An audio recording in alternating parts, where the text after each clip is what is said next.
Part 1. The Moon, an Ungripped Scythe.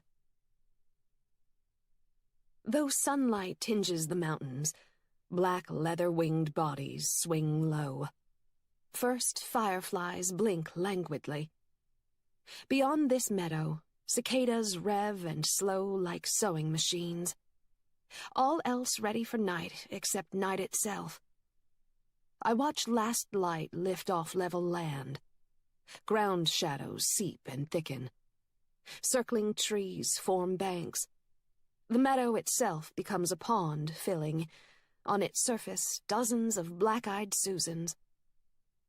I sit on ground cooling, soon dew-damp. Near me, a moldboard plow long left. Honeysuckle vines twine green cords, white flowers attached like Christmas lights. I touch a handle slick from wrist shifts and sweaty grips.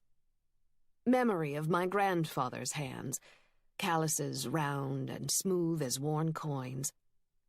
One morning, I'd watched him cross the field, the steel oar rippling soil. In its wake, a caught wave of Cillian shine. But this plow has wearied into sleep. How long lying here? Perhaps a decade, since saplings and sawbriar rise amid broom sedge. Above all else, the high hover of black-eyed Susans, bright yellow in full-petaled bloom. What has brought me here? A deer emerges from the woods, nose up, stilt step, then steadying pause, another hoof lifted. Dark rises around me. The Susans float like water lilies. All else disappears, but they hold their yellow glow. Moon mirrors, sun ghosts, dream abeyant.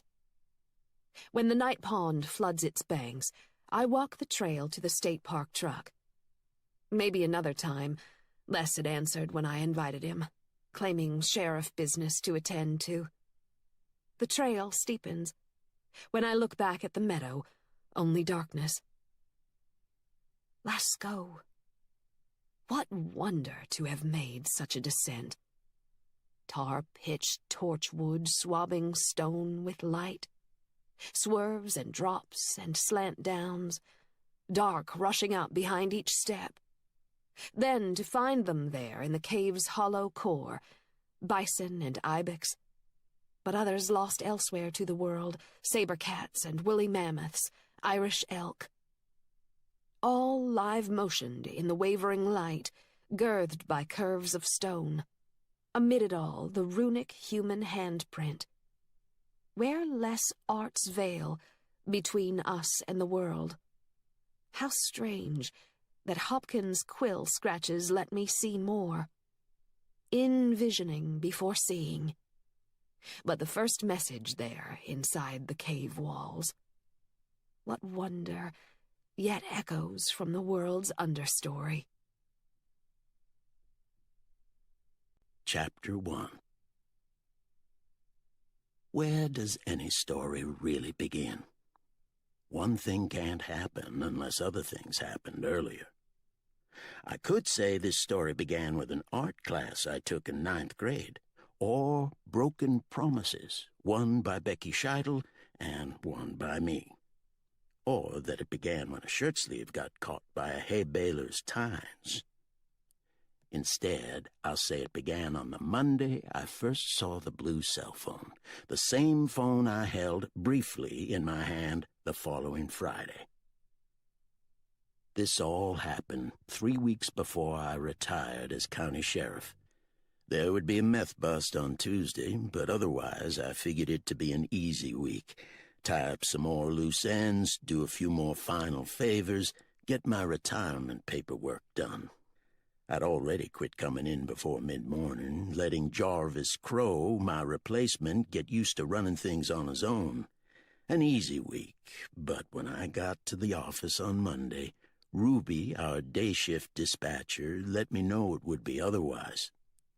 "C.J. Gant called a few minutes ago, Sheriff. He's coming to see you. It's important," he said. Of course, we know it's always important if it involves him or that resort. We do, I agreed. We're a Jarvis and Barry. Jarvis is checking out a break-in, and Barry's serving a bench warrant. Anything else? Not any crime, Ruby said. Bobby Moffett was being her usual nosy self over at the cafe this morning. Said to me it didn't seem right for a man to retire at 51. I told her 30 years for a lawman was like aging 40 years for regular folks, and it is. I suppose so, I said. I'm closing my door so I can try to figure out how to download these damn retirement forms. My grandson can come over and help you. I'll figure it out. I'd like to retire without some 16-year-old making me feel like an idiot. What about C.J. Gant? Send him on in when he gets here. The red light flickered on my office phone. The message was from Pat Newton, who owned the paper mill outside town. He had offered me a part-time night watchman job, 2 12-hour shifts, one on Saturday and one on Sunday, starting next month. I need an answer by next week, Les, Pat's voice said. Clearing out my office. That was something else I needed to do, though that would be mainly filling trash cans, shredding old files. All I'd take with me would be some books off the shelf, a few things stashed in my desk, and the 3 paintings on the wall. 2 framed watercolors I'd done, each with a ribbon proclaiming Best in County, and the print of Edward Hopper's freight car at Truro. Even Hopper's boxcars are alone. That was the first thing Becky had said when she'd entered my office 2 years ago. Not how most people would start a conversation, but as soon as Becky said it, I saw it too. The freight car hitched to no other. Not a single shadow other than its own. The sky empty. Yes, it seems so, I'd answered that morning, our first exchange like passwords in a Masonic ritual. I checked my emails from Becky, the first from last night. I wish you could have seen the black-eyed Susans. They were transcendent, Les. Maybe another time you can go.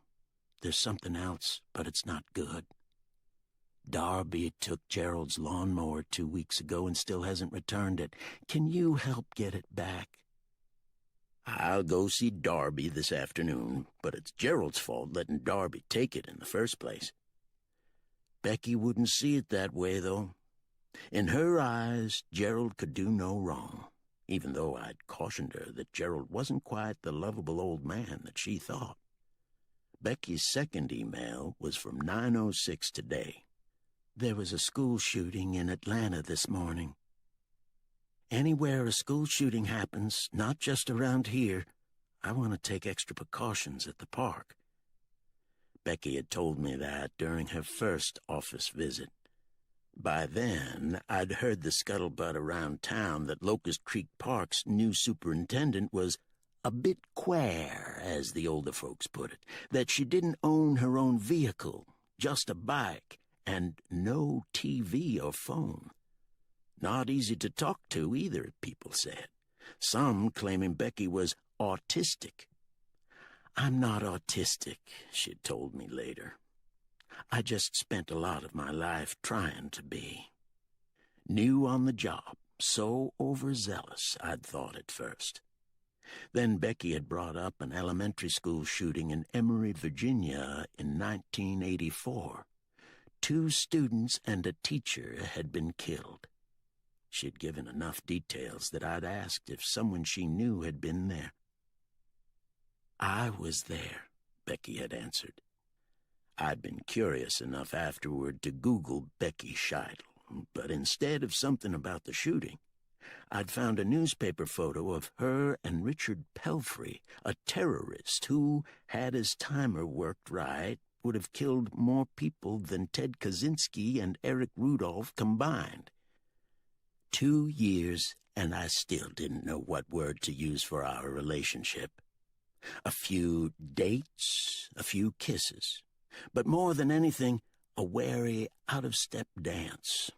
Except for the first time I'd been in Becky's cabin, On that evening, it had almost become more. I'd brought a bottle of wine, and as Becky got us glasses, I'd sat on the couch and surveyed the cabin's front room, curious to see what it might reveal about her.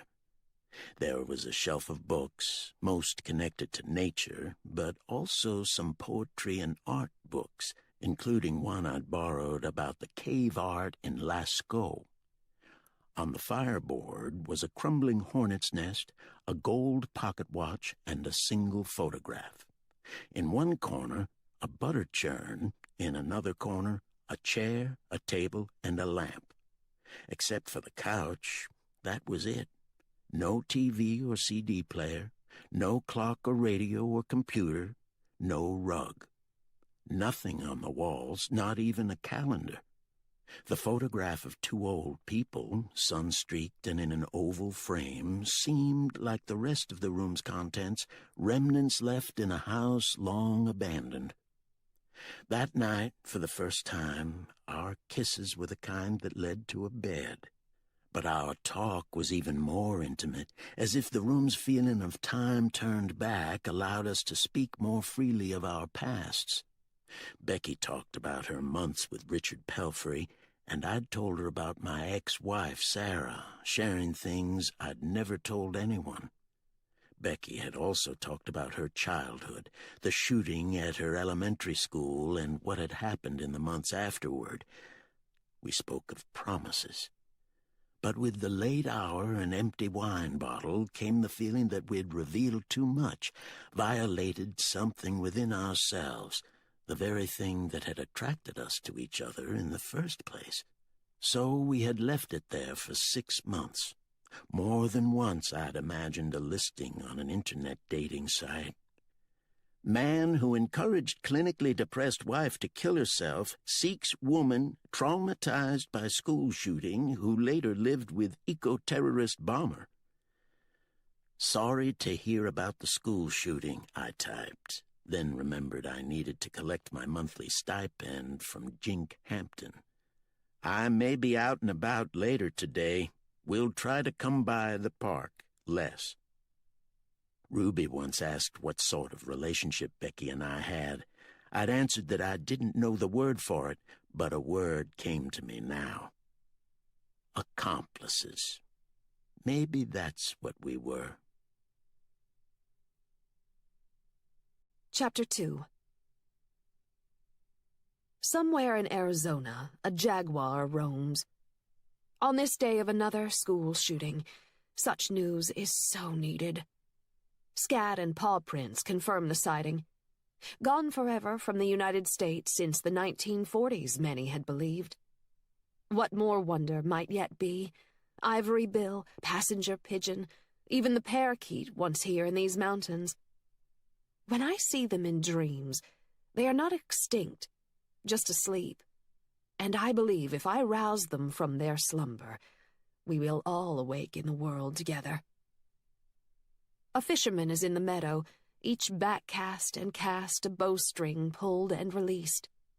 I walk upstream to check his license. As always, my chest tightens. So hard just to speak, especially the day of a shooting. The streams are about as low as I've seen them in a while, the fisherman says when I hand the license back. I was thinking that I might play golf this morning, and I probably should have. I've only had one strike. He cradles the fly rod in the crook of his arm. I'm about to head back, but he points upstream beyond the meadow and the road that leads past Locust Creek Resort to Gerald's farmhouse. I bet I'd get plenty of strikes over there, the fisherman says. I heard they've stocked so many trout the fish line up like they're getting served at a cafeteria. They say you can throw in a bare hook and the trout will hit it. Anyway... The man pauses, and I raise my eyes. He's frowning now. Pardon me for holding you up, Ranger. I was just trying to be sociable. I'm sorry, I stammer. You aren't holding me up. He nods and wades on upstream. It's almost noon, so I return to the park office. I eat lunch at my desk, then pedal out to the parkway. Bright-colored car tags pass like flashcards. Land levels and I ride slow, a clock winding pedal and pause. A pickup from Virginia sweeps past, leads me back 30 years to my grandparents' farm. There, old license plates were a scarecrow's loud jewelry. Wind set the tin clinking and clanking, but the straw-stuffed flour sack face stayed silent. Those first months after my parents gave up and sent me to the farm, I'd sometimes stand beside the scarecrow, hoe handle balanced behind my neck, arms draped over. Both of us watchful and silent, as the passing days raised a green curtain around us. Soon all we could see was the sky, that and tall barn planks the color of rain. I had not spoken since the morning of the shooting. Then one day in July, my grandparents' neighbor nodded at the ridge gap and said, "Watershed." I'd followed the creek upstream, thinking wood and tin over a spring, found instead a granite rock face shedding water. I'd touched the wet, slow slide, touched the word itself, like the girl named Helen that Ms. Abernathy told us about, whose first word gushed from a well pump. I'd closed my eyes and felt the stone tears. That evening, my grandfather had filled my glass with milk and handed it to me. "Thank you," I said. A shared smile between them. From my grandmother's eyes, a few tears. After that, more words each day, then whole sentences, enough to re-enter school in September, though I'd stayed on the farm until Christmas. The parkway ascends, soon peers over landfall. No one is at the pull-off, so I stop. Mountains accordion into Tennessee. Beyond the second ripple, a meadow where I'd camped in June. Just a sleeping bag, no tent. Above me that night, tiny lights brightened and dimmed, brightened and dimmed. Photinus Carolinus. Fireflies synchronized to make a single meadow-wide flash, then all dark between. Like being inside the earth's pulsing heart. I'd slowed my blood beat to that rhythm. So much in the world that night. The next morning as I'd hiked out, I started to step over a log, but my foot jerked back. When I looked on the other side, a copperhead lay coiled. Part of me, not sight, knew it was there. The atavistic-like flint rocks sparked. Amazon tribes see Venus in daylight. My grandfather needed no watch to tell time. What more might we recover if open to it? Perhaps even God. I leave my bike at the pull-off. As I enter the woods, the wide, clean smell of balsam firs. Deeper, the odor of shadow-steeped mold. In canopy gaps, the sky through straws of sunlight sips damp leaf meal dry. For a minute, no sound. I gather in the silence, place it inside me for the afternoon. I coast back down the parkway, the upward buffeting what a kite must feel. I pass a wheat field, its tall, gold-gleaming, a hurrahing in harvest. Soon Gerald and I will sit on his porch, a tin pan tapping as snapped beans fall. "You got no more family than me," Gerald said when he learned my parents were dead and that I had no siblings. He told me about his son and his wife and his sister, all younger than him but now gone. "I'm tired of being left behind," he'd said one day, eyes misting. "But we'll be left never by me. Never by me. Never." Chapter 3. C.J. Gant's daddy had been a decent farmer, but bad to drink. He'd show up in town with $50 in his pocket and wake the next day without a nickel. During elementary school, C.J. and his sister wore clothes that would shame a hobo, then had to hand the cashier a ticket to get the welfare lunch. In 4th grade, though, C.J. quit eating the cafeteria's meal, instead bringing lunches that were nothing more than a slab of fatback and a biscuit. He'd set the brown paper sack in front of him, trying to hide what he ate. Taunts about his father, shoves and trips, books knocked out of his hands. He'd had a full portion of misery. I'd never joined in the bullying, but I'd never done much to stop it either. C.J. never swung a fist or said a word back. Things got better in his teen years. He and I both made extra money helping on his great-uncle's farm. The day C.J. turned 16, he began working afternoons and weekends at Harold Tucker's resort. He could buy himself clothes that didn't need patches, school lunches he didn't need a ticket for. He made good grades and received some scholarship money for college. He took out student loans, then worked 2, sometimes 3 part-time jobs to cover the rest. You needed to remember all that when you dealt with C.J. because he rubbed a lot of people wrong, even those who knew his story. He took no small satisfaction in having a nice house in town and driving a pricey SUV. At public meetings, he could come off as pompous, especially since he had shed his mountain accent, but C.J. had done a lot of good since coming back 5 years ago. Key fundraiser for the downtown park and new high school, co-sponsor of the county Meals on Wheels program. People could forget those things, though. C.J. had on his working duds, dark blue suit and white dress shirt with a silk tie. A golden name tag with Tucker Resorts Public Relations was pinned on his coat pocket.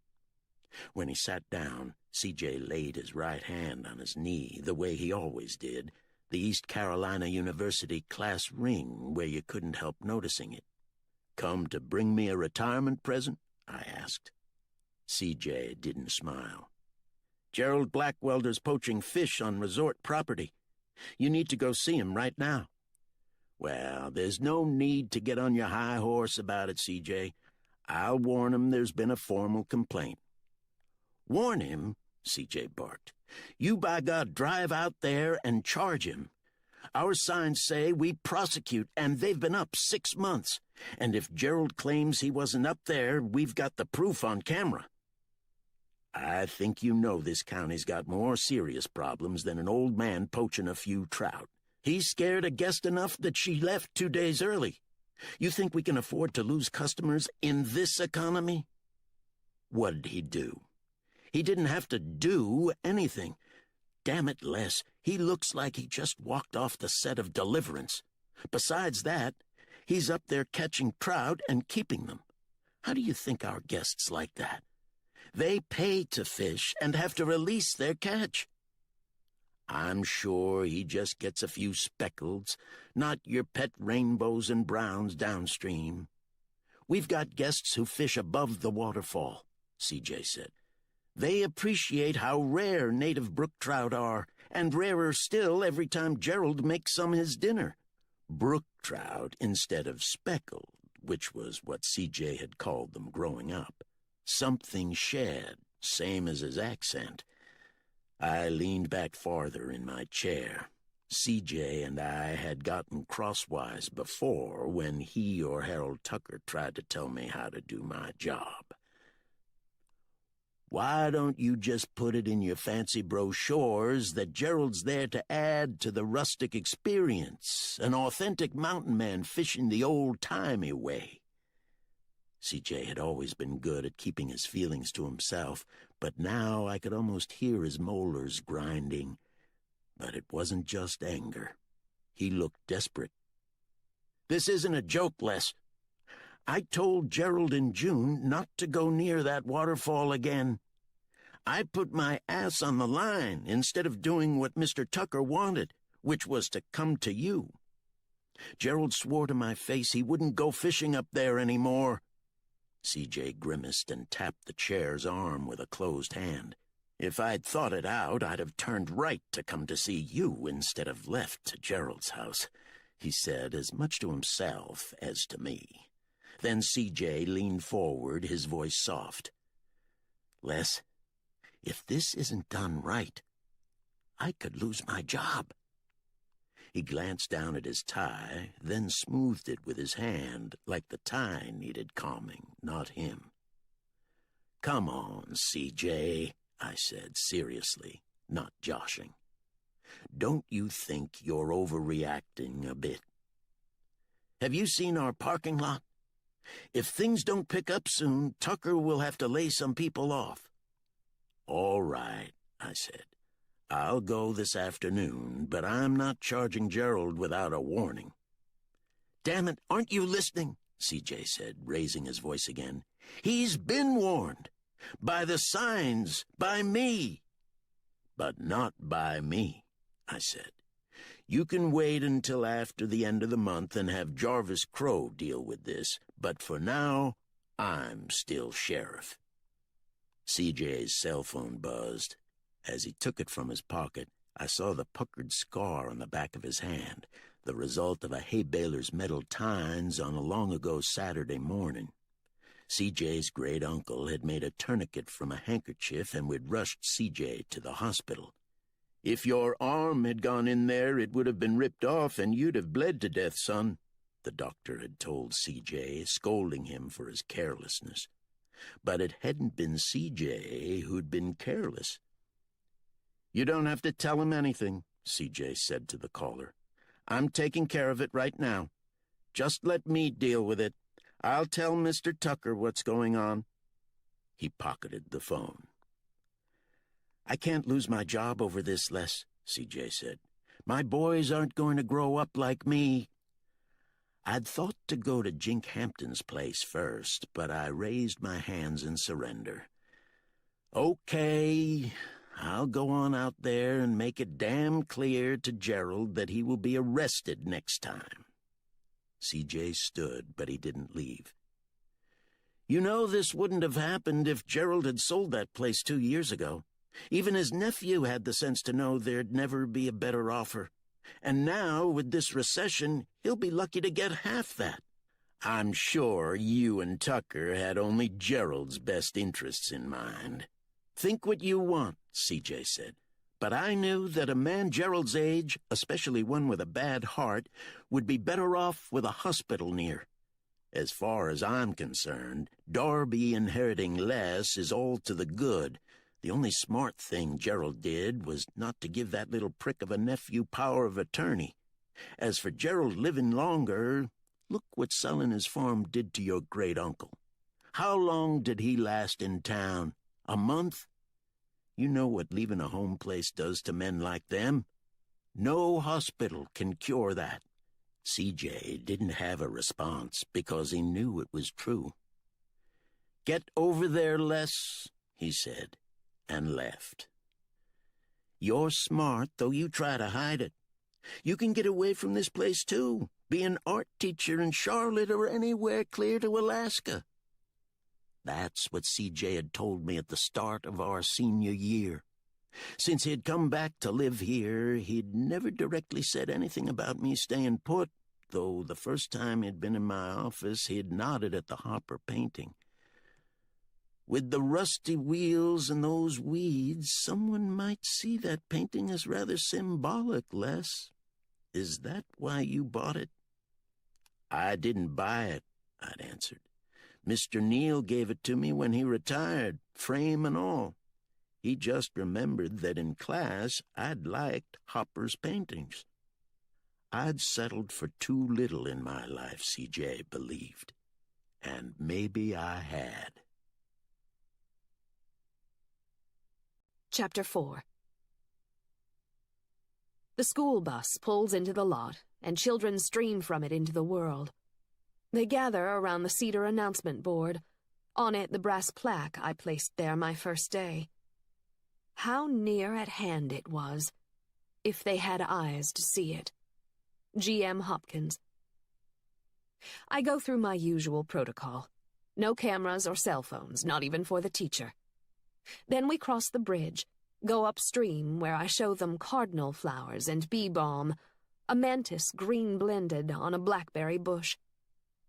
It can change shades of color, I tell them, and set the mantis on a dogwood limb.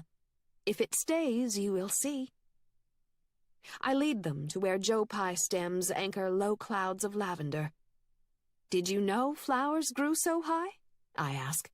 Solemn headshakes. "I bet there is something else you don't know, that parakeets once lived in these mountains. Most people say they've been gone for over 100 years, but I know a man who says he saw some in 1944. I want to believe a few might still be around. Don't you?" The children nod. I show them an empty hummingbird's nest, let them touch a box turtle's shell, other things. Last, we walk up above the bridge and sit on the stream bank. I point to a trout holding its place in the current. "Let's try something," I say. "If you had a friend who'd never seen a fish swimming in a stream, what would you tell that friend the fish looks like?" Think about that for a few minutes, without talking. I watch, and I too see something new. How the trout appears to weave the very water it is in. As if the world's first fish lay in dust, but with each fin and flesh thrum brought forth more water, soon whole rivers, then oceans. Taliesin in the coracle, the salmon of knowledge, all the world's wisdom waterborne, water-born. Welsh notions Hopkins would have known. "So, what would you say to your friend?" I ask. Several say a flag, and the other children chime in. "On a windy day. Not too windy. With lots and lots of rain. A brown flag with red spots." What if your friend asked how the fish was different from a flag? I ask. "No pole. It can't get dirty. Or be folded. Flags don't have eyes. Or mouths. Flags don't eat bugs." The teacher nods at her watch, says it's time to leave. As the orange bus drives away, a child peers through the back window. Behind the glass, she mouths words as she waves at me. Memory scalds. Not the orange bride of buses we ran toward that morning, but minutes before, in the classroom as Ms. Abernathy lined us up. "You must be as quiet as you can, children," she had told us. "Promise me that you won't say a single word." More memories come of the days and months after that morning. The room with big chairs and magazine-filled tables. A smaller room full of soft questions. A pair of black-framed glasses behind which huge eyes urged spoken answers, not headshakes. One night, my father thinking me asleep. "The other children are getting over it fine. Why can't she? We've tried everything, and it's cost us a fortune. What your parents offered will let them have her. At least we'll have a break from all this." I close my eyes. "Wash away," I whisper. "Wash away, wash away." I walk down the loop trail, past Foxglove, past Bloom. Midsummer, their flowers dangled like soft yellow bells. I'd wished them a breeze so they might silently ring. The same yellow as Van Gogh's sunflowers. Vincent's thick paint, like Hopkins' thick sounds. Such grace-giving from supposed failed priests. I think of reading Hopkins in those days after Richard was killed. A failed priest saved my soul. What would he see, if here? I ask. I pick up a Fraser fir cone. A hollowed lightness like a thimble, spring's green weight gone. The edges are strong-keeled as viper scales, wing seeds wedged in the slits. High in a white oak, a flicker searches for grubs. The bird's too blended to see it first, but then the red nape reveals and tree bark softens into feathers. The flicker's tap bursts and pauses, a thoughtful message typed.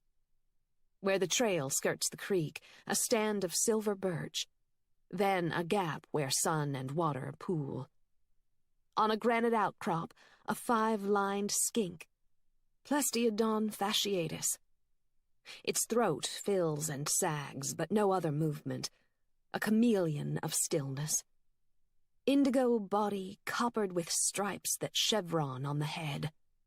The back feet frog-cocked, the tail a bright blue fuse. I too feel the heat soak of sun and stone, the human in me unshackling. Chapter 5.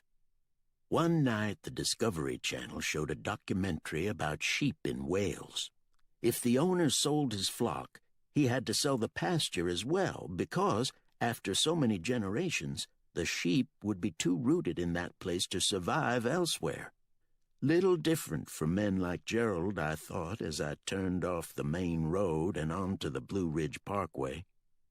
I'd seen others besides CJ's great-uncle leave houses where they and their families had lived for generations. They'd enter nursing homes or move in with sons or daughters. Like I'd told CJ, you'd be going to their funerals within 6 months. I turned off the parkway and passed the sign that said, Entrance, Locust Creek State Park. I slowed and saw Becky's green state truck in the parking lot. I didn't turn in, but followed the main road, soon passing another sign, Locust Creek Resort. On the left, the woods fell away, replaced by grass as manicured as a golf green. Farther back, the stone lodge itself.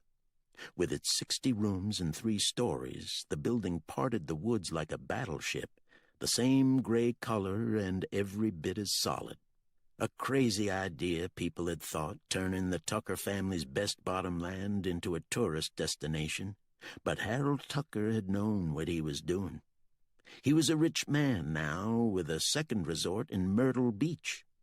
After college, CJ had worked 12 years with an ad agency in Wilmington, but when a public relations position opened at Tucker's Myrtle Beach resort, he applied and got hired. Even after almost 2 decades, Harold Tucker had remembered him and how hard CJ worked for him as a teenager. The man believed in loyalty, and CJ had been loyal to Tucker as well, which was why I figured he'd stick by CJ even in a bad economy. Where Locust Creek ran closest to the resort, a fly-fishing instructor stood beside a client dressed as if posing for an Orvis catalog, wicker, creel, and all. Not that he'd need much instruction. Tucker had the stream so well stocked that all the guy had to do was hit water. Along the road's edge, spaced just yards apart, bright yellow signs. No trespassing. All violators prosecuted. I bumped over the culvert where Locust Creek entered a meadow on the state park side. Blacktop ended and gravel clattered as I crossed onto Gerald's property. He owned no cattle now, but the pasture's barbed wire fences didn't sag or the locust posts lean. A tin shed protected a Ford Red Belly tractor that a collector would pay good money for. I knew if I checked the oil stick, it would mark the right level and the fuel filter would be clean as a new sponge. Men of Gerald's generation took pride in such things, which made the patch of land beyond the woodshed appear so out of place. Charred wood and rusty tin poked out of kudzu and honeysuckle. It was all that remained of the house Gerald had built for his son, William. Gerald was worming his tomatoes. He wiped his hands on his overalls and came to meet me. Even at 76, he was a man not to be trifled with. 6 feet tall and easily 230, with little of that weight hanging over his belt. Gerald sheared his white hair and beard with scissors, keeping both short but ragged. Years back, a snapped logging chain had ripped open the right side of his face. The purple scar that stretched from eye to chin looked like a centipede had burrowed under his skin. The scar and the size of the man, even the desert camo cap William had worn in Kuwait, All these things would have unsettled Tucker's guest. The story of your life is in your face, an old country song claimed. A hard life, in Gerald's case. How could it not be for a man whose only child died at 19? Now his wife Agnes was gone, too. Over the years, he and I had gotten along well enough, but his anger could flare up like a struck match. When it did, people gave Gerald a wide berth. Yet you never saw that part of him when he was around Becky. Watching him dote on her and her on him, you'd think him the mildest of men. He looked that way now, smiling as we shook hands. "Nice tomatoes," I said. "They ought to be. Becky's got me fussing over 'em enough. But she's near convinced me she's right. I didn't dust a bit of 7 on 'em. And feature how dark that corn is. I'd done it without pesticides, too." I looked at the field. The shucks had the right coloration, the tassels blonde and silky. Gerald tapped his chest. "Well, with this bad ticker, I can't handle but an acre. Doc Washburn got on me for doing that much. Anyway, those tomatoes are ripe up good, so carry a few home with you." "Thanks, but not today." "So what brings you out this way, Sheriff?" "Becky said the Darbys had your lawnmower for 2 weeks. Gerald's smile disappeared. "What of it?" "I'm of a mind it's past time for him to bring it back." Gerald looked down and scuffed up a bit of dirt with his boot toe. "If that's why you come out here, I got nothing to say to you." "Actually, it's not, Gerald. You scared a woman at the resort yesterday, bad enough that she packed up and left." "I didn't mean to spook that woman," Gerald said. "That trail took a curve, and of a sudden she was there. Hell, she give me a jolt, too." "C.J. Gant warned you not to go up there. Tucker's signs told you the same thing." Gerald's chin lifted and his gray eyes narrowed. "What about all the times Harold Tucker's bird watchers and flower sniffers come onto my land? I never rough-talked a one of 'em." "That may be, but I'm here to tell you the next time you trespass, I'll charge you." "So you're taking their side?" "The only side I'm taking is the law's. There are other places to fish. Go over to the park and catch your trout there. Becky's always glad to see you." "Who claimed me to be fishing?" Gerald bristled. "Any that says so is a liar." "Then why were you up there?" As soon as I said it that way, I knew I'd made a mistake. Gerald's face, his whole body, grew taut. "I'm not trying to pry into your business, Gerald," I said. "I'm just wanting to smooth this out for everyone. C.J. Gant could get in trouble over this. He tried to do you a favor by not reporting you in June." For a few moments, Gerald didn't speak. "I like to go up above the waterfall and look at them specks," Gerald finally said. "The water's so clear you can see every dot on them. It ain't about nothing but setting on a rock and watching him." "That's good to hear," I said. "I'm glad you weren't poaching, but I'm afraid that still doesn't change anything.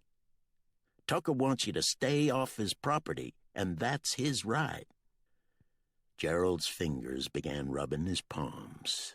He'd spent his life trying to figure out problems with his hands instead of with words, even so far as to build his son a house when William left for the Persian Gulf War.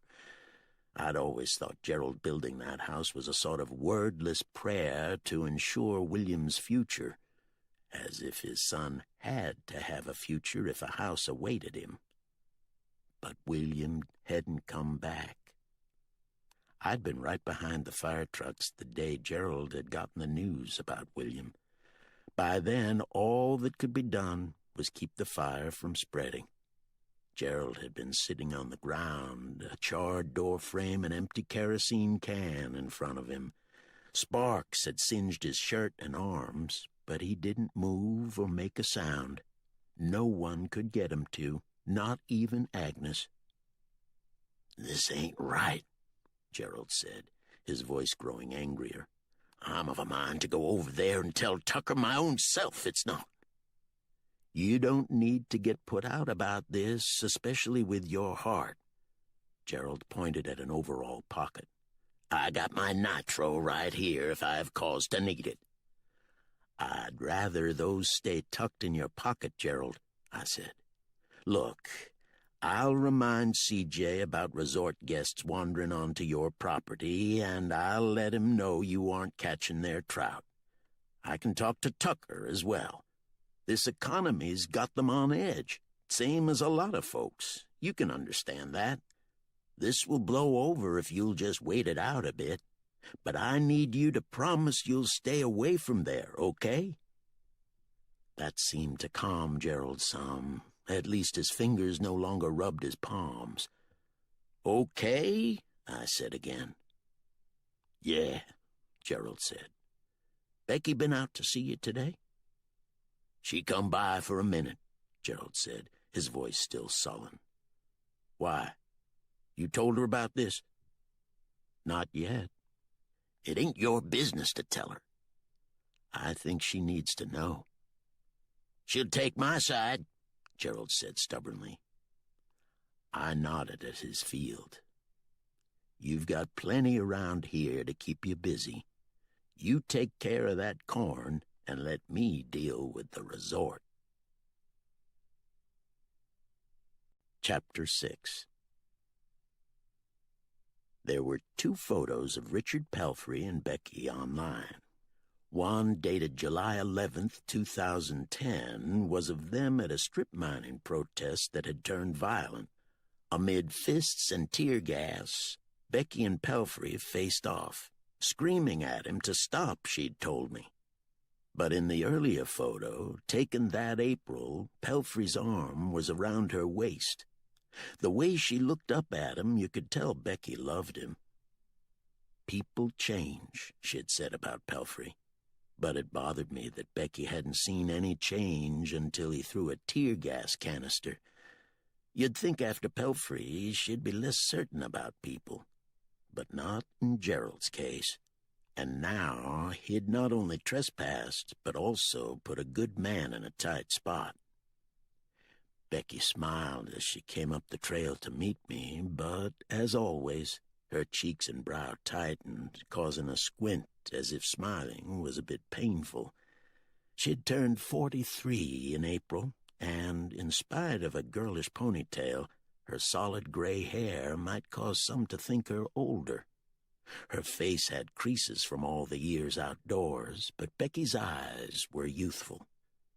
They were blue, but a blue that darkened the deeper you looked into them. We gave each other our usual calibrated hug, neither casual nor intimate. The drab uniform couldn't hide Becky's narrow waist and firm breasts and hips. Just brushing against them brought memories of the night at her cabin. "I'm sorry to hear about what happened in Atlanta," I told her as I stepped back. "I know it brings back bad memories."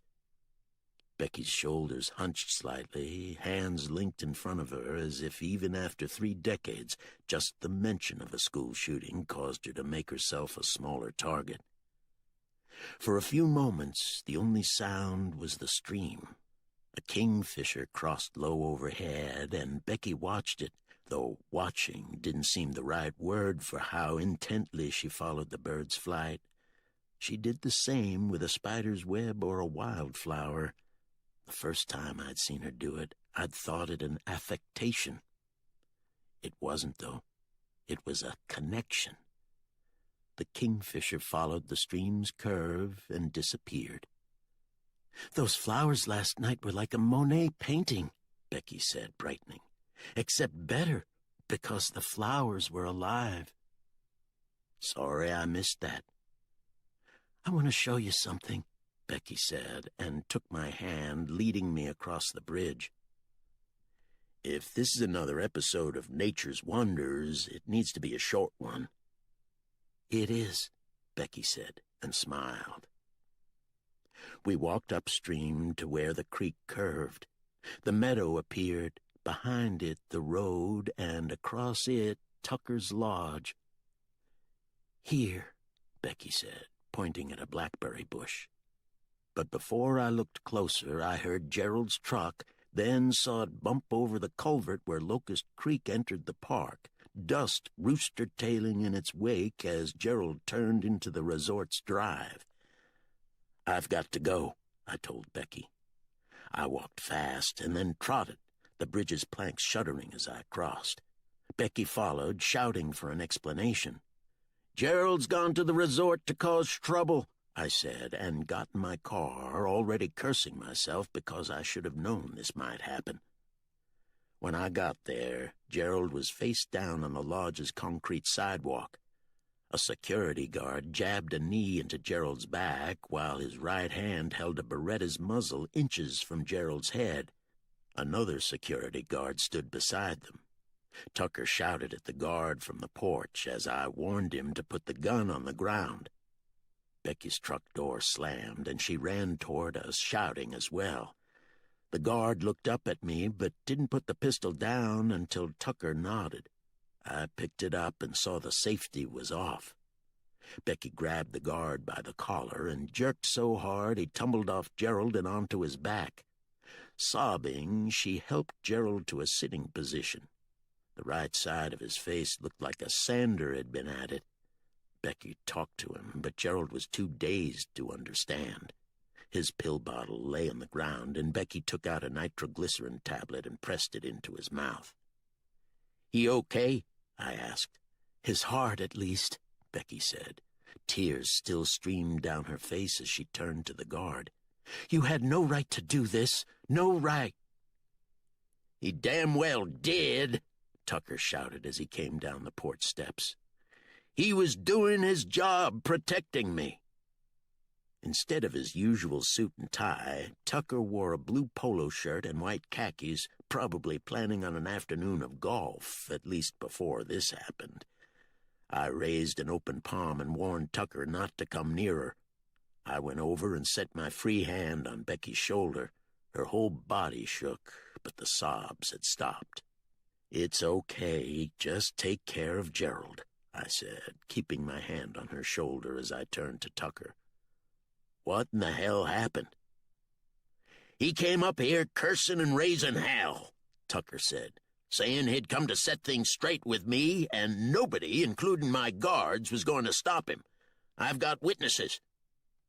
"Did he physically assault you?" I asked. "Did he threaten you directly?" "I didn't give him the goddamn chance," Tucker bristled. "Why the hell do you think I have security?" "Did Gerald have a weapon?" I asked the security guard. "No, but he said he was going inside to see Mr. Tucker and that we couldn't stop him." "So you shoved an old man onto concrete and pulled a gun on him?" "They were doing their damn job, Sheriff," Tucker said. Gerald muttered something to Becky. "He wants to get up," she said to me. Becky and I helped Gerald to his feet. He looked around, but he seemed unable to focus. Becky placed a hand on his arm to steady him. "Get him to a doctor," I told Becky. She kept the hand on Gerald's arm as he shuffled to her truck. "You're not taking him straight to jail?" Tucker asked incredulously. He raised a hand to the hearing aid plugged into his right ear as if it had surely malfunctioned. "Are you shitting me?" With his heavily creased face, unconcealed hearing aid, and no attempt at a comb-over of what hair he had left, Tucker seemed reconciled to his age until you noticed his body. He wasn't a tall man, 5'8" or so, but wide-shouldered, his body veined to a narrow waist. Tucker had played football at NC State in the late 60s, and even at 70, he radiated a running back's compact, barely contained power. It wasn't just golf that kept him in shape. I'd seen him at the Y in town, working with a trainer and always using free weights, not the machines. I felt that power directed at me now, and plenty of frustration.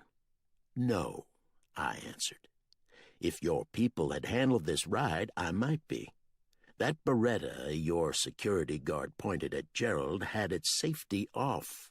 If I'm arresting anyone, it's your employee for reckless endangerment."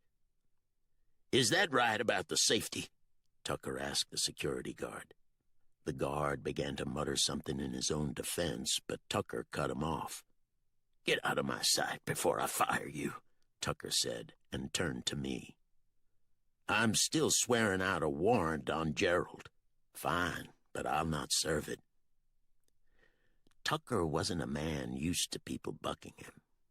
He looked about to say something more, then abruptly turned and walked back up to the porch where CJ now stood. Tucker passed him without any acknowledgement. I was about to speak to CJ, but he turned and went inside as well. Chapter 7. The smell of a room soaked in long silences, dusty quilts and mothballs, linger of linseed oil and mildew. My grandparents' bedroom had been much the same. Even the mattress sagged by weight and time. Those nights I came frightened but silent to their bed, a wordless shifting to make room. Worn springs soothingly sighed as feathers nestled around me. At breakfast come morning, no TV or radio or much said, allowing night stillness to linger, never asking more of me than a headshake or nod. My grandfather's words when my parents brought me, "This girl will talk when she's ready." The ladder-back chair's legs scrape as I get up. Across the room, bed springs stir, but Gerald does not wake. I leave the house and walk to the barn. Grasshoppers launch, then land, the high stalks swaying. On a loud orange trumpet vine flower, a swallowtail's blue wings open and close in slow applause. Caught on an angelica tree, a black snake's cast-off stalking. Closer, ribs of milk traces, manure scabs the color of oatmeal. The so much of memory as I step into the dark and wait. Always back then, believing my grandparents' barn was asleep until I'd entered, light slow emergence like one eyelid drowsily lifted. Even now something of that feeling as I step farther inside. In the corner, the duster and pesticides I've talked Gerald out of using. Beside them, a pitchfork and a kerosene can. A barn swallow flutters in the loft, then the parabolic swoop toward thicker light. On a stall door, a leopard slug. Slug, its body a slimy, slow lugging, and yet the twice-pronged crown, the long robe's silver wake, the slow going-forth magisterial, as I'd seen as a child, now see again. Good memories that even now can heal. Those mornings when I laddered to the loft, made my straw manger beside the square bale door. There, on the straw-strewn floor, a sundial of slanted light. I'd reached my child's palm into it, hold sun-spill like rain. Eyes adjusting, much more revealed. Junctions knit with spider webs, near crossbeams dirt dauber nests, the orange tunnels rising like cathedral pipes.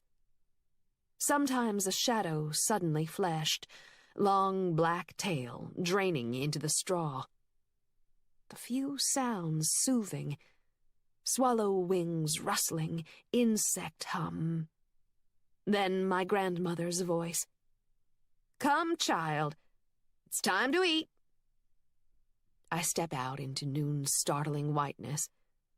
Gerald still sleeps, so I sit on the porch and take out my notebook, read the entries I wrote last week. The hummingbird nest at the meadow edge, a strawy thimble. The hummingbird's wings, stained glass alive in sudden sunlight shimmer. Wildflowers sway in their florabundance. The grasshopper's rasping papyrus wings. I take out my pen, remembering what I felt when Les came and placed his hand firm on my shoulder. Even the hermit thrush calls out to the world. Chapter 8. I was plenty put out with Gerald, but I'd told Becky I'd do it, so at 5 o'clock I left the office and drove to Darby Ramsey's house. The place was in no better shape than other times I'd been there. Darby's idea of home improvement, hanging a satellite dish on a sagging gutter. He hadn't cut his grass in months, and I didn't see Gerald's lawnmower.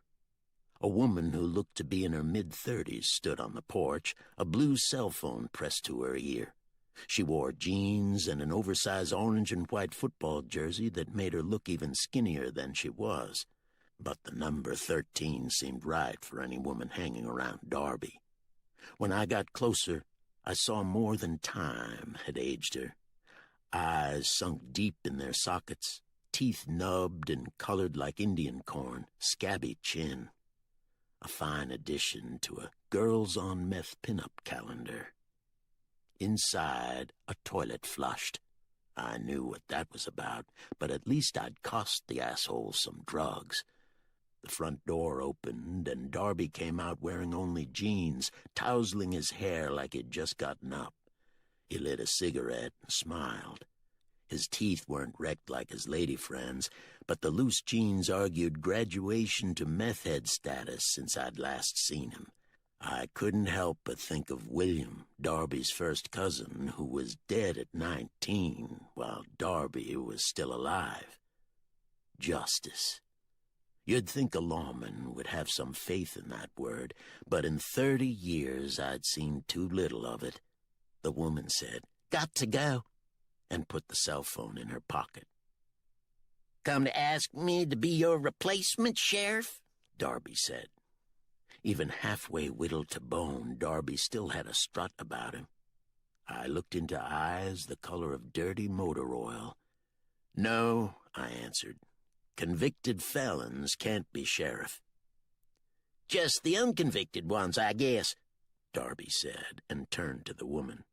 "The sheriff here takes good care of the pot dealers around these parts, and they take care of him. Gives the sheriff more time to bother folks like me who ain't in on the deal." I stepped past Darby and went into the front room. With no light and the blinds pulled down, it was hard to see much, but there was no cat piss smell, so they weren't cooking. "Where's your uncle's lawnmower?" I asked. "He needs it back." "Uncle Gerald ain't said that to me," Darby said. "That hippie park ranger sent you out here, didn't she? I know what she's up to. That land's been deathbed promised to me, and Gerald ain't changing that will because some woman acts all concerned and caring about him." "Becky does care about him, unlike you." For a moment I thought about telling Darby what had happened at the resort, but decided not to. He'd find some way to turn it to his advantage. "You don't know what I care about," Darby sneered. "All I've got to do is look at you to know what you care about," I answered. "Another month, and you'll need no more than a shoestring to keep those jeans up over your scraggly ass. What about that lawnmower?" "If you see it, take it," Darby said, and motioned the woman inside the house. "You got any other business with me?" "Not today," I said, and Darby followed the woman inside. Twice I'd put Darby in jail for 6 months. The meth, however, could soon put him away for good, 6 feet deep. Even with a bad heart, Gerald might outlast him. A man entering his coffin. That was what came to mind when Darby followed the woman through the oblong door and into the dark. Darby shut the door, and I had a pleasing image of a wooden lid slowly closing over him. Smoke it, mainline it, whatever will do the job. Just go ahead and do it. Go ahead and do it. The same thought I'd had 11 years ago. But back then, I said it aloud. Chapter 9. At the Sierra Club meeting, some left while Richard still spoke. Others fell silent and made quick exits after he finished.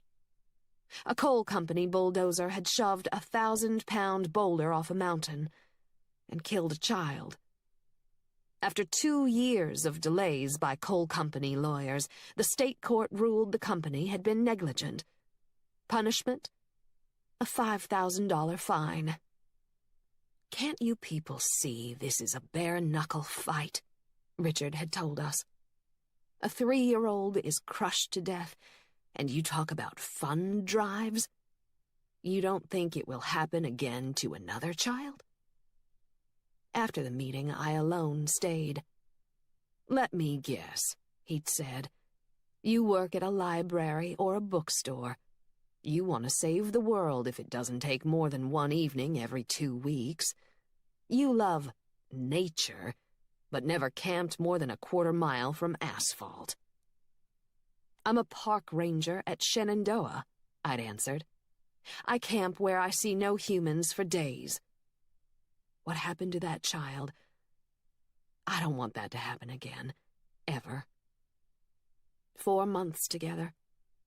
I worked at the park while Richard, who was good with his hands, made money as a handyman and from the honey harvested from his beehives.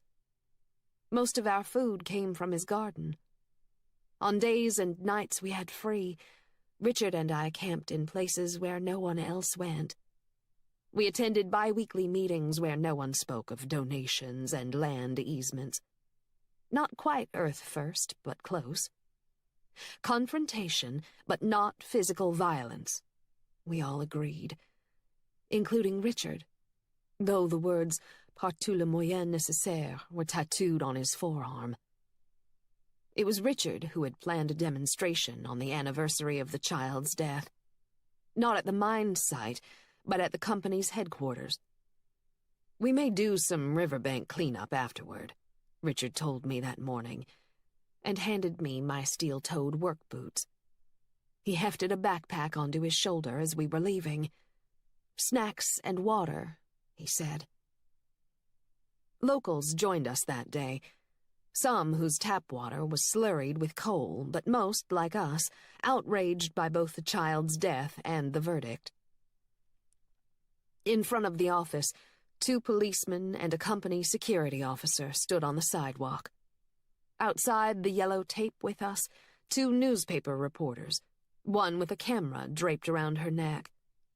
Richard held no sign. He watched and waited, the backpack in his hands. Coiled, I realized later. "Child killer!" a local woman shouted when a man in a suit came out of the building. She raised a jar filled with gray water. "And now you're going to kill the rest of us with this!" The man walked toward the parking lot, head down, until the woman threw the jar. Glass shattered and the water soaked his pants. "Fucking bitch," he said. The woman surged forward and the yellow tape snapped. Then she stepped back, as if the tape were dangerous, like a downed power line. No one else crossed, until Richard's tear gas canister clanked on the concrete, spun once and detonated. Then smoke and coughs and curses, thicker sounds of struck flesh. A hand slapped me, and the taste of rusty iron filled my mouth. As the gray lessened, I saw Richard, and between us on the ground, the man in the suit. Richard swung his boot, and a rib cracked, audible as a rifle shot. Richard kicked again, and the steel toe drove the man's front teeth into his throat. Then a camera flashed, and sirens wailed. A few moments later, a policeman shoved me aside, kept his gun on Richard, while another officer handcuffed him. He got out on bail the next day. As I'd packed my last belongings, he'd offered me the newspaper photograph. "You're looking at me, but who are you really angry at, Becky?" Richard had said. I think you might have started in on that bastard yourself if we'd had another few seconds. I sit up in bed, unable to sleep. Too many echoes of the past. Gerald on the ground, the guard's gun, the school shooting. I try to follow the dream that sometimes leads me into sleep. The iron ring that opens the concrete door, then the descent into the low cave where the lost animals wait. But tonight I can't grasp that ring. I pull on a t-shirt and go out on the cabin's porch, try to turn my thoughts to what I will show the school children tomorrow. But memory nags. After my grandparents' deaths, I let no one get close. Not in college or grad school. 12 years at the Shenandoah Park. Until Richard. When the FBI said he was responsible, I didn't believe them, despite what Richard had told me 2 weeks earlier. This was an office with a dozen workers, not an empty vacation house. Even when the news reported that part of his boot matched a pair worn at a rally, I told myself it was coincidence. But then the jawbone, with 4 back teeth, 2 fillings, a dental x-ray confirmed. How could I have been so wrong about someone? Perhaps my father was correct. I should have gotten over it, like the other children. If I had known more people, really known them, learned from them. A nighthawk is near. Its call electric, brief, a cicada's first syllable. Farther off, a barred owl calls. Such sounds may soothe me into sleep, into the dream of where the iron ring yields to my grasp. But as I go back inside, I also take my grandfather's watch from the mantel, free the gold chain from its fob, and place the chain around my neck. Part 2. Chapter 10.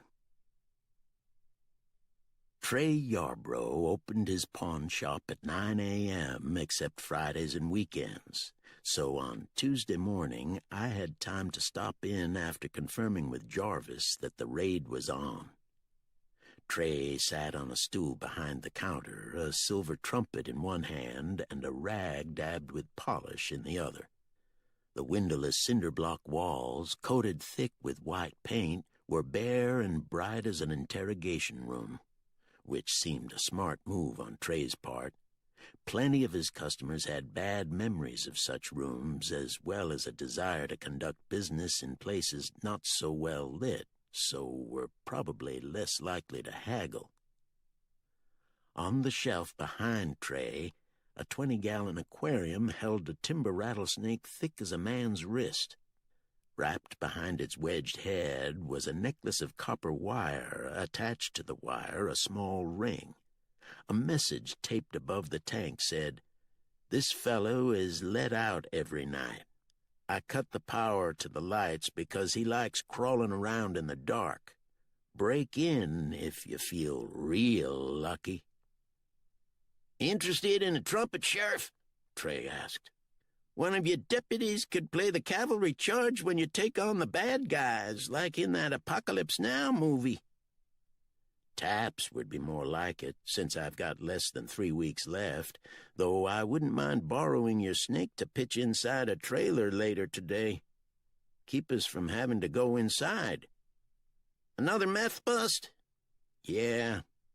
Trey stepped back and tapped the aquarium, triggering a sound like a maraca. When the tail stilled, I counted 9 buttons. 2 months and not a scratch on my doorknobs and locks," Trey said. "No deadbolt to security system ever did that." "You really let that thing out at night?" "Damn straight. If they break in, it ain't about scaring. I want it to bite, the sons of bitches. Of course, they got more poison running through them than that snake does. It'd likely be the one worse off. Probably so. Trey started polishing the trumpet again. He was at least 60, but his curly gray hair reached his shoulders. On weekends, he played guitar at the Skin Cat with some other old-school rock and rollers. Trey was good, gifted with long fingers whose nails he kept carefully manicured. But what you'd noticed first about Trey was his eyes. One blue, the other gray. "Guess my DNA hedged its bets during the Civil War," he liked to joke. "So what you looking for?" Trey asked. "Officially, a TV and a chainsaw." "Just the last few days?" "Yeah," I said. "A break-in."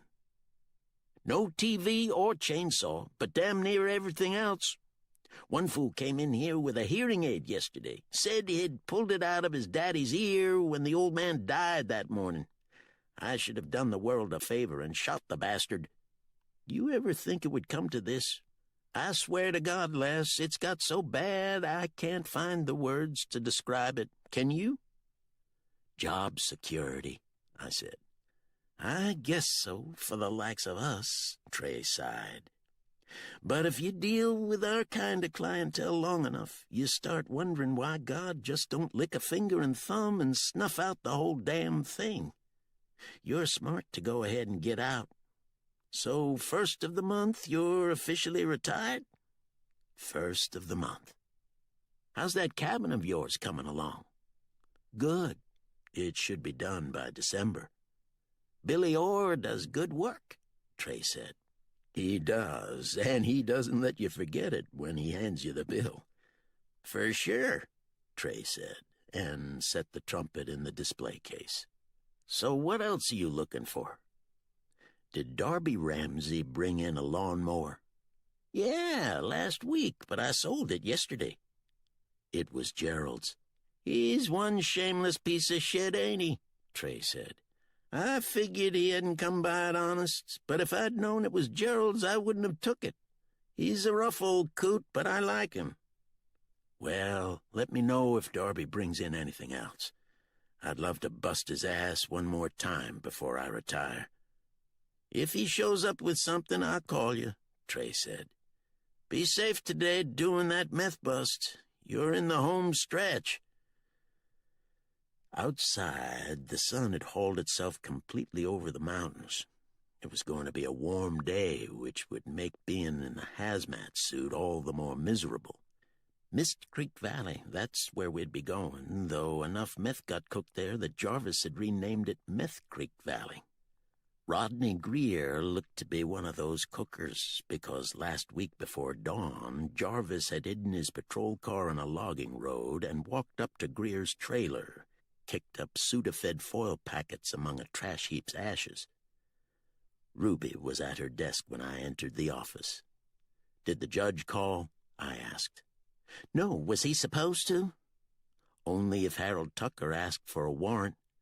How about around here? Anything I need to know about?" "Jarvis was looking for you earlier, but he stepped out," Ruby said. "Barry's downstairs double-checking the equipment. You know how he is about that." "It's good to have someone that careful around," I said. "You make sure they're still doing it after I'm retired." "You know I will," Ruby said. "But you be sure to look after my boys today." My boys. That's what she called Jarvis and Barry. She especially doted on Barry, who was still in his 20s, just 8 months on the job. Ruby had been here long enough to know anything from a traffic stop to a domestic could get an officer killed, but like the rest of us, she worried most about the meth raids. I knew that as soon as we left, she'd take a St. Christopher medal from her desk and rub it while she prayed we would come back safe, a Southern Baptist calling for backup. "Don't worry," I said. "I'll look after them." "And yourself, too," Ruby added. I'd been in my office only a few minutes when Jarvis knocked on the door. With his freckles and cowlicked red hair, hazel eyes that never seemed completely awake, Jarvis looked more like a teenager rousted out of bed than a man almost 40. "I'll soon start getting my stuff out of here," I said as he sat down. Jarvis blushed. "I'm not wanting to rush you, Sheriff." "I know that, but you need to get settled in. As far as what's on the walls, I can leave the calendar, the state map, too." "Sure," Jarvis said, and pointed a finger at the watercolor behind me. "I don't guess you'd be willing to sell that one, would you? I've always liked it. It's common to look at it, which I expect I'll be needing a lot more of in a few weeks." I looked back at the painting as well. Dark blue mountains rising into a light blue sky. In the lower right corner, LC 94. "I won't sell it, but I will leave it here for now." "Thanks," Jarvis said. "You won't mind if I hang it on this side of the room, will you?" "That's fine," I said, turning back to face him. "So you're sure Greer's been cooking?" "I'm sure," Jarvis said, "and not just because of what was in the trash pile. You know how these places are. It had that dead feel about it." I did know. Some of it you could see, windows closed and shades pulled down, doors never opened wide. There might be a grill or horseshoe pitch out front, but they never looked used. Everything appeared not so much left behind as surrendered in a siege, a white flag raised. "Just let us have the drugs and the rest is yours." "And Ben Lindsay's daughter is still with Greer?" I asked. "I drove by there yesterday and her car was there." "Any sign of diapers in that trash heap?" "I didn't see any." "Maybe she at least has enough sense left to leave the baby with her parents," I said. "She's done that before." "I hope to God so," Jarvis said. The worst thing was finding a child inside. You'd approach the house or trailer lots of time not knowing. Then you'd see a toy or baby food jar and get a knot in the belly. Things normally associated with happiness, like a teddy bear or pacifier, became ominous as headlights beaming up from a lake. But no other adults there, right? "Didn't look to be."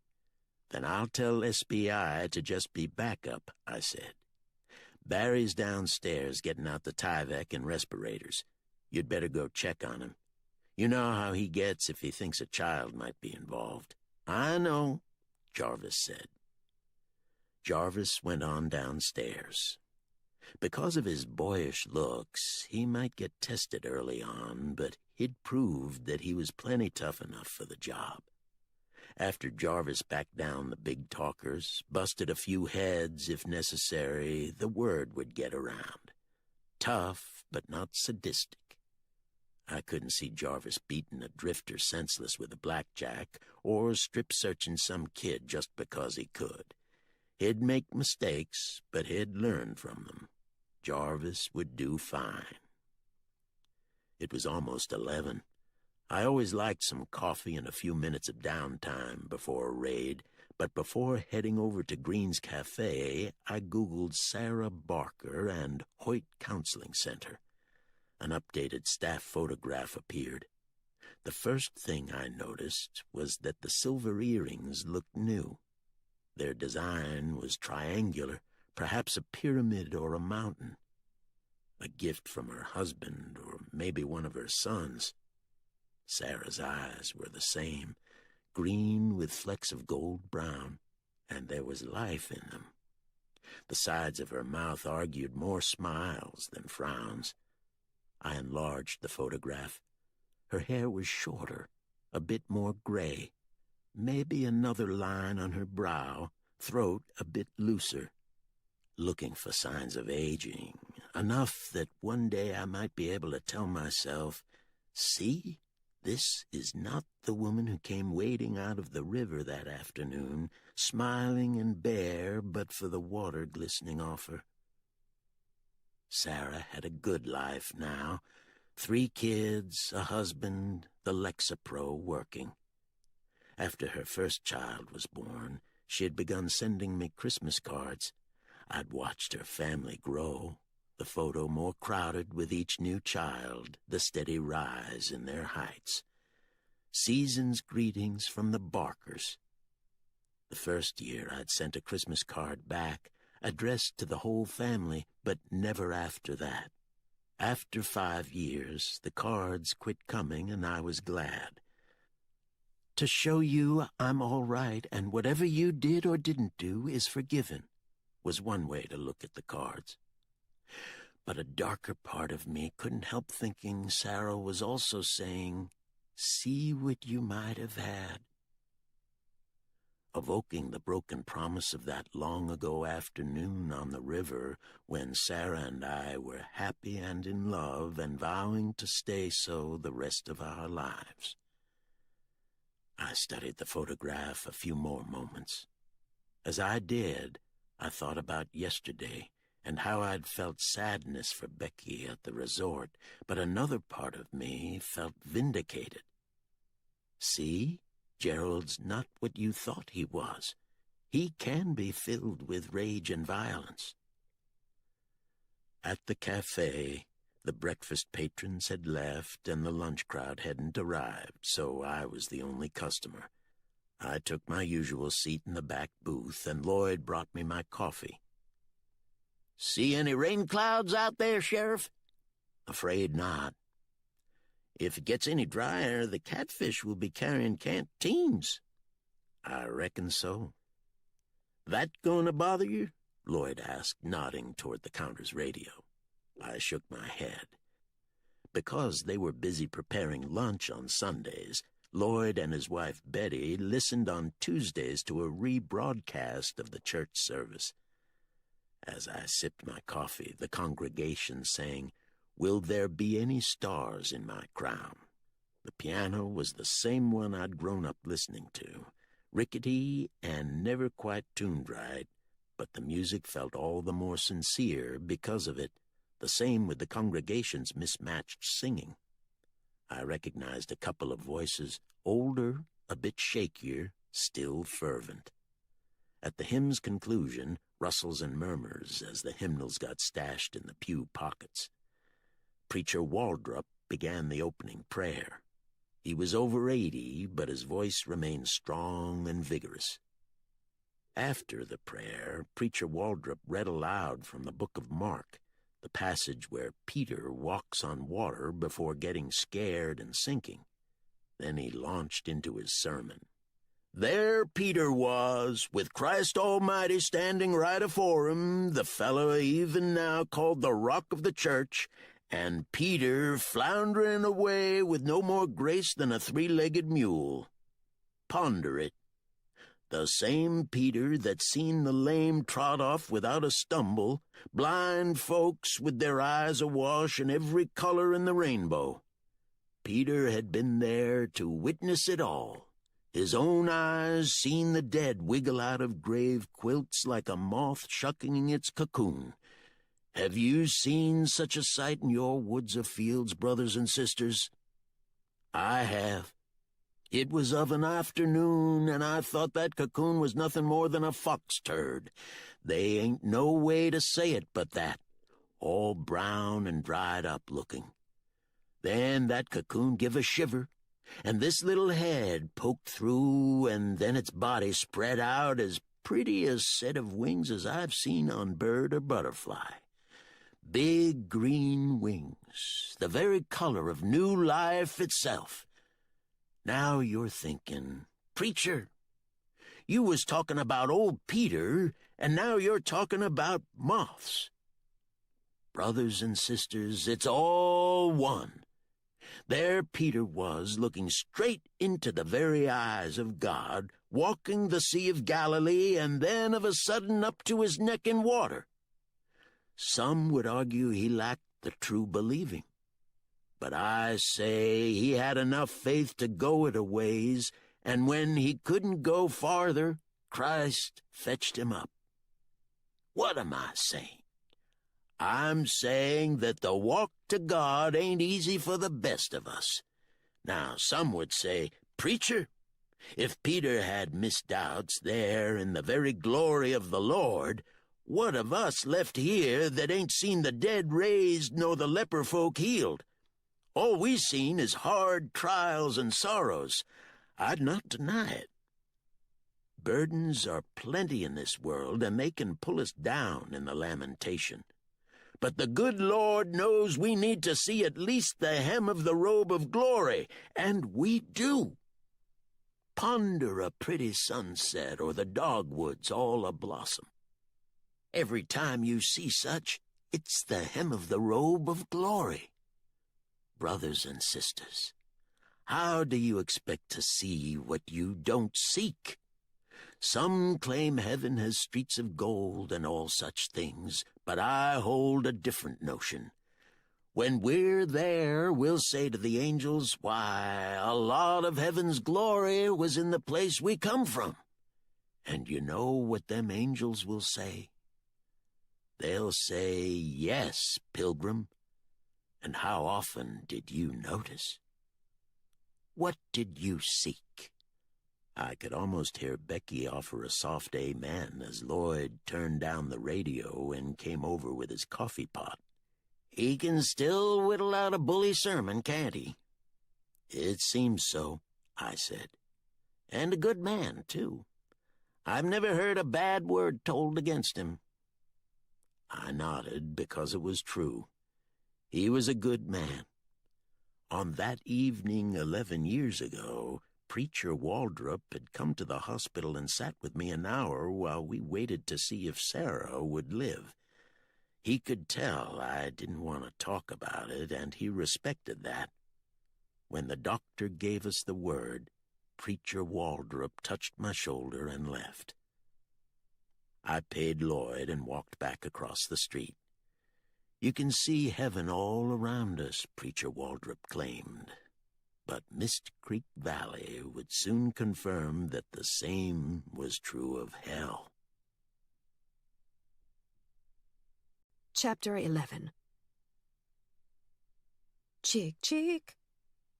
A red-winged blackbird sang, "Away from me, keep, away from me, keep," as he commandeers a cat-tail masthead, ebony coat blazoned with red epaulets fringed white. Above the drainage pond, Galax's skunky scent. Nearer the stream, cardinal flowers bloom. I touch a petal, some moisture yet. I check the campsites, then head back to the bridge. I set both arms on the railing, look down.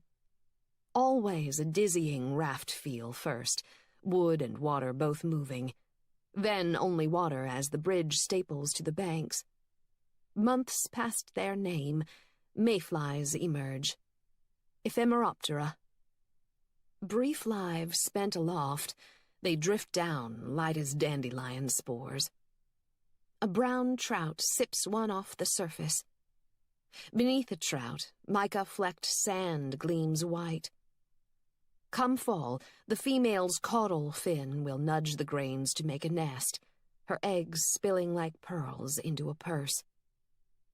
The trout rises and curves. On its flank, the spots Hopkins calls rose moles. A northern water snake, bank-blended until now, unspools into the water. Prow-headed as it swims across, rests in the opposite shallows. On its back, inscape of dark brown saddle marks with thin pyramids of yellow. Last week a man had brought one to the office, 2 children in tow. Killed a moccasin, he bragged.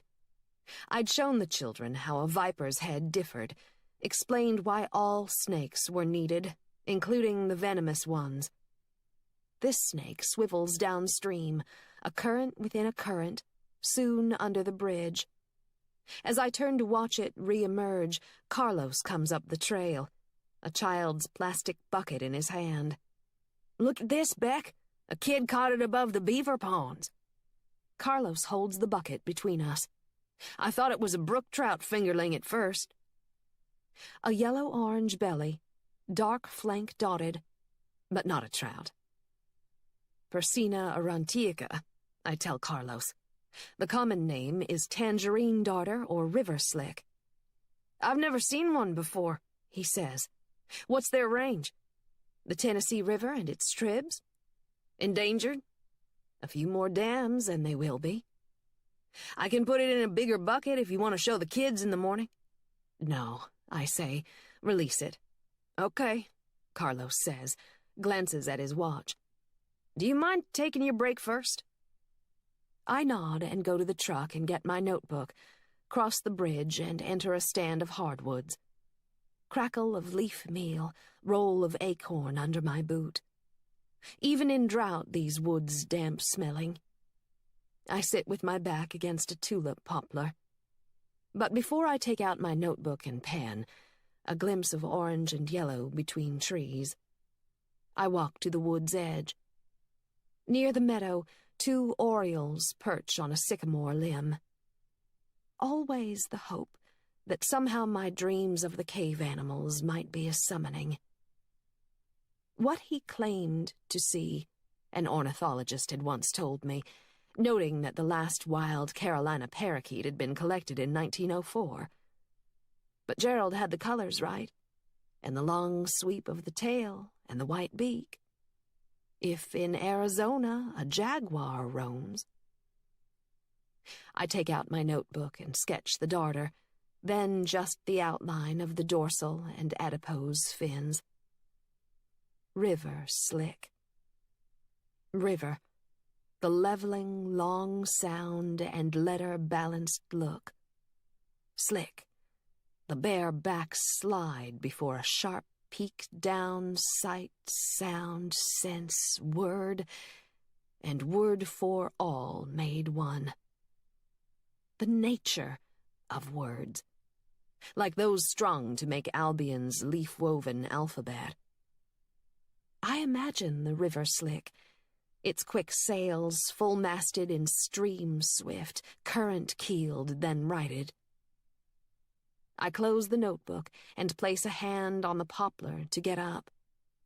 The lichen feels like old paint peeling, the bark itself all scrimshaw and scurf. Last week I'd brought children to the meadow. How many different things can you see? At first only 3, tree, grass, flower. Then as they moved around the meadow, actually seeing. Over 100 before they left. As I step out of the trees, a hollow crunch beneath my boot. Cicada slough. What a gift, to shed one's old self so easily. Chapter 12. Jarvis and Barry were already changing when I joined them in the basement. I took off my shoes and slipped on the white Tyvek hazmat suit, zipped it up to my sternum. We looked like astronauts preparing for launch. After that, I put on my steel-toed rubber boots and latex gloves. We got the duct tape and helped each other seal any possible gaps, because we'd be entering a place where, if they were cooking, just a few breaths could collapse a lung, numb your hands and feet, and do real nasty things to your central nervous system. We got our respirators and went out to the van, Jarvis driving, me beside him, and Barry in the back. Everyone was quiet, the only sound the AC running on high. Our faces beaded with sweat, and it wasn't just from the suits. Bad memories traveled with us as well. Jarvis had been almost stabbed with an HIV-infected needle. Barry's arm had been slashed by a kitchen knife. As for me, a broken nose and dislocated shoulder, and a loaded Ruger pistol aimed at my face. We also knew how a 9mm Glock that would drop a regular human wouldn't stop a meth addict. They'd eat the lead and keep on coming, which was why I always brought a 12-gauge riot gun. Even a meth head stepped back from a load of double-aught buckshot. Beginning our descent into the valley, we entered national forest land. There were no buildings or pavement like in Becky's Park, just one old logging road and at its end a few campsites, the rest forest. After a hiker's complaint last April, I'd found green Mountain Dew bottles meth heads had used for shake and bake, some still leaking their poison. Syringes lurked in the broom sedge, needles awaiting more human flesh to puncture. Not exactly a scene to support Becky's views on nature bringing out the best in humans. "Think we need to check it out again?" Jarvis asked, pointing at the logging road. "Probably," I answered. "I'll run out here in the morning." "I can do it," Jarvis said. "No, you need to be at the courthouse getting used to being in charge." The road leveled a last time and then plunged toward the valley floor. My mother's father had left the mountains as a teenager and found work as a sand hog on a bridge being built on the Mississippi. He'd told me how, as the wooden caisson descended, the water pressure thickened the blood in his veins. Eardrums and eyes felt ready to burst. Sometimes the pressure sprung nosebleeds. Something of that feeling came to me now as the mountains pressed tighter around us, squeezing out the sky. Because coming into this valley was also a descent into memory, my first meth bust and what had happened afterward. When Rodney Greer's trailer came in sight, Jarvis turned on the blue light. We pulled into the yard and got out. It wasn't only the Tyvek that made us move slow. No one wanted to trip and fall where a needle might be. Barry yelled out, "Sheriff's Department!" and, Glock in hand, placed himself where he could see inside when the trailer door opened. I stood in the center of the yard with my shotgun, while Jarvis, Glock ready as well, stepped up and tried the knob. It turned. Jarvis reached his arm out wide and swung the door open. He looked at Barry, and Barry nodded. Jarvis waited a few moments and peeked inside, then slowly went up the concrete steps, paused to pull his mask close to his mouth, and went inside. "Both hands!" Jarvis shouted, then waved us forward. I went in next. As always, the seconds seemed to widen. I felt the slickness of the linoleum under my feet. I heard the sound of breathing. My own, but Jarvis's as well, soon Barry's as he came in behind me. The open door let in a wedge of midday light, and the room emerged from the shadows. Music was playing. I didn't know the song, but it was the Beach Boys. Jarvis cuffed Rodney Greer and sat him on the couch where Ben Lindsay's daughter was passed out. She wore a green halter top and a pair of maroon sweatpants, no shoes. Every other toenail was painted black, like piano keys. A thin line of drool ran down the right side of her mouth. Television glamorized meth, even when they tried not to. You didn't smell the moldy food or the vomit, shit, or blood. The meth itself burning your nose like ammonia, or how, once you'd arrested them, you turned your face so you didn't smell their rotting mouths. No, TV couldn't give you that. I tapped her cheek, spoke, but got no response. Too soon I'd be passing the bad news on to Ben, something I'd done twice before. The place was about what I'd expected. Dirty clothes were dumped beside the door. On the coffee table, a pipe and lighter, a baggie half full of crystal, bunched up snack wrappers, a soft drink can. A trash bag, one of the big plastic black ones, sagged beside the couch. It reeked so bad I could smell it through the respirator. Jarvis went into the back room while I checked the kitchen. 2 needles with plastic syringes were on the counter. Another needle was on the floor beside an old-style microwave too long and wide to fit on the counter, its extension cord stretched tight as it reached up to a socket. But no ammonia bottles or lithium strips lying around. I figured if they were cooking, they were doing it somewhere else. Jarvis came from the back room with another big trash bag, this one full. He turned it up and the contents spilled onto the floor. batteries, brake fluid, red lye, coffee filters, bleach, and a dozen packets of Sudafed. All of it looked to be unopened. "Expecting a bad allergy season, Greer?" I asked. "Or is it your year to be Santa Claus down here?" Jarvis gave a chuckle, but Barry was silent. "Ain't none of that illegal," Greer answered. "Was there a crib or bassinet back there?" I asked. Jarvis said no and removed his respirator. He took a cautious sniff, then a deeper one. "I don't think they've cooked here," Jarvis said. I took off my respirator as well, but Barry, who still stood by the doorway, didn't. He had a 3-year-old and a 9-month-old at home and was always more careful. When we got back to the courthouse, he'd shower and scrub every inch of himself with a washcloth he never used twice.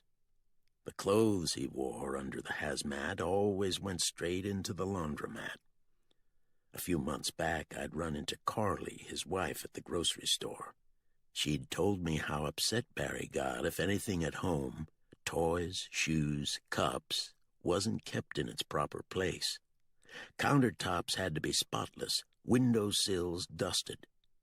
More than once after a meth raid, Barry had gotten up in the middle of the night and vacuumed every rug in the house. "It's what he sees in those meth houses that makes him that way," Carly had told me. "How much has she done?" I asked Rodney Greer.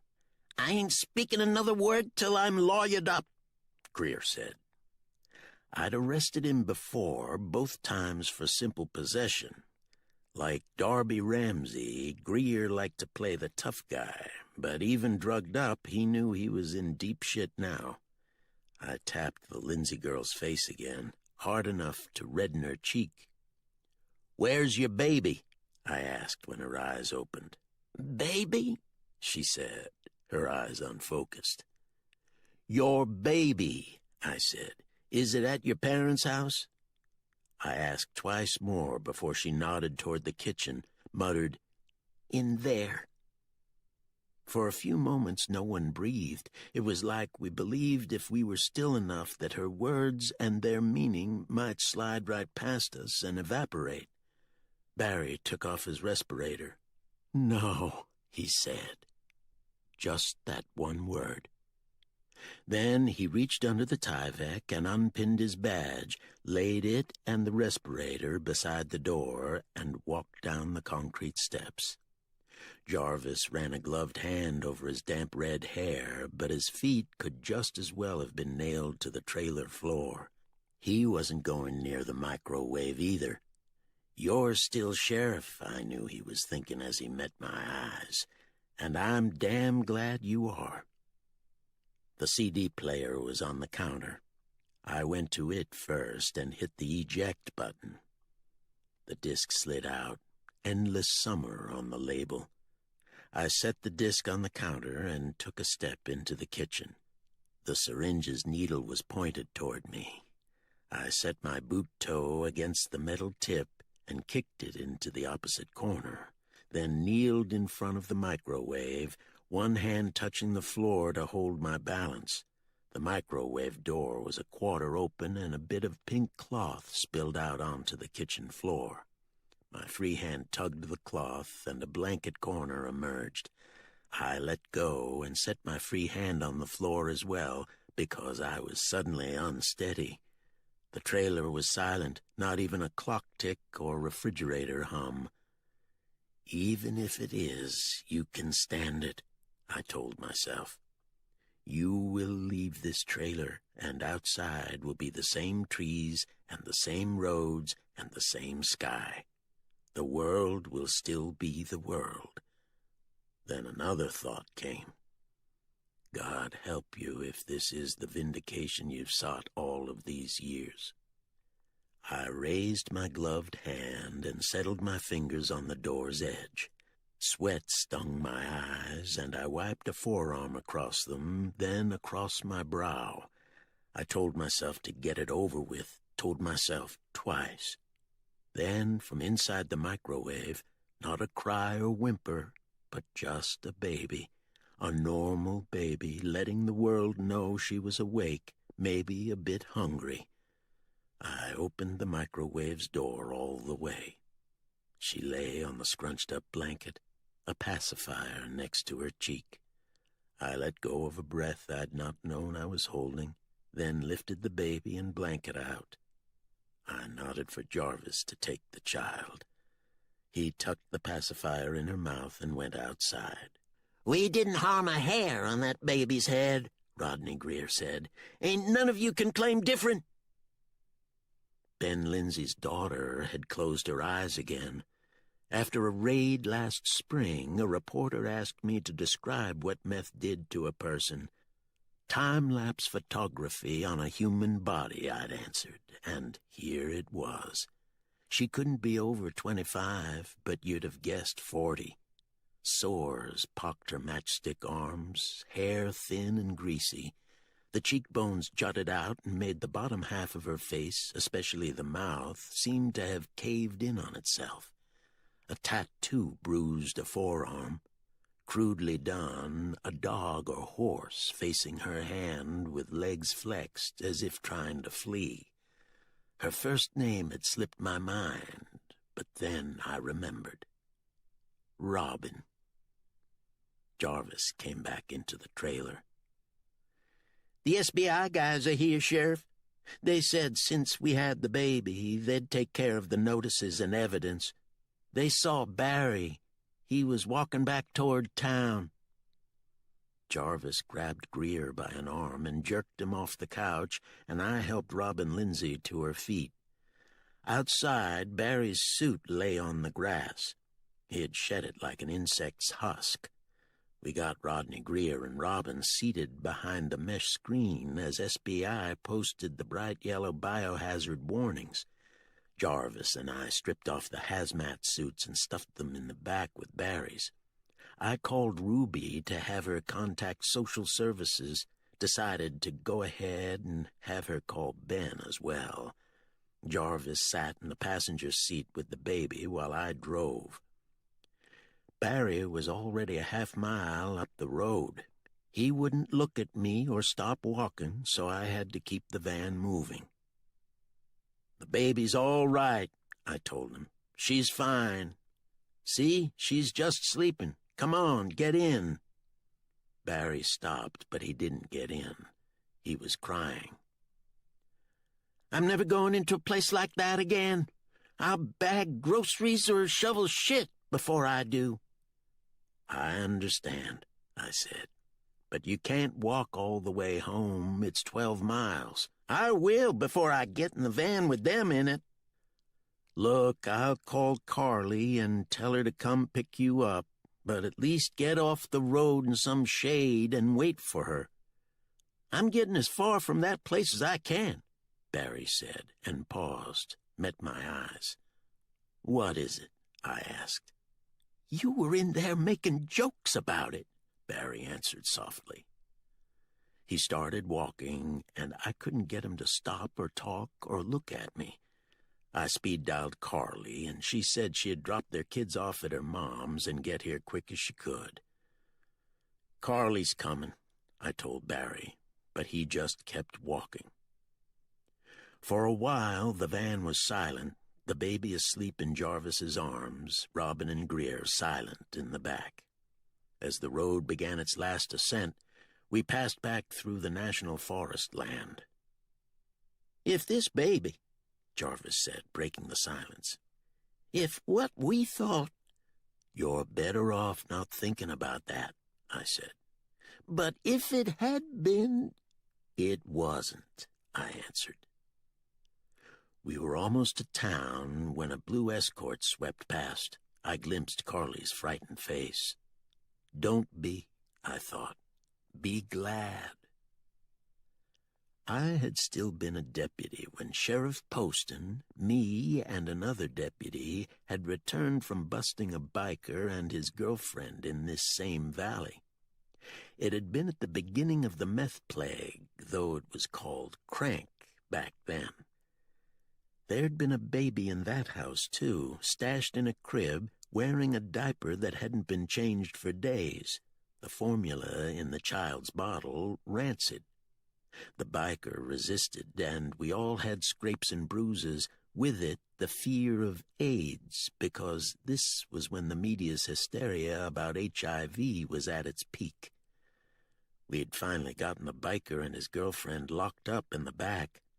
The return ride had been a nightmare, the cat piss reek on the prisoners and the baby, who wailed all the way.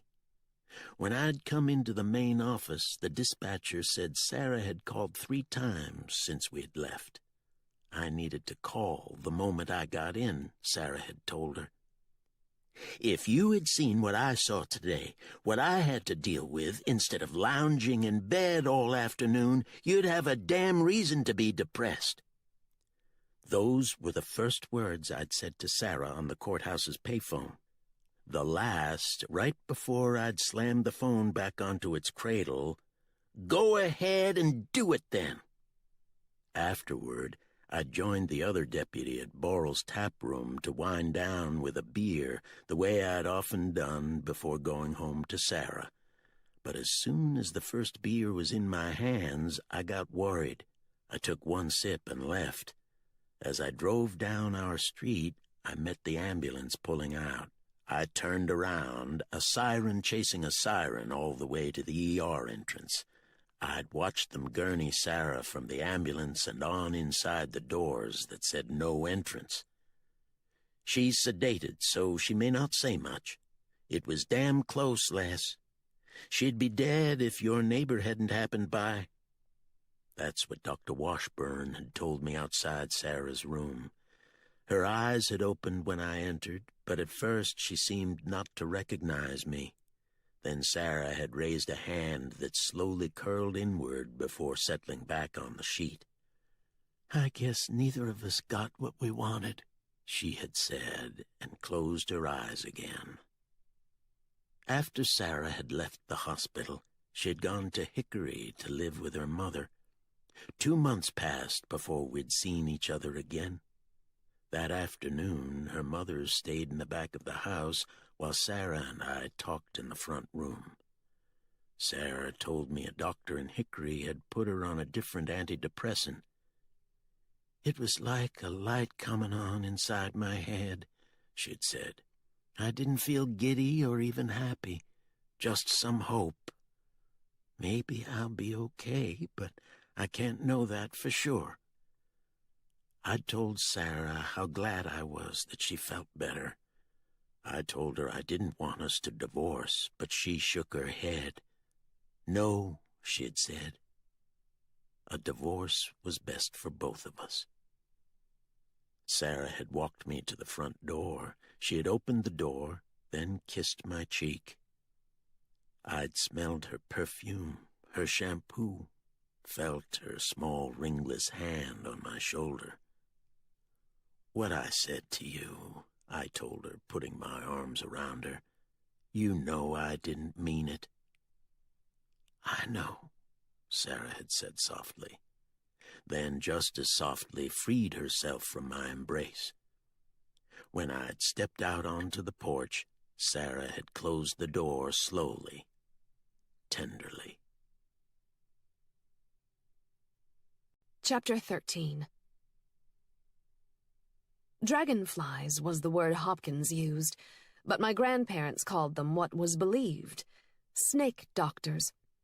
This one stream-hovering, its sun-saddled back green-shimmering, wings blurring like white water to still the piped body. I open my notebook to the new poems section and write, "Snake Doctor." I imagine the insect about to settle on the snake's wounded flesh. Minister whose idling cross-shadow blessed even before wings stilled and the virid touch. Nothing else comes, so I set the notebook beside me. What else is here? I listen.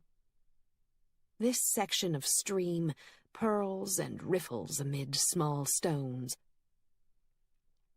What word might be made for what I hear?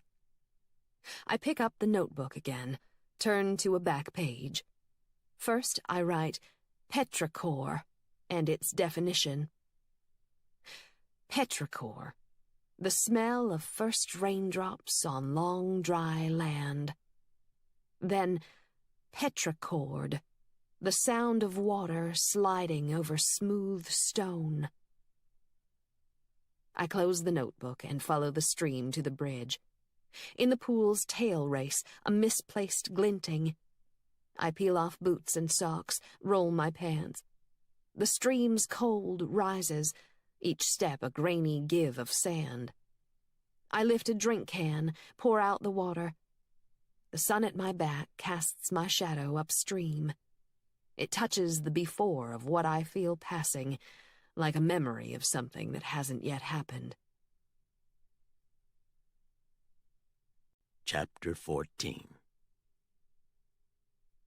At the courthouse, Jarvis handed the baby over to social services. He took Greer and Robin Lindsay downstairs to the jail, all the while Greer whining about a lawyer. I put the suits in the biohazard container and the respirators in the storage room, told Ruby to call Carly and check on Barry, then left for Green's Cafe to get a sandwich and drink to go. As I came down the courthouse steps, Ben Lindsay pulled into the side lot. He got out of his pickup slowly, more like a man in his 80s than early 50s. Ben shut the driver's door the same way, the door not cleanly locking. He didn't bother to reclose it. "Martha wouldn't come with me," Ben said. "That girl's own mother has given up on her, says the Robin we knew is dead and gone and ain't coming back. Her own mother thinking that way, Les. And I wish to God that I could too, but I can't." What was a man to say to that, especially one like me who'd never had a child? I told Ben that Robin was inside. He nodded and went on, taking each courthouse step slow as a man walking toward a noose. In a county this rural, everyone's connected, if not by blood, then in some other way. In the worst times, the county was like a huge web. The spider stirred and many linked strands vibrated. When I entered the cafe, the room got real quiet, which meant people already knew. A few conversations started back up, but they were soft, words exchanged about the weather or fishing, the sorts of things people spoke of when other things couldn't be. But there are some who love nothing more than other people's misery. Bobby Moffett left her table, came over to where I waited by the cash register. "It's a terrible thing, isn't it?" she said. "Not for that girl, but for Ben and Martha. They are such fine folks, Sheriff. I just don't know how they're able to go on after what that child has put them through. Of course, I've always been of mind they didn't discipline her enough." "Can you hurry up with that sandwich?" I asked Lloyd, who nodded and went into the kitchen. "Honestly, that girl was allowed to run wild.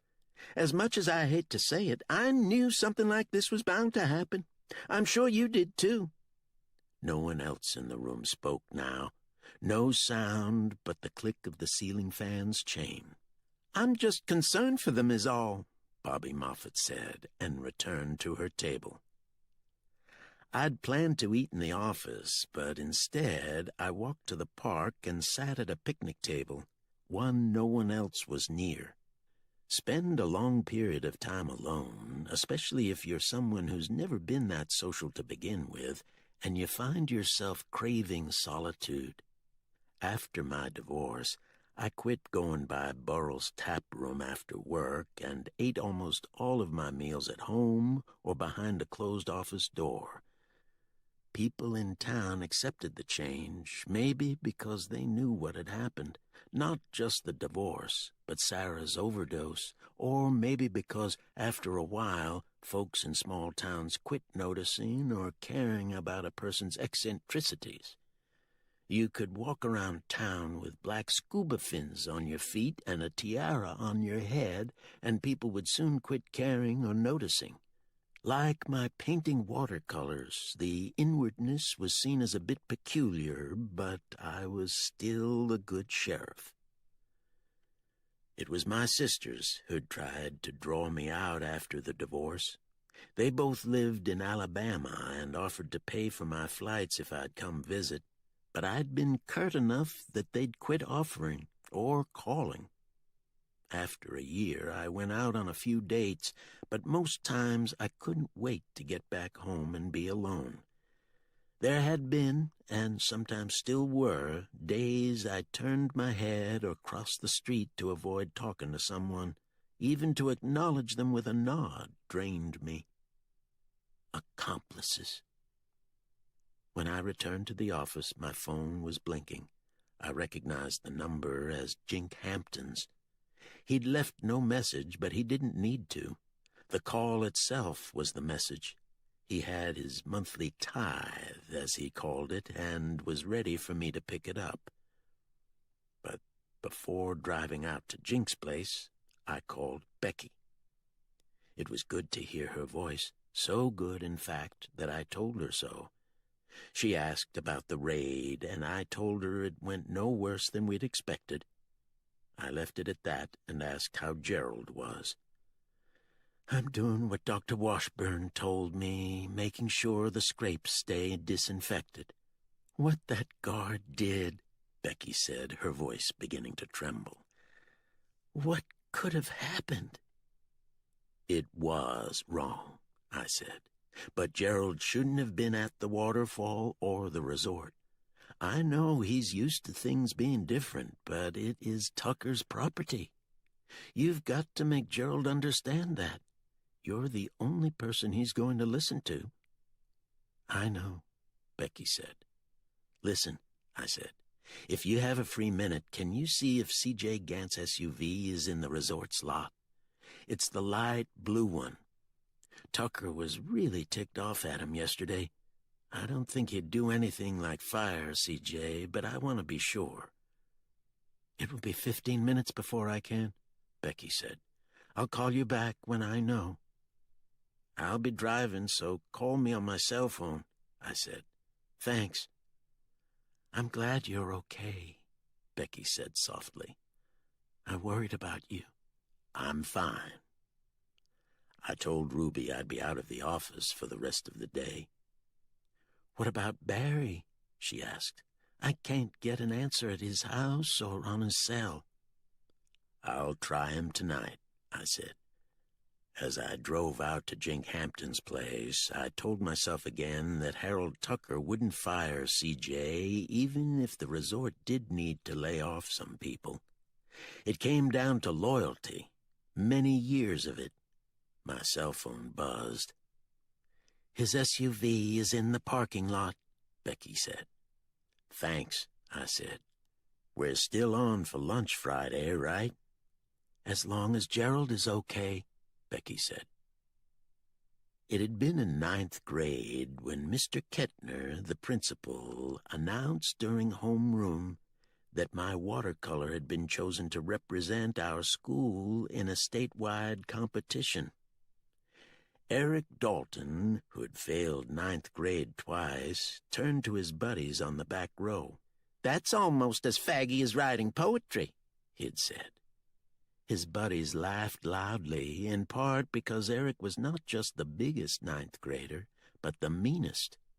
When the rest of the class turned to look at him, Eric stared back. "What I said was funny, wasn't it?" he challenged. C.J. was on the front row. Not even a laugh was necessary, just a smile, and he'd be, maybe for the first time in his life, on the other side of the taunts, invited into the safety of the herd. When the laughs rippled to the front row, C.J. didn't even smile, and he didn't look at me. He turned to the front of the room and waited for the teacher to restore order. 4 months later, he would save my life. Jink Hampton raised dope, but he also bred plot hounds. When I got to his house, he led me inside the pen, picked up a pup from a new litter.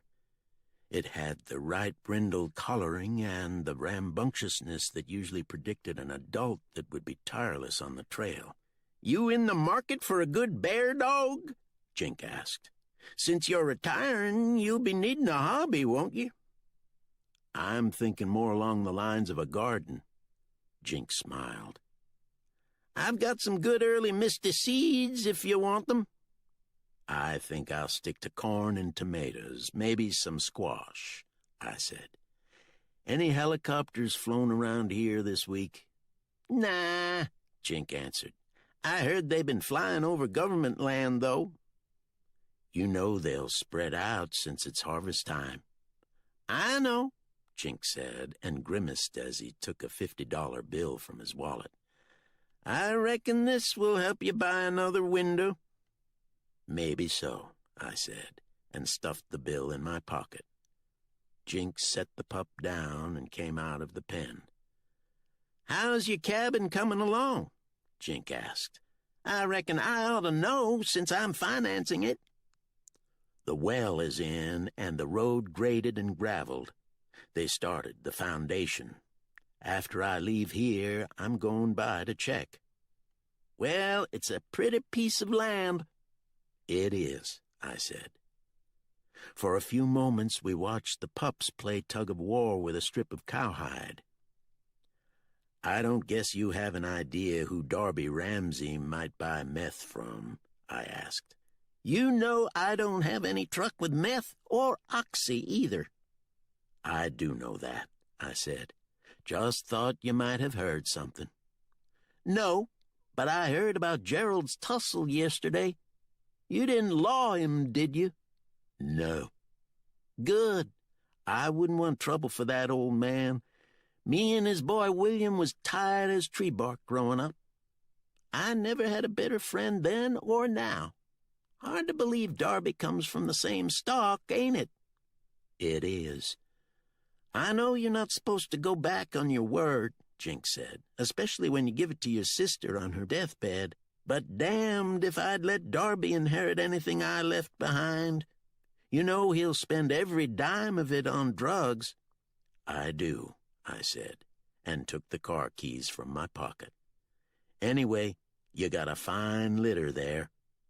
"They should be, but dogs are like people. No matter how good the bloodline, they can still turn out sorry." We walked over to my car. "So this is the last time between me and you," Jink said. "This is it." "What about Jarvis Crow? Do I have the same arrangement with him?" "I don't know," I said. "That's between you and Jarvis." "You ever talk to him about it?" "I haven't, but you and I both know he's wise to what's going on. If he wants it to continue, he'll drop by." "Hell, Les, what if he drops by just to arrest my ass?" "Like I said, you boys will have to work it out." "All right," Jink said, extending his hand. "Have a good retirement." Chapter 15. At 10 tonight, come to the I-90 rest stop, the one between the two Emory exits, R. The note had been placed under the park truck's wiper blade. This was 6 months after I'd moved out, 2 weeks before Richard died. By then he was being sought for setting fire to a mine owner's house. A homegrown terrorist, newspapers said, another Ted Kaczynski. "Don't go," a part of me said. But I went. The first interstate sign with the word Emory was like a knife tip touching my stomach. A dull knife, but each time Emory appeared, 18 miles, 10 miles, 4, the blade pressed deeper. I turned off the highway and parked. Where my parents' house had been, where the elementary school still was, all were within a mile. No other vehicle was at the rest stop, but minutes later a jeep pulled in beside me. A man I didn't know got out. "Hand me your cell phone," he said, and took out the battery and threw it into the woods. "Wait here," he said, then got in the jeep and drove off. They don't even notice it anymore, do they? I turned around and Richard was coming out of the woods. I mean the exhaust, he said. I think air is supposed to smell like poison.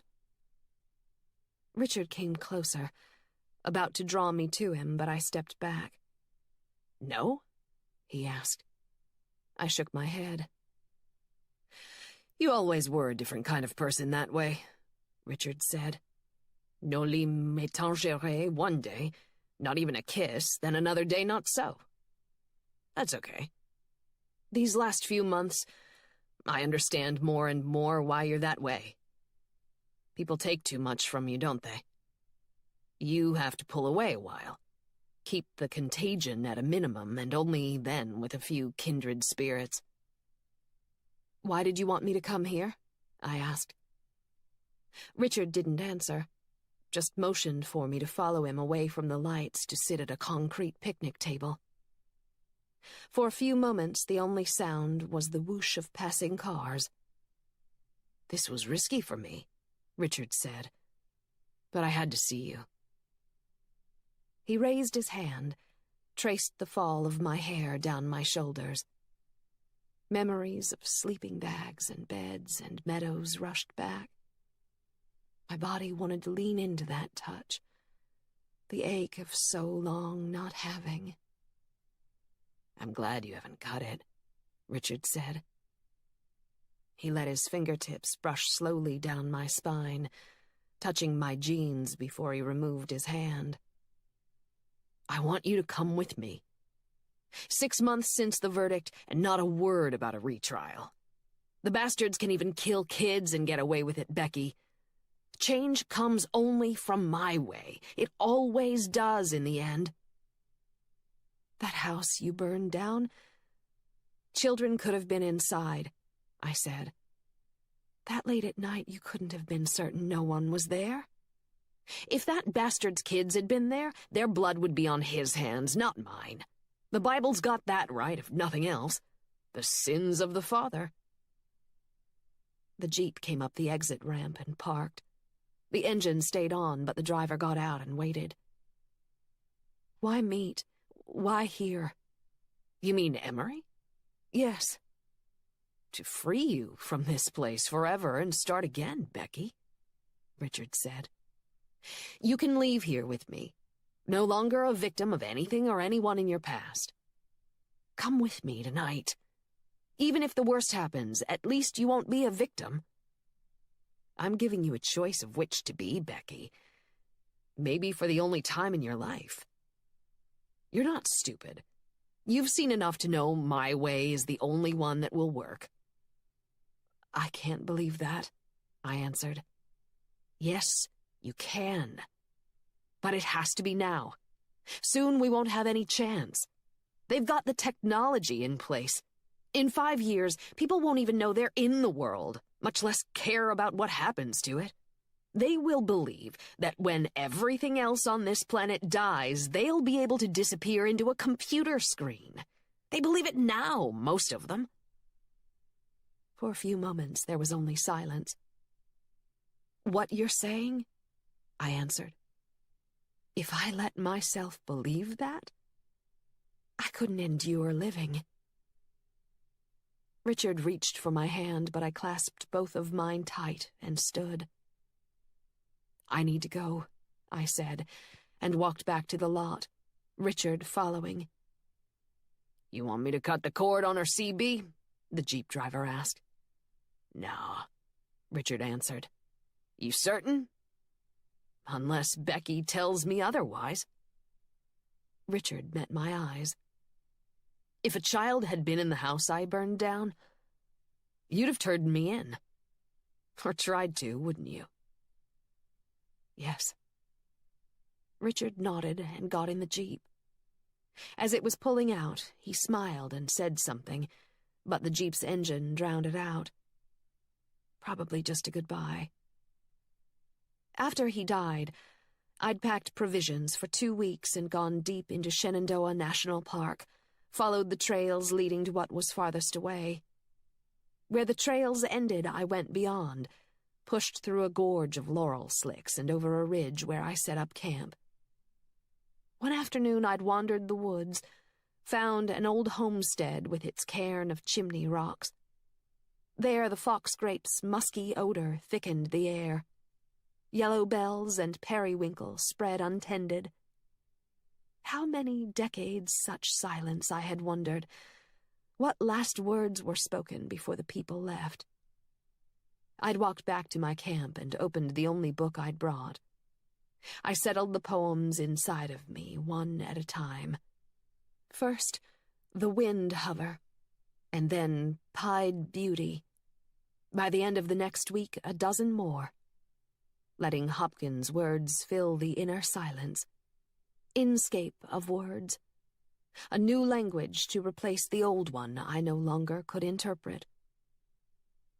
I close the park gate and leave, try to lock away memory as well. I need to check on Gerald, but pedal toward the parkway first, feel the release of being in a body all aware. A mown hayfield appears, its blonde stubble blackened by a flock of starlings. As I pass, the field seems to lift, peek to see what's under itself, then resettle. A pickup passes from the other direction. The flock lifts again, and this time keeps rising, a narrowing swirl as if sucked through a pipe, and then an unfurl of rhythm suddenly sprung, becoming one entity as it wrinkles, smooths out, drifts down like a snapped bedsheet. Then swerves and shifts, gathers and twists. Murmuration. Ornithology's word poem for what I see. 200 starlings at most, but in Europe sometimes 10,000, enough to punctuate a sky. What might a child see? A magic carpet made suddenly real? Ocean, fish schools, swimming air? The flock turns west and disappears. Chapter 16. As I drove back toward town, I thought of what Jink had said about Darby and his bloodline, but it could go the other way, too. My dad had been as kind and gentle a man as I've ever known. He'd never laid a hand on me, even when my mother argued that he should. But my father's father had been a monster. He'd come home drunk and slap my grandmother around, then jerk his belt off and flail the backs of my father and his younger brother, until one night when Dad was 14. The old man had staggered through the front door, and my father swung a ball bat as hard as he could into my grandfather's kneecap. He'd fallen, and Dad and his brother beat him senseless and then dragged him out of the house and all the way to the road. They told their father if he ever came back, they'd kill him. He'd hobbled away, and no one ever saw him again. A lot of men couldn't get past such childhoods, though. They'd stay trapped in the same cycle. I'd seen it too often. The boys with welts and bruises from their father's belts and fists would do the same to their own wives and children, becoming the very thing they'd feared and hated most growing up. After my parents' deaths, I'd found a single photograph with my grandfather in it. His eyes didn't look at the camera or at his family standing beside him. Instead, they'd gazed toward something to his right as if denying any connection. I'd studied his features, found more of me in them than I had wished. I hadn't thought anyone to be around this late, but as I came up the freshly graveled road, Billy Orr's truck was parked in front of the cabin's foundation. He sat in the cab, the driver's window down. I pulled up beside him. "Just come by to see how far they got today," Billy said. "It's coming along good, don't you think?" "I do. Matter of fact, I'm ready to order the porch materials. You're still sure you want that wraparound, the one I showed you?" "I am. It'll give you a pretty view in 4 directions," Billy said, his gaze sweeping the mountains now. "But like I said, counting labor, it'll be around 25,000. "That's fine," I said. "I need to go ahead and pay you for everything. 125,000 total, right?" "That's right. But pay half now and half when it's finished. I want you to be certain you're satisfied." "All right. I'll get half to you by Monday. It'll be cash." "I'm not averse to real money," Billy said, smiling as he cranked the engine. "If something's not the way you want it, let me know." After Billy left, I checked out the foundation. Everything looked plumb, no cracks or bulges, the end and bed joints precisely measured. No drink bottles or food wrappers left behind either, another sign that Billy's crew took pride in their work. I turned and looked at the view I'd have from the front porch. In winter, I'd see a couple of second homes on the ridge, but for now it was green trees and blue mountains and silence. It was a scene I'd once enjoyed viewing with a brush in my hand and a blank canvas. After a day dealing with the usual messes, it was nice to set an easel outdoors and look at the mountains, then try to recreate them, mixing colors to get the right shade of a leaf or boulder, or capture the way a tree limb reached crookedly toward the sky. The pleasure of that quietness, because even if people saw me in a yard or field, they'd leave me be. Plus, the pride anybody gets from doing something well, as the county art show ribbons attested, though sometimes less proudly, an excuse to get away from Sarah. Which was ironic, because, like a lot of things, I'd not enjoyed painting much after she was gone, and so quit. I walked back to the car, but didn't get in. I leaned against the hood and looked at the mountains. A breeze stirred as the sun began to sink below them. Soon the leaves on the hardwoods would turn. Like the mountains are huddled under a big crazy quilt. That was what my grandmother used to say when it happened. Crazy quilt. It was an expression you rarely heard these days, same as proud to know you, or it's a gracious plenty. I thought about Gerald, who understood those words, but in a deeper way couldn't understand a no trespassing sign, because it belonged to a world he didn't know. I had been bad to sleepwalk as a kid. There were times, for some reason always in the summer, I'd make my way out of the house and end up in the yard. Folks back then, or at least country folks, didn't see the need for a porch bulb burning all night. I'd open my eyes and there'd be nothing but darkness, like the world had slipped its leash and run away, taking everything with it except me. Then I'd hear a whippoorwill or a jar fly, or feel the dew dampening my feet, or I'd look up and find the stars tacked to the sky where they always were, only the moon roaming. I turned onto the main road and drove back toward town, all the while remembering what it had felt like when the world you knew had up and vanished, and you needed to find something to bring that world back, and you weren't sure that you could. Part 3. Chapter 17.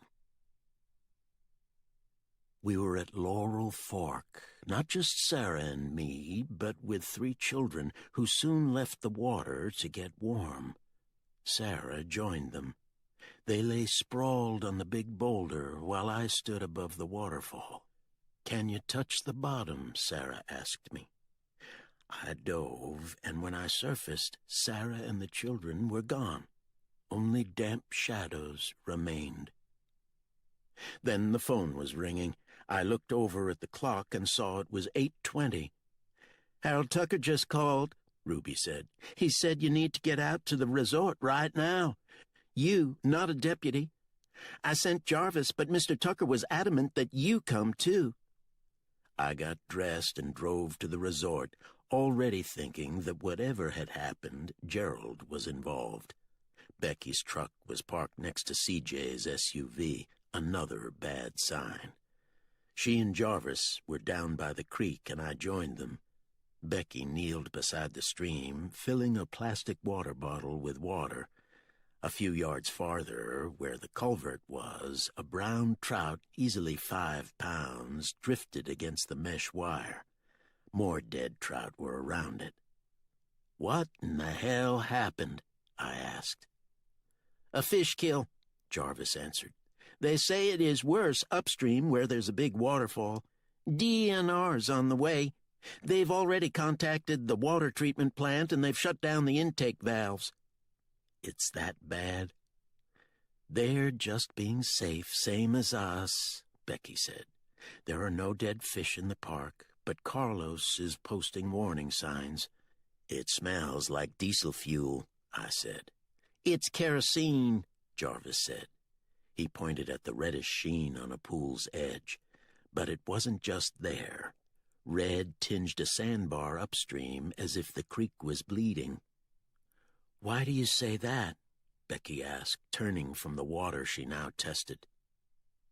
"They put red dye in kerosene," I said, "to differentiate it from on-road diesel."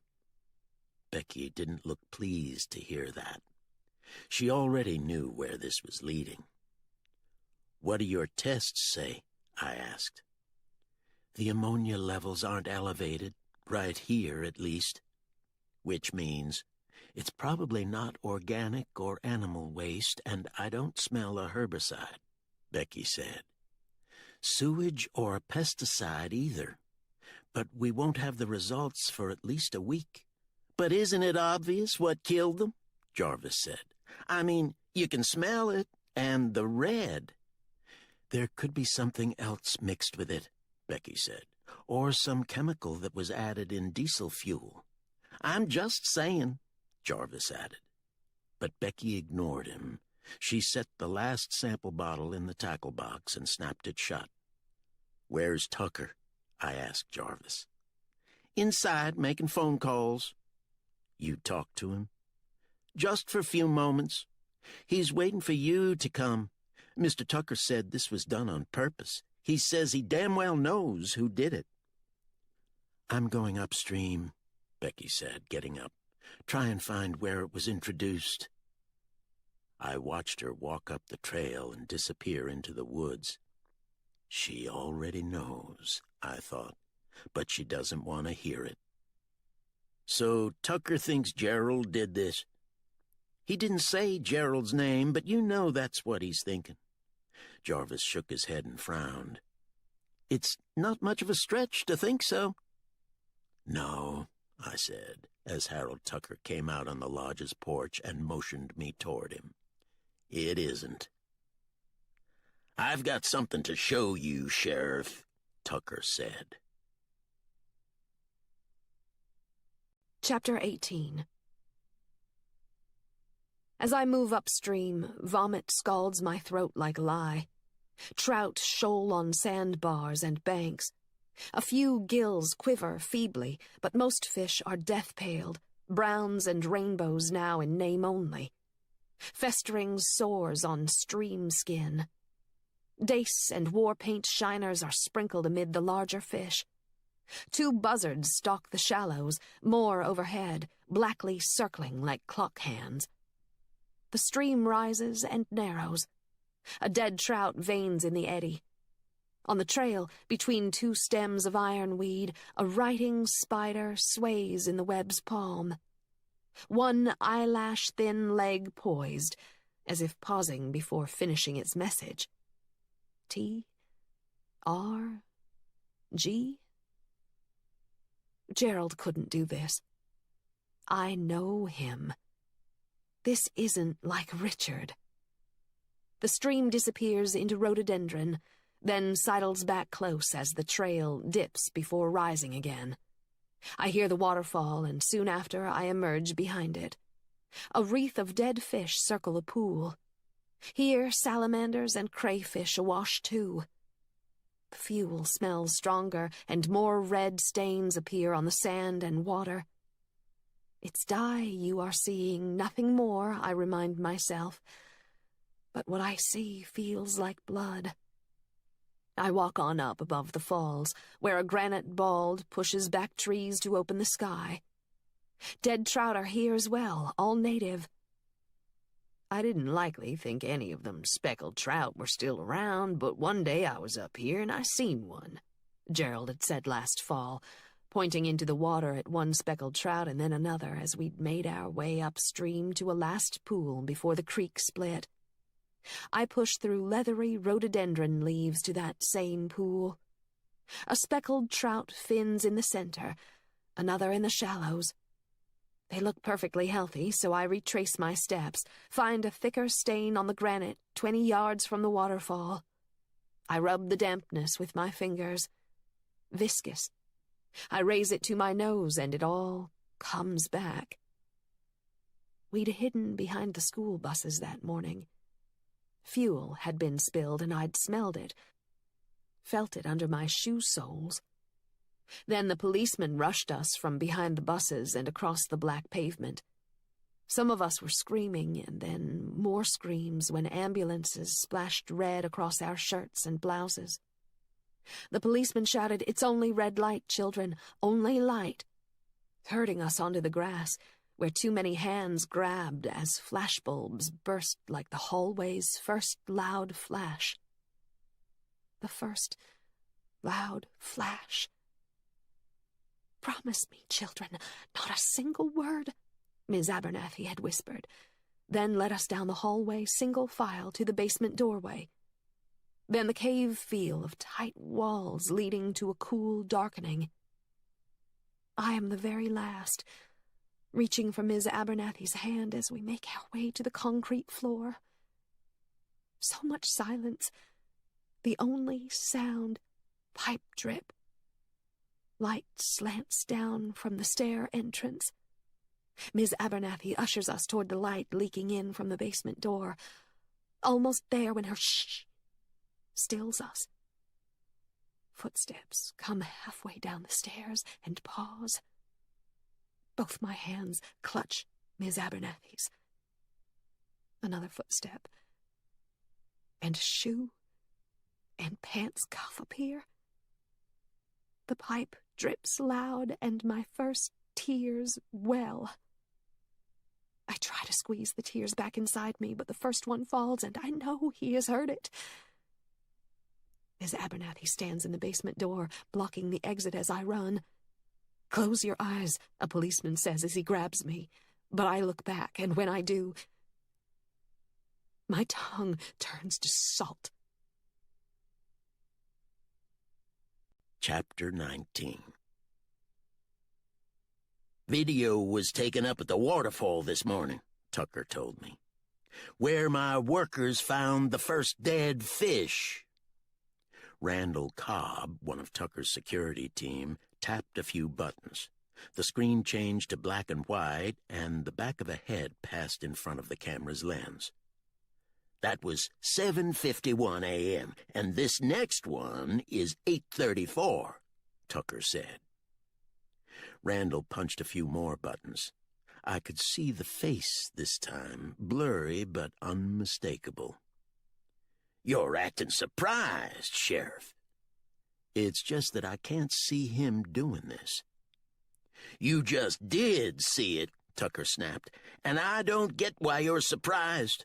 Gerald Blackwelder's gotten away with everything but poisoning my stream. Why would he figure he couldn't do that, too?" "Are there other cameras up there?" "There's another one 50 yards downstream." "Have you checked it?" "Why in hell do we need to?" "Just to be sure no one else was up there." "Check that other camera between midnight and 10 a.m. and let the sheriff know if anyone's on it," Tucker told Randall. "Do it quick." "Yes, sir." Tucker didn't wear his golf clothes today. He had on a blue cotton suit, dress shoes, a white shirt, but no tie.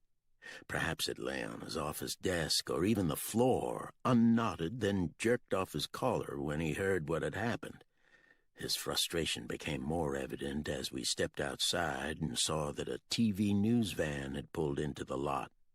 "Fucking DNR's already supposed to be here," Tucker fumed. "I can't clean up this mess till they say so.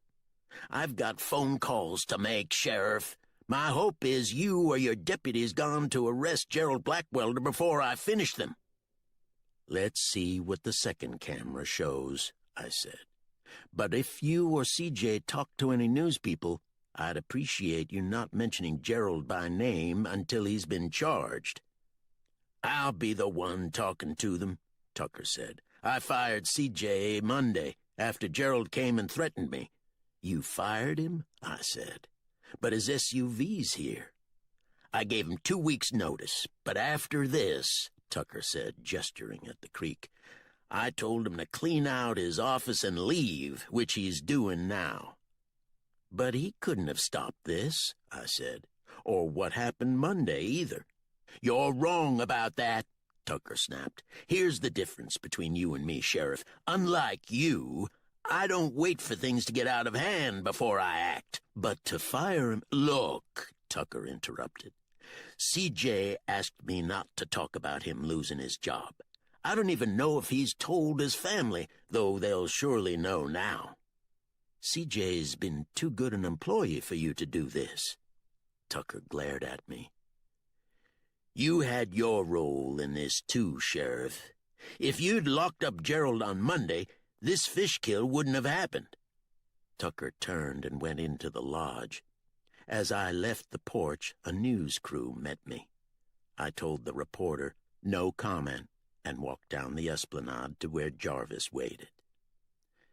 "They've got Gerald on a security camera, right up there where the fish started dying." "I guess we ought not to be too surprised, but somehow I still am," Jarvis said. "You want me to go get him?" "I'll do it, but not yet." Tucker's security guard came and said no one was on the other camera, which pretty much sealed it. I looked at the big brown trout and thought of the one CJ and I had tried to catch the summer of our junior year. "You're smart, Les, but you try to hide it." But CJ never hid his smarts. The taunts picked back up some as we entered our last 2 years of high school. "Teacher's pet," "brown noser." Neither was true. Some of the teachers didn't like CJ either, because at times he wasn't above questioning what they said in class. But after that day at his great-uncle's farm, I'd sit with him if I saw him alone in the cafeteria or at an assembly. He'd try to get me to take college prep courses with him, even said we could study together. When CJ had come back 5 years ago, he'd made it a point to tell me that the stay would be temporary, but in the last couple of years, he hadn't said much about leaving, and I'd wondered if what my grandfather had told me was true, that if you're born in the mountains, you can't feel at home anywhere else. But now... Becky came out of the woods, the tackle box in her right hand. "That old man means a lot to her, doesn't he, Sheriff?" Jarvis said. "Yes, he does," I answered. "And I'm afraid she's made herself believe he's someone that he's not. Why don't you check in with Ruby while I talk to her?" "Okay," Jarvis said. "You wonder about Gerald, and now he's proven you right. The fault is with her, not you." But that thought did me no good, especially because last night, in one of those 3 a.m. moments when we're most honest with ourselves, I'd wondered if in some way I'd known on Monday that Gerald would go to the resort and confront Tucker. No, I told myself, I hadn't known that. I'd made Gerald promise that he wouldn't go. This is all Gerald's fault. But it was like putting a metal washer in a vending machine and it falling straight into the change box, that same hollow ring. "I found where it was introduced," Becky said as she joined me. "It's right above the waterfall." "Did that confirm what it is?" Kerosene, Becky said, not meeting my eyes. Some was spilled on the sand, but something else could have been dumped in. But you've got no cause to think something else was. I can't say for certain, Becky said. Nobody can without the sample results. But kerosene, I said, pitching the word back to her like a baseball. That's definite. I waited, but knew I'd have to be the one who said it. I stepped closer, placed my arm gently around her. You know this doesn't look good for Gerald. I mean, we both know he's got a temper. Gerald didn't do this, Becky said firmly, as she would if I'd misidentified a wildflower. A camera at the Waterfall shows him up there this morning. I saw the film, and it's Gerald. Becky's expression didn't change. They're showing the film they took on Monday. He's wearing a different shirt, Becky, I said softly. Gerald didn't do this. I know how much you care about Gerald, I said, and I know some of it, probably a lot of it, has to do with your grandparents, what they did for you. But what you owe them or feel you owe Gerald has limits. Trout were killed above the waterfall, Les. Speckled trout, Becky said, more emotion in her voice now. I went up there with Gerald to look at them last fall. If you'd been with us that morning, if you had, you'd know he couldn't do this. Those speckled trout, Gerald didn't want to catch them to eat. He wanted them just to be there and to stay there, Becky said, her voice breaking. The way Gerald looked at those speckled trout, Les, he loved them. He loved his son, too, but that didn't stop Gerald from burning his son's house down with kerosene. That's what I could have said. But instead, I withdrew my arm and motioned toward Jarvis and Harold Tucker, who were coming to join us. Tucker had taken off the coat and rolled up his shirt sleeves.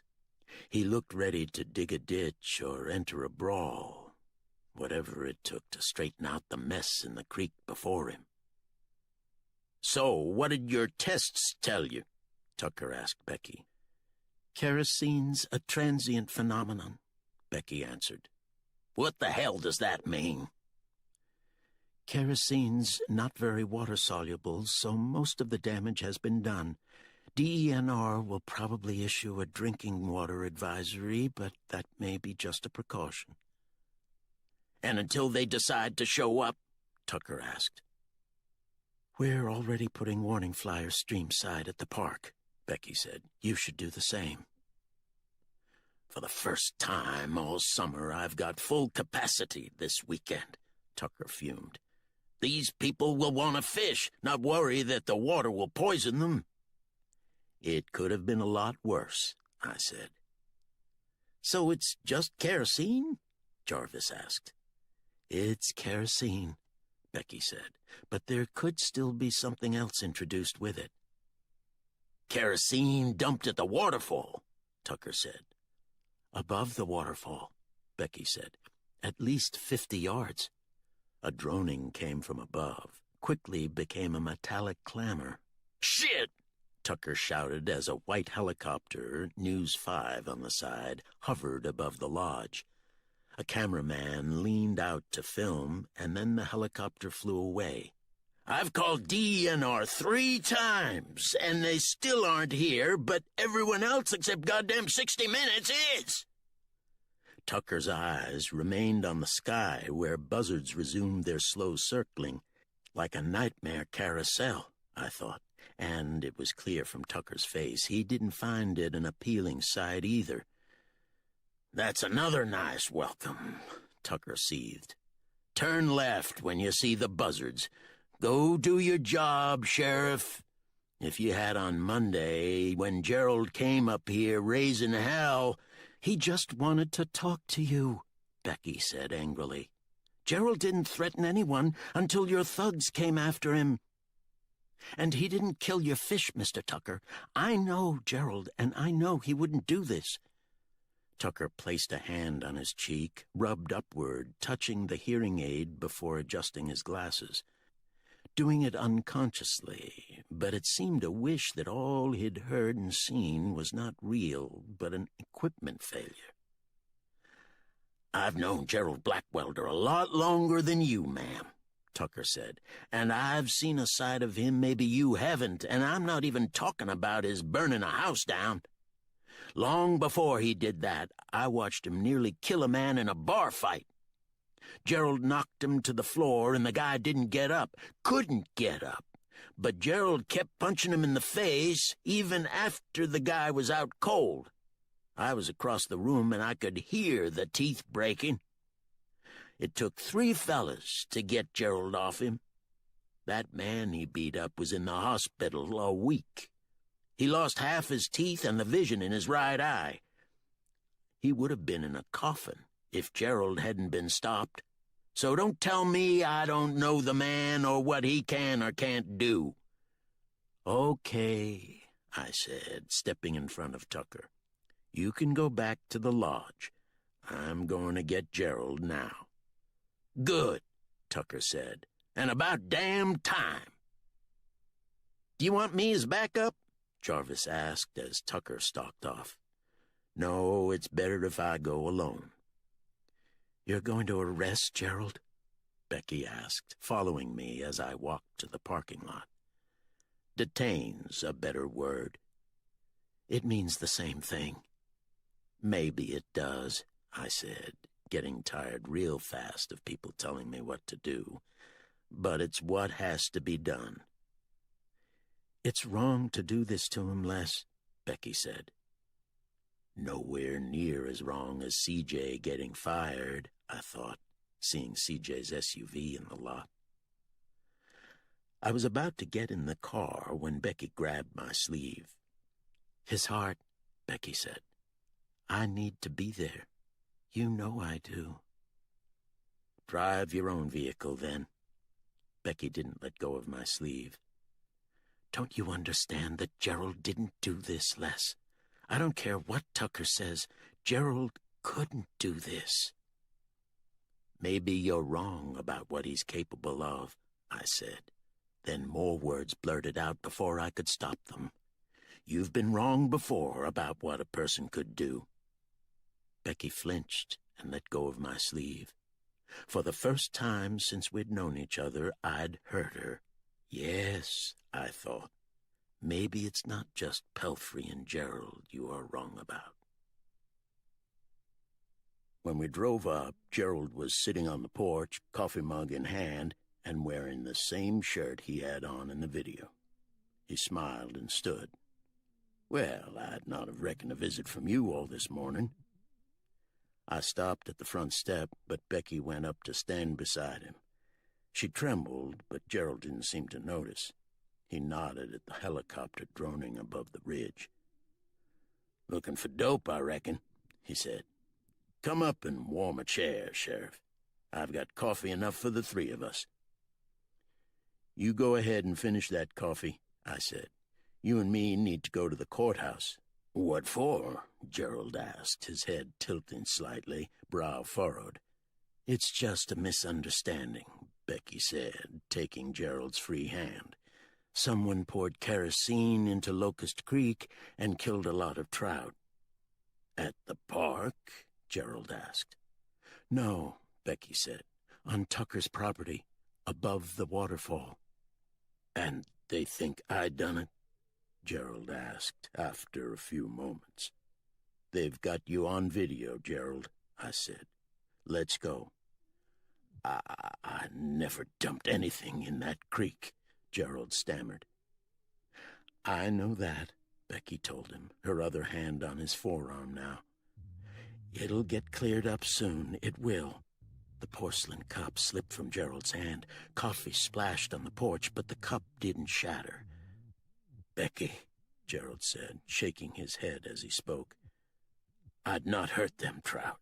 You know that." The helicopter must have seen my patrol car, because as I stepped onto the porch, it skimmed over the last trees, raising dust and buffeting our clothes. "We've got to go!" I shouted. I went and took Gerald's free arm. Becky and I got him down the steps as grit lifted, stinging our eyes. The brown cloud thickened, gained twigs and pebbles.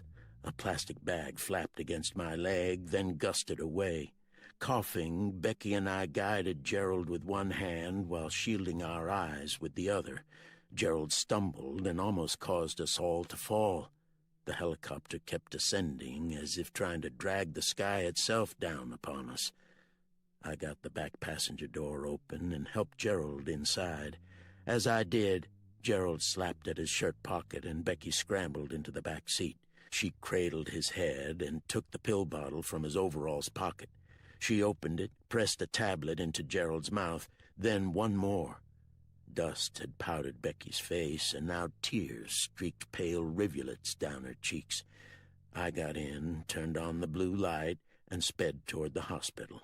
"Please, Gerald," Becky shouted. "Please." He's gonna die right in front of her, I thought, glancing in the rearview mirror as we passed the resort. "Tell me you're okay," Becky kept pleading. "At least open your eyes." As we turned off the parkway and headed toward town, Gerald responded, and the next time I glanced in the mirror, much of the ashy grayness had left his face. "You're going to be okay, Gerald," Becky kept saying again and again. Yes, he will, I thought, when the hospital came in sight, and I wondered if in the coming days Gerald, and maybe all of us, would wish Becky hadn't given him the nitro tablets, and that he had died in the arms of the one person left on earth who loved him. Chapter 20. The day of grandmother's funeral, I'd entered the farmhouse alone. Sepia and moat drift, her absence all luster now gone. The sadness of a bowl left on a counter, a pair of reading glasses beside a chair.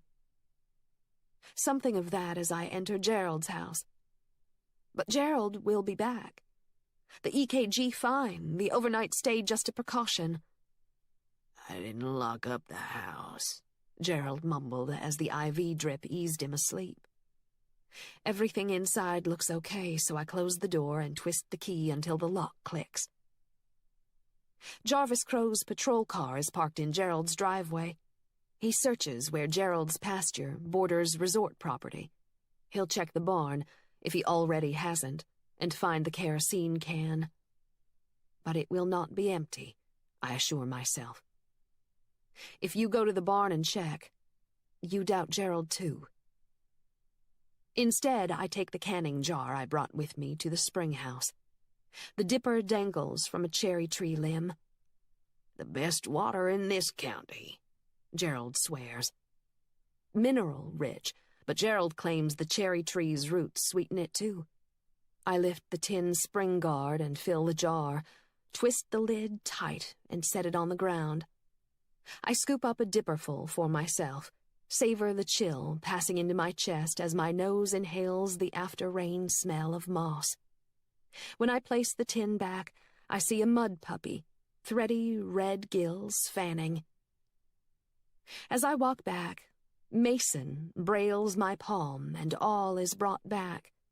Clay floor cool under my feet, dusky potato smell, the pint and quart jars floating above me, grandmother's tall hand lifting one down. "You carry this one," she said. Even in the dim light the honey glowed, sunshine steeped in earthy blackness. To be there with her in that dark place, and know I was safe. "There are limits to what you owe your grandparents, Becky," Les had said, but he was wrong.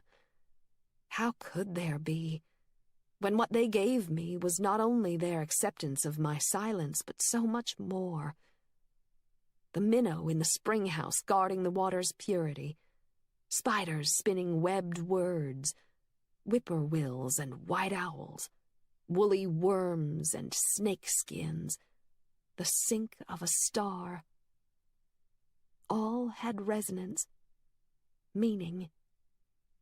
Folklore, yes, but always in one way true. The seamless connection that Hopkins saw.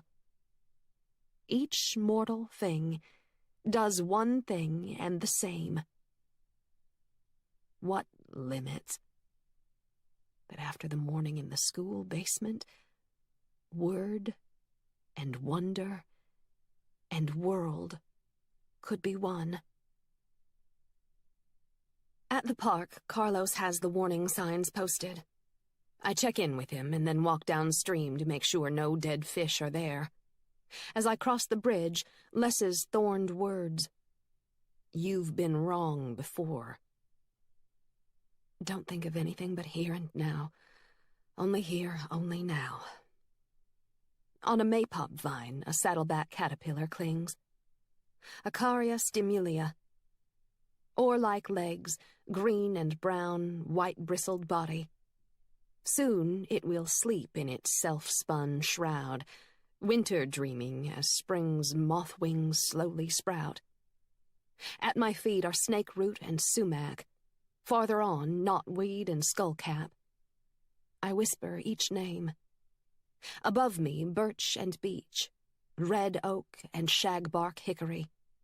In the thicker canopy, stilts of sunlight stalk the ground. The trail sways closer to the stream. A mane of white water falls off a stone shelf, lands loudly.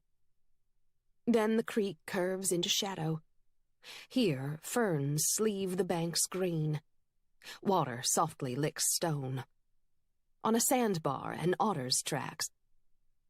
The world's first words ever printed. I was here.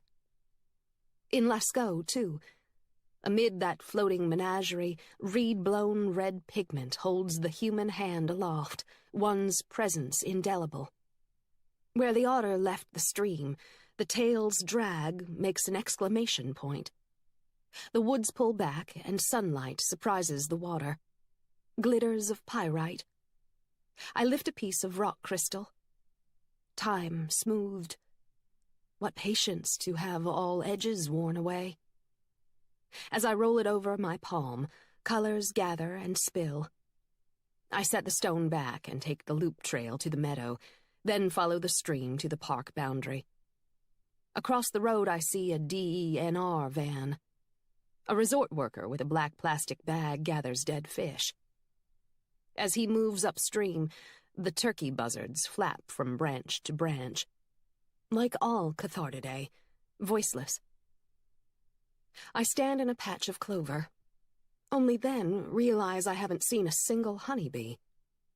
I turn to go back, and as I do, the meadow withers into dust. Trees melt like candles, and the mountains blacken. I lean forward, palms on knees, and take deep, steady breaths. I slowly raise my head. The meadow and trees have returned. It is here, and I am here. But I have seen this world. A world become where wind and water pass, past, unheard. Chapter 21. It was mid-afternoon when Jarvis set the kerosene can on my desk. It was empty, I assume. Empty as a church on Saturday night, Jarvis said as he took off his gloves and sat down. Think it's the same one he used when he burned his son's house down? I lifted the can and looked it over. There was little rust, but plenty of dents. Only the red D and E hadn't worn off. I don't remember, but it could be. It's got to be old enough, Jarvis said. My grandfather had one like it. Same kind of spout and wood handle. I set the can down. And it was on Gerald's land, not the resort's. Just barely inside the fence. I nearly tripped over it, Jarvis said. I guess Gerald wanted to make damn sure Tucker knew who did it. I'd say we can put this one in the case closed file, Sheriff. What is it? Jarvis asked when I didn't respond. I don't know. I sighed. It's just that when I drove up to Gerald's house, he was sitting on his porch drinking coffee like nothing had happened. When I told him why I'd come, he acted like he didn't know what I was talking about. Why do that if 2 hours earlier you made sure people knew you'd done it? Couldn't it be dementia? That's one answer, I said. I'll make sure Dr. Washburn checks for signs of that before he's released. Or he could be faking that he has it. I can't see him faking something like that. Why not? His pride, I answered. But I'm probably just overthinking this thing, putting in too many ifs and buts. Hell, everything points to Gerald having done it. Like you said before, Sheriff, when you hear hoofbeats, it's best to assume a horse is coming, not a zebra. What do you want me to do with that kerosene can? Put it in the evidence room. Okay, Jarvis said, but he didn't get up. There's something else I need to talk to you about. All right. What you've done with the pot dealers. I get that it's the meth doing the serious damage in this county, and that's what I'll focus on, too. But the way you've done it... You mean the payoffs?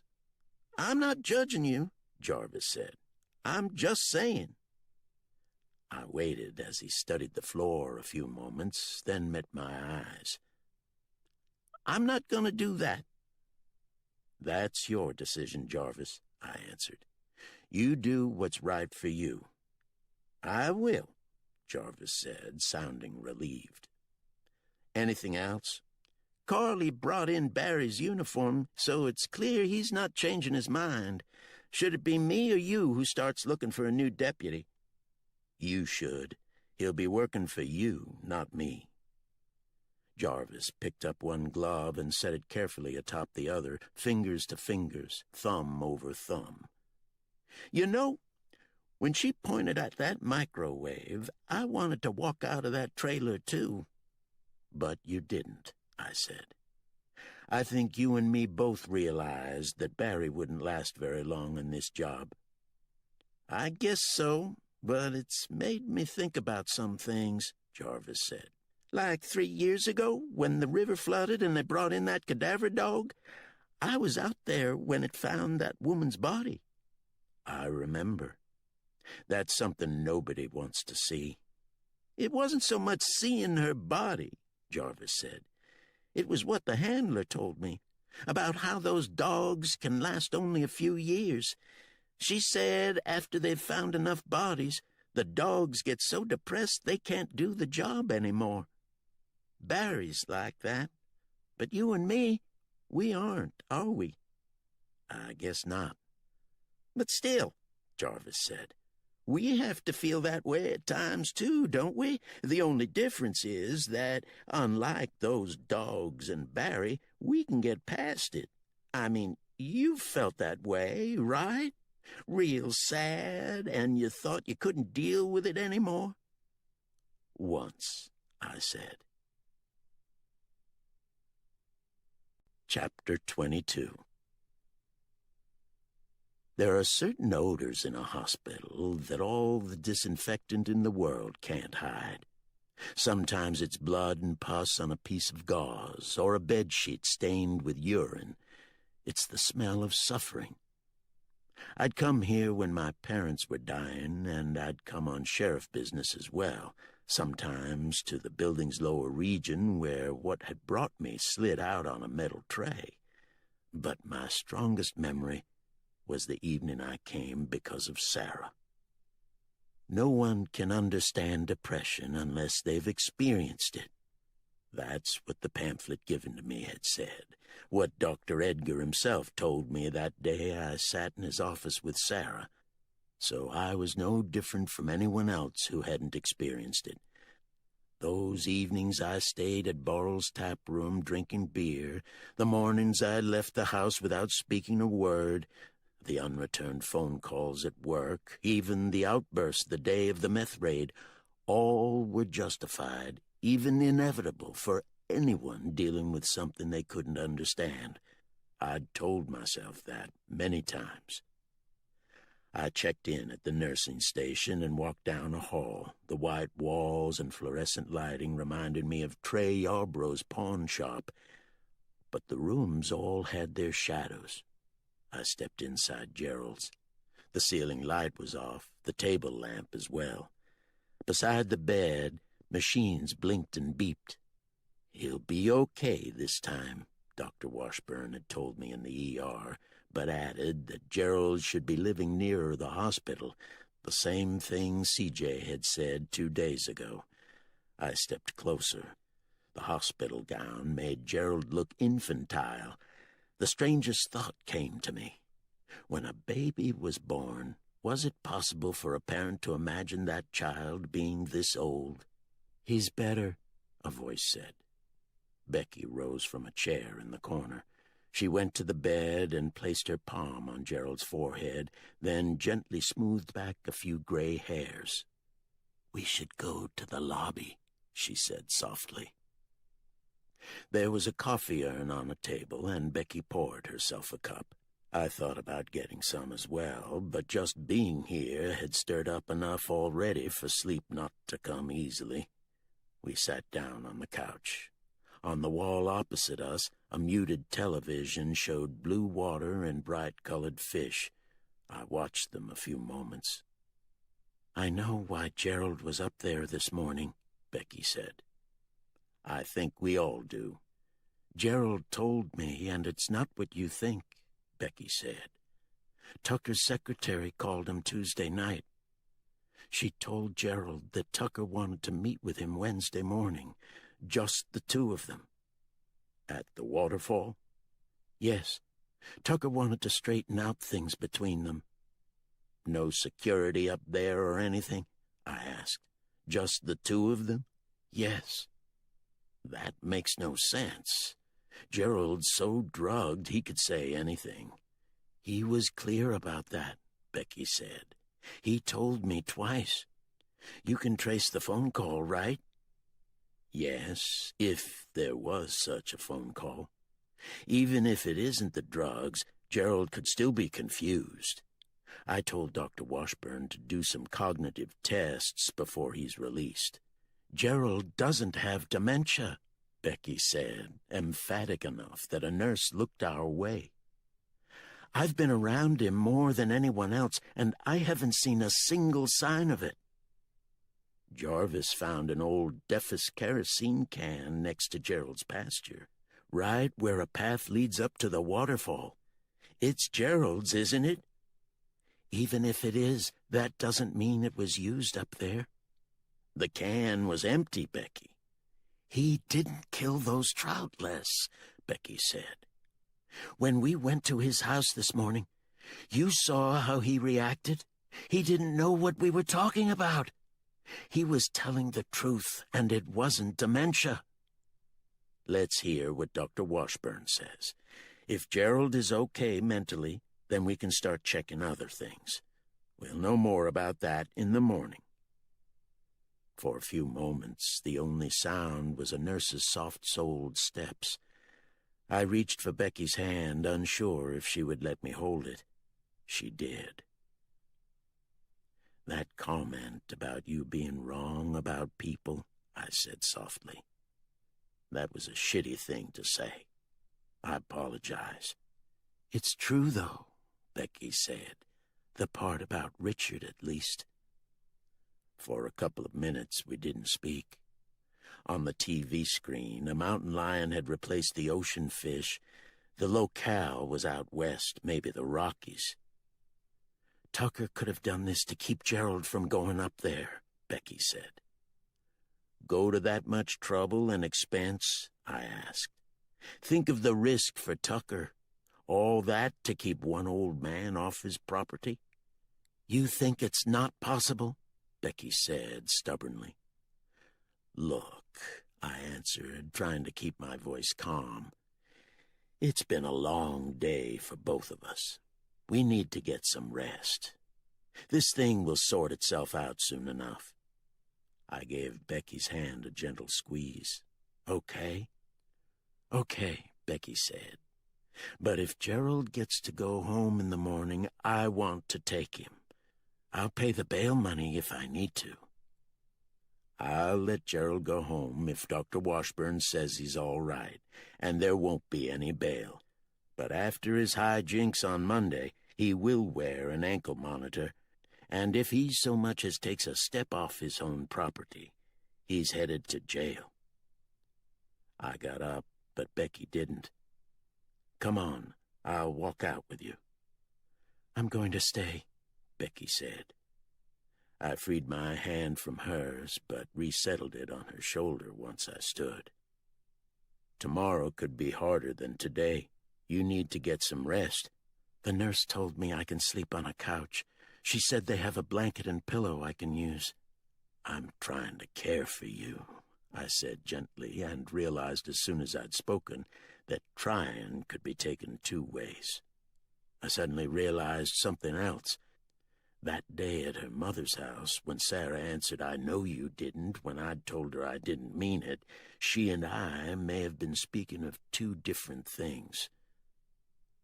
I care about you, I began again.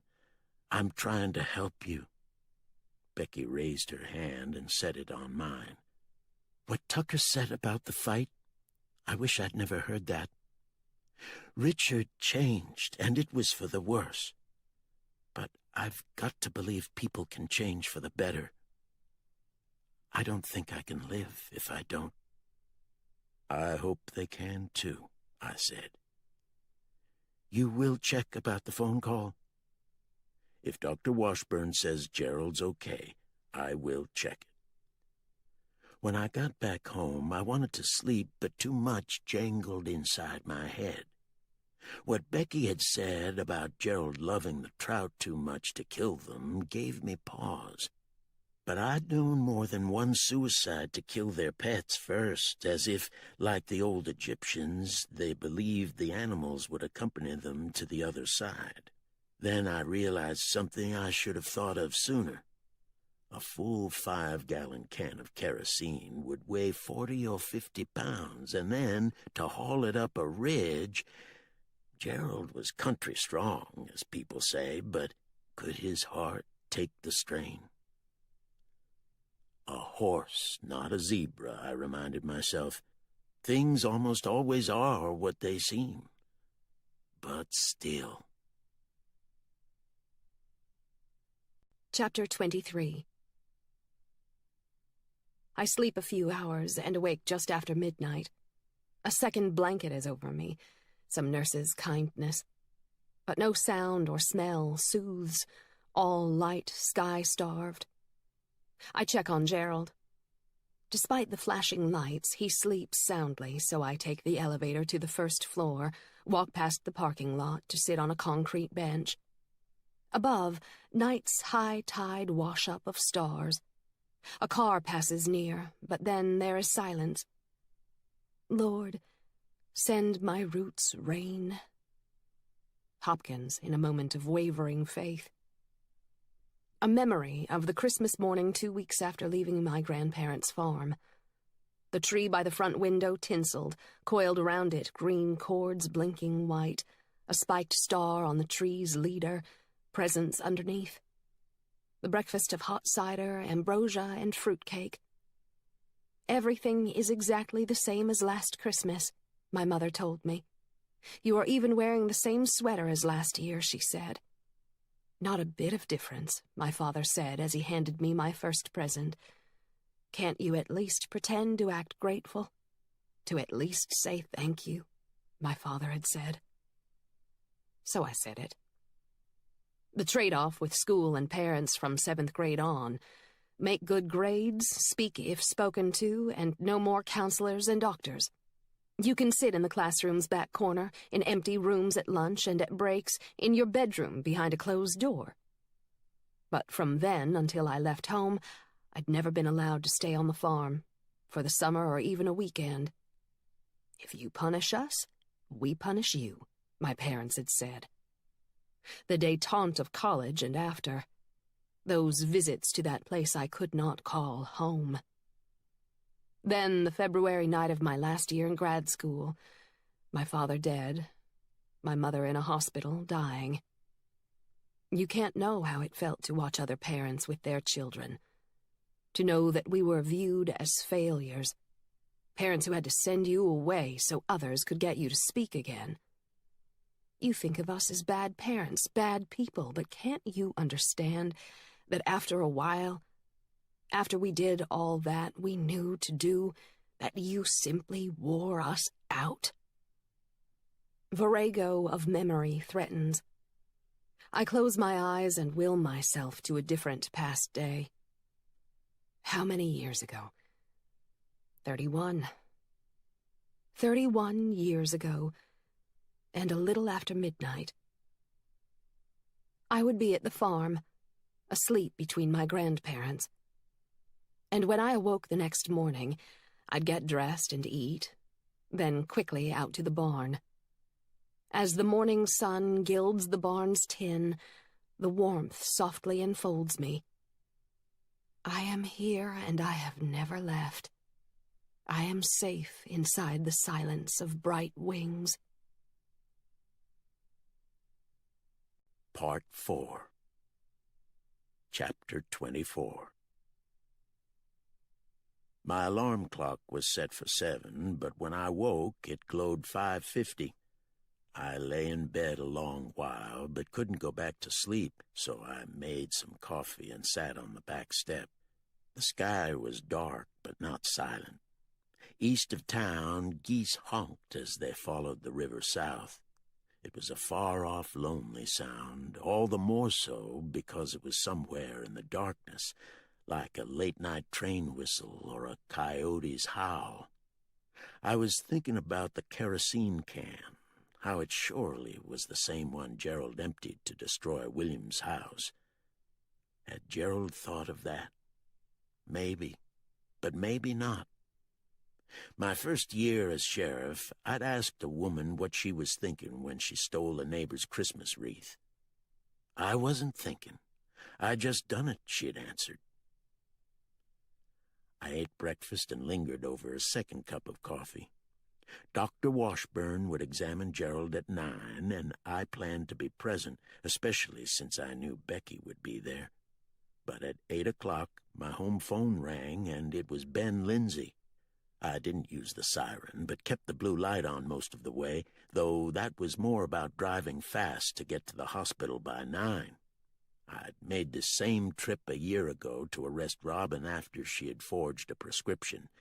She hadn't done prison time, but it had cost her parents plenty in lawyers' fees. Now it looked like they might lose the bail money Ben had put up on Tuesday. He met me at the door, stepped back so I could come in. Martha stood in the doorway that separated the front room and kitchen. She'd been a looker when we were younger, and bearing 3 children hadn't changed that. Even 2 years ago, Martha had a face and figure most women in their 30s would envy. No longer. Now she seemed melted into a pale shapelessness, though a darker swelling lay under her eyes, as if the grief had pooled there. I sat down on the couch, though no one had invited me to. "I told him not to bail her out," Martha said, then turned to Ben. "I told you, and you done it anyway." "What did she take?" I asked. "My wedding ring," Martha answered. "That and what money Ben had in his billfold and me in my pocketbook. And a gold pocket watch Ben's daddy gave him." "Anything else?" "What else is there?" Martha hissed through clenched teeth. "She's done used up all our savings on lawyers and bondsmen and that rehab center. She's took everything but that baby sleeping in the back room, leaving her for us to raise." "Martha," Ben said quietly. "I'll not raise it," Martha said, her voice louder, more bitter. "There's no telling what's wrong with it after breathing that meth. Social services can give that baby to any that's willing to take it." "You know where Robin might have gone?" I asked. "Charlotte, maybe," Ben said. "That's where she went the other time. Then she came back here when even that trash she lived with down there wouldn't have her," Martha said, glaring at me now. I know what busybodies like Bobby Moffat are saying about us in town, and it's a lie. We raised 2 children that don't do drugs or drink. They both hold down jobs and never had the least trouble with the law. If we were such bad parents, how was it that they turned out good?" Martha began crying, but when Ben went to hold her, she slapped his arm away. "Leave me be!" she shouted, and as she did, a baby's cry came from a back room. "I ain't deserved this, and I'd say it to God himself. I'd say it to his face, and I'd dare him to claim otherwise." "I'm going to see about the baby," Ben said. Martha wiped her eyes, then followed. I heard a door open, then close. The baby quit crying. I looked around the room. When I'd been here last year, the fireplace mantel was crowded with family photographs, but now there were pictures of only the 2 older children or of the family before Robin had been born. When I stepped closer to the mantel, I smelled smoke. Ben came back into the room alone. My cell phone buzzed, but I left it in my pocket. "Sorry you had to witness this, Les. It's just been hard on all of us." Ben took a slip of paper from his shirt pocket. "Here's a list of what's missing." "If you hear from Robin, let me know," I said as I took the paper. "I'll tell Trey Yarbrough to look out for the pocket watch and ring, just in case she's still around." We walked out to the porch. "I guess you've still got a photo of her," Ben said. "We do. The ones we had of her, Martha burned before you came. Every one of them. I didn't stop her. I wanted to," he said. "I wanted to," he said again, more softly. "I'd better be on my way," I said.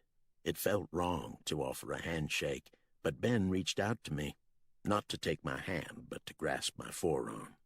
"You've seen some folks that were able to get off this meth, ain't you? I mean, there's some." "Yes," I answered as Ben released my arm. "There's some."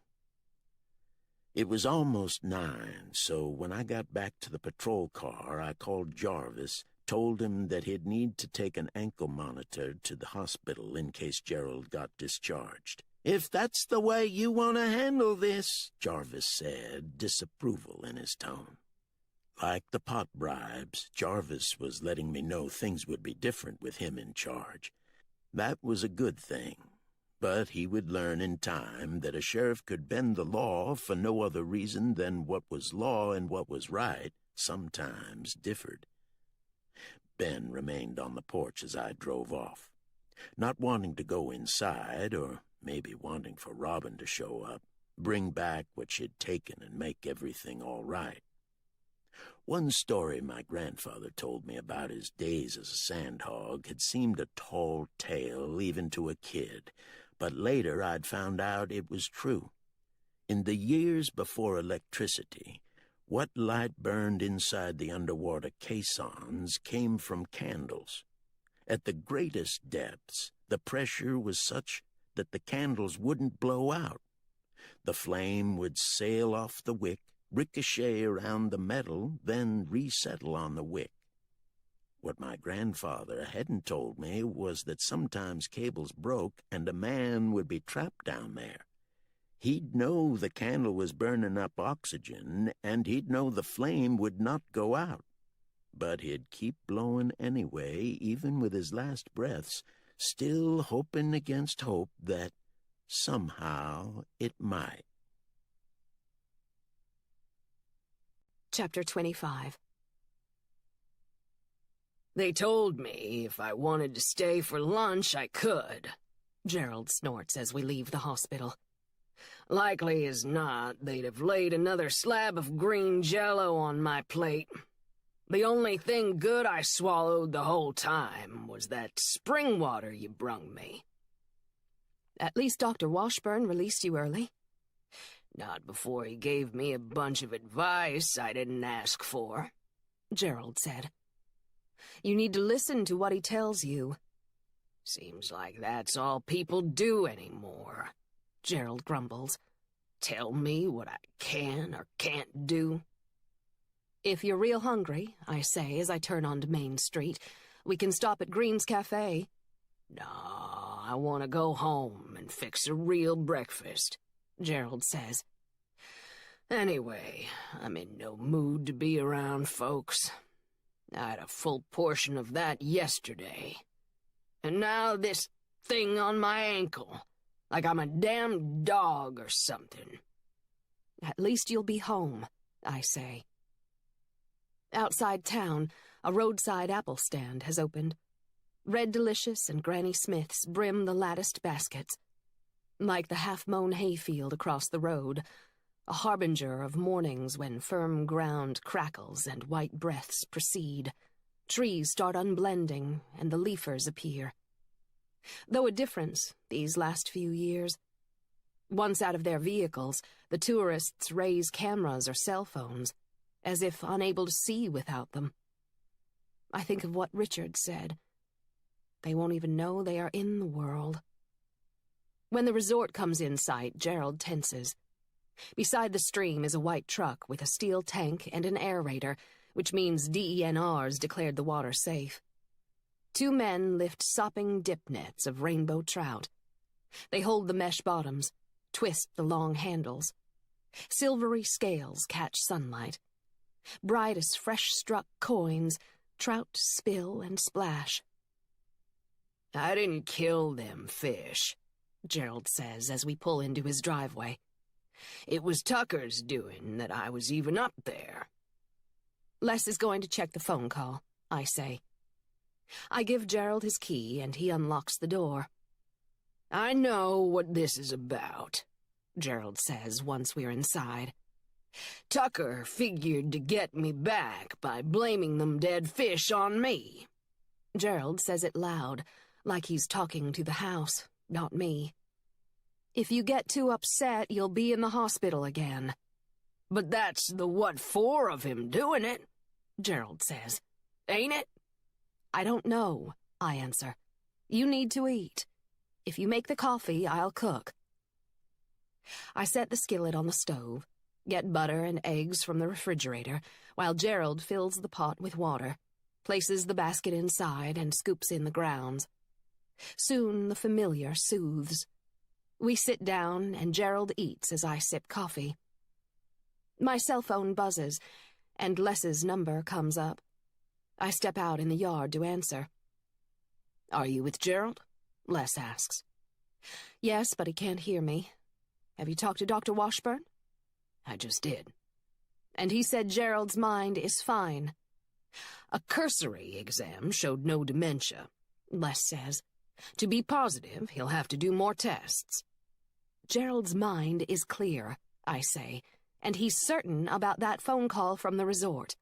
It was between 7 and 9 on Tuesday night. Have you checked? No. But you will? Yes. Do you want to talk to Gerald about the telephone call?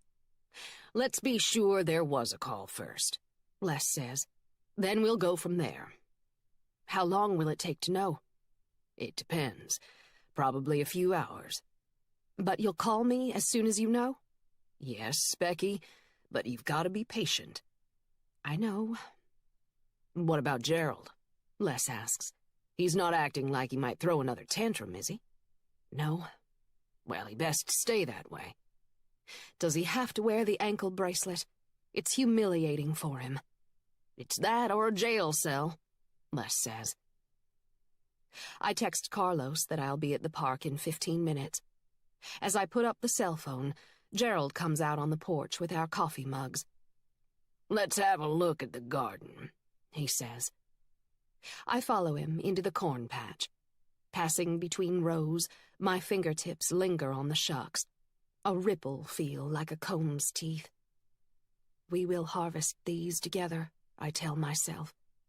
We will. Look how beardy them tassels are, Gerald says.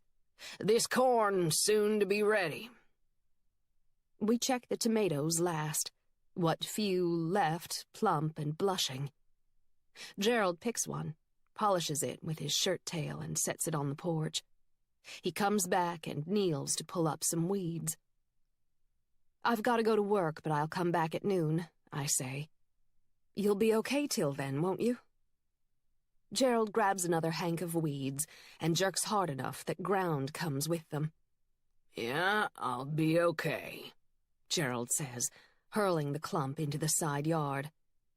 "This will be over soon, I promise." "Not soon enough," Gerald says.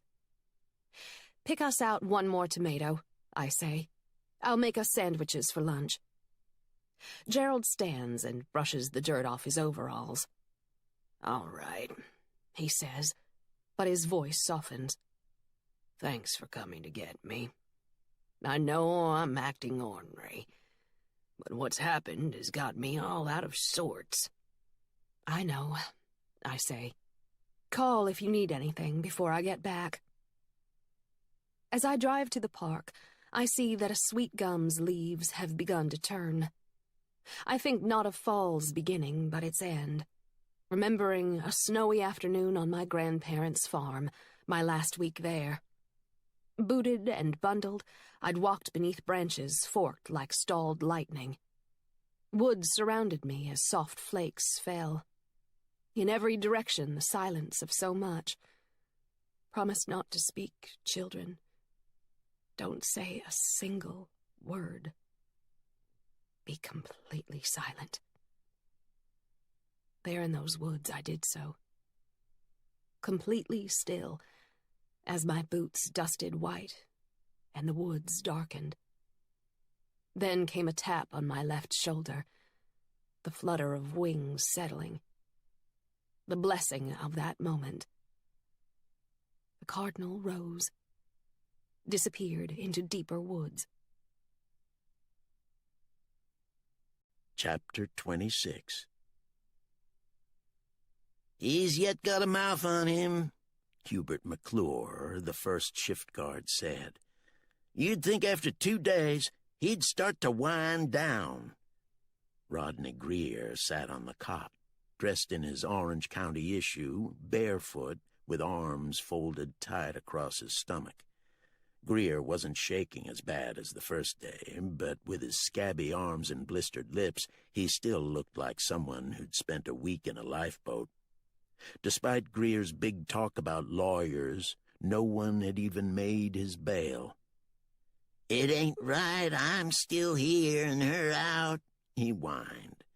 "All the stuff in my trailer, that whore brought it with her.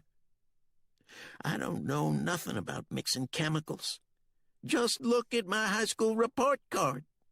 I failed science 2 years straight, and that baby, I told her it needed to be took better care of. That's the God's truth, Sheriff. Bring me in a Bible, I'll swear on it." "Greer, can you speak any language other than bullshit?" Hubert said. "You doubting my faith?" "He's something, ain't he?" Hubert said to me.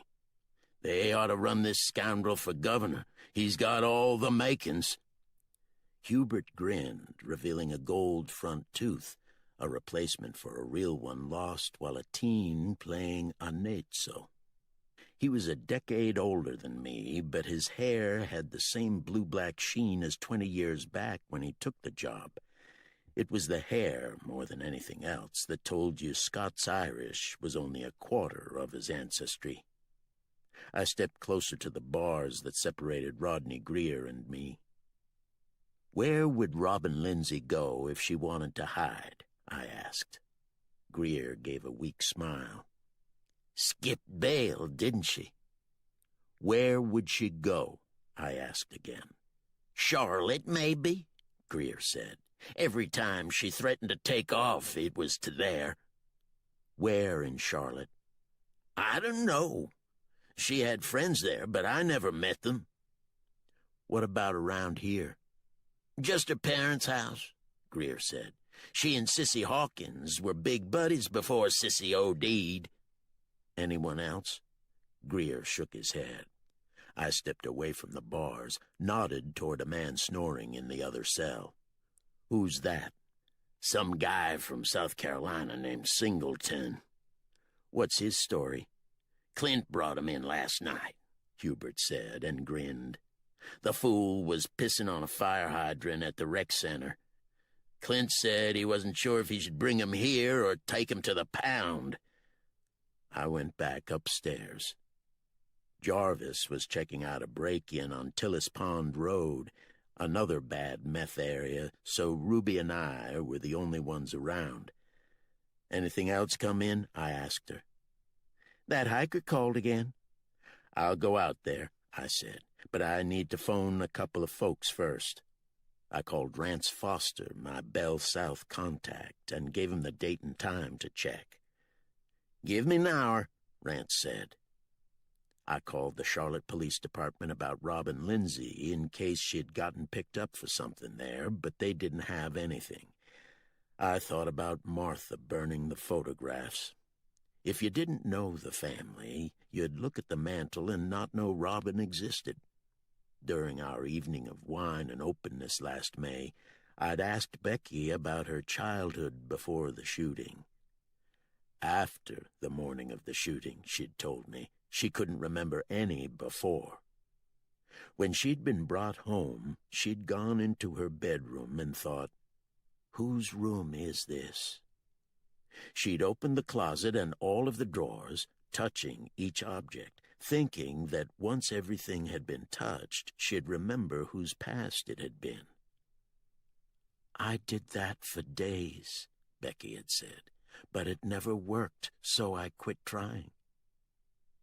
I heard Jarvis talking to Ruby about the break-in, so I called him into my office. "What did they take?" I asked as he sat down.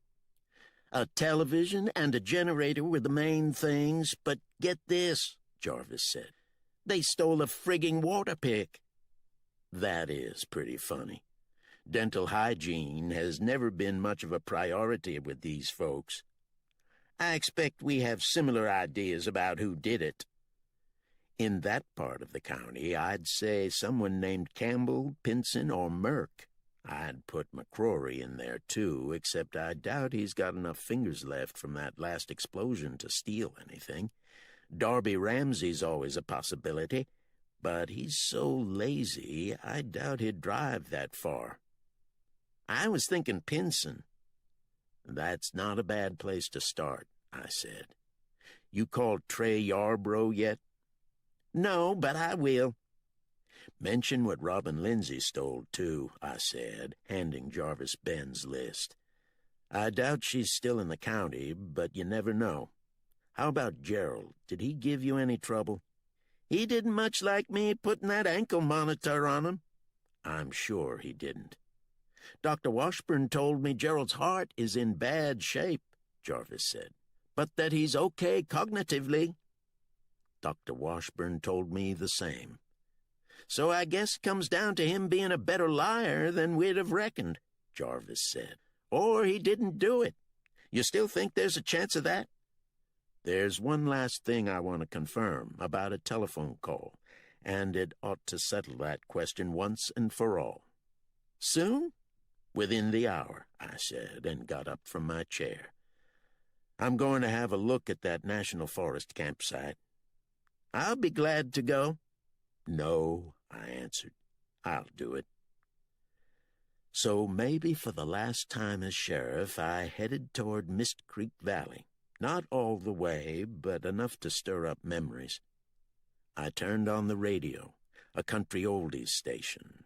Johnny Cash sang of hard times chopping cotton in Arkansas.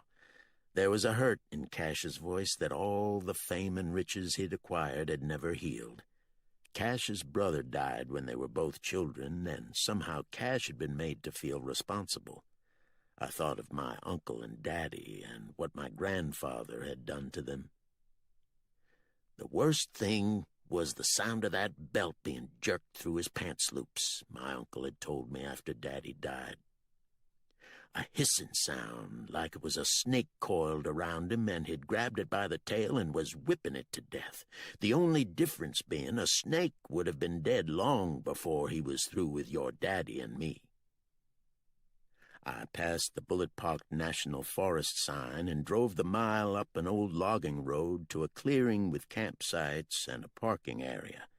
No vehicles today, but buzzards flapped upward as I got out. My first thought was a drug deal gone bad or an OD, but instead, a few yards into the woods was a dog's carcass, dumped there by someone too sorry to bury it. I picked up a plastic Mountain Dew bottle and sniffed. Meth. I kicked around in the broom sedge, some of it matted by tires, some standing, and found an empty Sudafed packet, a couple of vials, one needle, and a syringe, which I picked up by its plunger and set on the car hood. I got a bag and placed the needle and syringe in it. My cell phone buzzed. "Here's your info," Rance said. "No local calls in or out between 6 and midnight. 2 800 numbers, which means telemarketers, at 7:05, 7:48. At 8:10, a 58-second call from a Tennessee number. But the 800 calls couldn't be from Tucker's Resort. Those calls were from New York and Atlanta." "And the other call?" I asked. "You're certain it's from Tennessee?" "It was from a cell phone, so you'd have to get the owner's name from Verizon, but it was a 323 area code." "Okay," I said. "Thanks." "I know someone who can check that Tennessee number," Rance said, "though of course it could be some kind of telemarketer too. They're getting sneakier all the time." "Give me the number and I'll try it," I said, and hung up. So Gerald had lied. Not just to me and to CJ, but to Becky as well. For a few moments I listened. A squirrel chattered deeper in the woods. Closer, a small creek murmured. Nature brought out the best in humans, Becky said, but here, as deep into nature as you could get in this county, I saw just the opposite. I kicked around a bit more. Turned up a green Bic lighter, a pill bottle cap, more empty foil packets, drink tabs, and cigarette butts. It was only as I walked back to the car that I noticed the flower. I stepped closer to confirm the green basil leaves beneath the lavender bloom. Blazing star. I'd gone with Becky to see some like it near Boone last September. So rare in North Carolina they were classified as endangered, Becky had told me. But here was one. I looked around and found 5 more. I got back in the patrol car, but I didn't start the engine. I sat for a few minutes. Then I drove toward town, but when I got to Poplar Road, I turned and drove a half-mile, parked in front of a house that hadn't been occupied for 8 years. Kudzu vines smothered one side. Part of the tin roof lay among the vines, glinting in the early afternoon sun. I went up the creaking steps. On the porch lay tatters of the yellow police tape we'd put up after the raid. The door was open. I stepped inside. Some broken glass and dishes, a couch moldering in a corner, scattered sections of old newspaper. He had not threatened me. He hadn't said a word, just raised the pistol and pointed it at my face. "That gun was aimed at you a full minute," Jarvis told me later. "Your life flashes before you," I'd always heard, but it hadn't for me.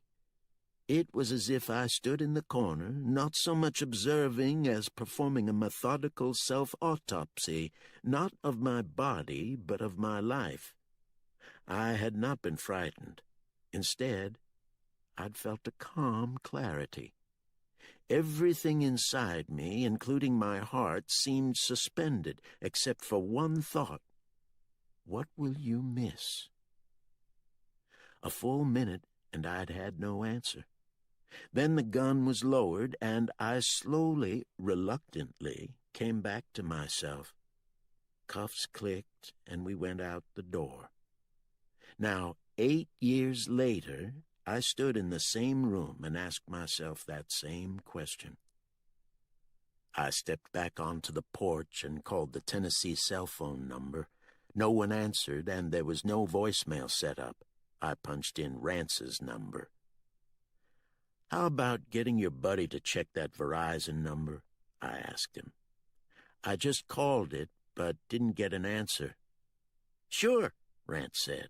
"I'm not sure how long it will take, though." "That's okay." Then I called Ruby on the radio and told her I was going to see Harold Tucker. Chapter 27. Farm pond. Worn, gapped boards balance on stilts, walk toward the pond's deep end. A green smell simmers shallows, where tadpoles flow like black tears. Minnows lengthen their shadows. Something unseen stirs the reeds. Carp. Let it live where nothing else can. Downstream from poison pores. Beneath surface skin, rainbows of oil. Let it graze, silt stir, stomach awful. Let its survival never absolve us. Snake doctor. Minister whose idling cross-shadow blesses even before wings still and the virid touch. I write, soothes the talon rake of owl and hawk. I rewrite the line to balance the consonants. Heals the talon rake of hawk and eagle. The school bus arrives. I put the notebook back in my office and lead them downstream to the small waterfall where I recite, "A wind-puff bonnet of fawn froth turns and twindles over the broth." You don't have to understand the words, I tell them. Just let the sounds enter you, the same as everything else you see and smell and touch today. I show them deer and beaver tracks, some wildflowers and insects, before we walk up to the meadow where we all sit down. No breeze. Early fall's stillness like a carousel paused. The children feel it too, speak in whispers. What does silence look like? I ask them to think about an answer. As they do, several children tilt their heads to one side, listening. "It looks like air," a child says. "What else does it look like?" I ask. "It looks like night, but not scary. It looks like the wind when the wind's not blowing." "What about you, Ms. Douglas?" a child asks the teacher. She says. "How about that it looks like paper that hasn't been written on?" "Plain paper with no lines," a child says. "Yes," the teacher agrees. "No lines." "And what about you?" a child asks me. "Like stars, resting on a calm pond," I answer.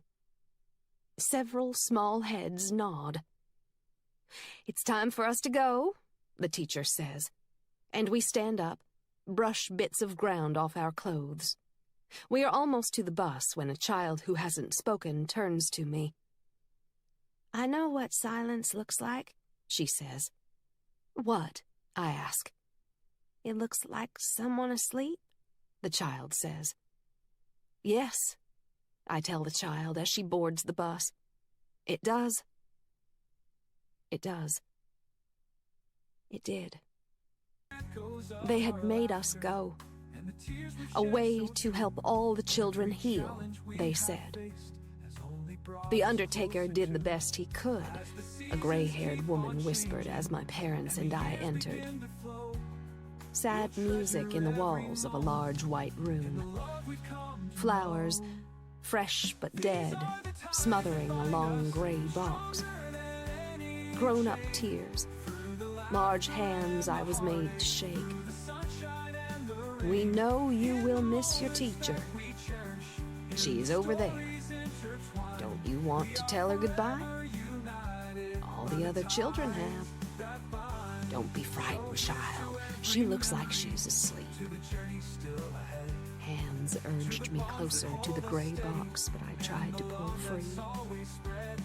Mr. Kessler, the principal, kneeled beside me. Don't you think she'd want you to tell her goodbye? I shook my head. Because what Ms. Abernathy had wanted from us was silence. Chapter 28. On that late summer morning, we'd been spraying conditioner on the hay balers' belts, CJ on the left, me on the right. It was an old Vermeer, the rollers no more than an inch apart, and its metal tines grabbing whatever they touched. We wore long-sleeved flannel shirts so the bales wouldn't chafe our arms. I let a sleeve get too close, and a tine grabbed the cloth and jerked my arm toward the rollers. There are times when a single second can stretch like taffy, and that happened when the baler snatched my shirt sleeve. I saw my sleeve and the button on my cuff in my hand, and I saw where my sleeve and cuff and hand were about to go. CJ grabbed my wrist just before my flesh touched the spinning rollers. Another few inches, and both our arms would have been torn off. The tines missed my hand, but not CJ's. Scars he yet bore. I'd never thanked him for what he had done, never even acknowledged to him or anyone else that it was my fault. I'd been silent when the doctor scolded CJ for being careless, silent when his great-uncle drove us to the hospital. He can say what happened as easy as I can, I'd told myself. It's his choice to take the blame. I went up the lodge's porch steps and into the lobby. It was an impressive room, corbelled creek rock fireplace, exposed beams on the ceiling. The wormy chestnut paneling held the smell of wood smoke. 2 huge trout, one a brown, one a rainbow, made frozen leaps above the receptionist's desk. I sat down and waited, thinking about CJ. Classmates who'd bullied him called CJ a coward when he hadn't fought back, but he'd been brave and selfless when he'd risked himself to save me.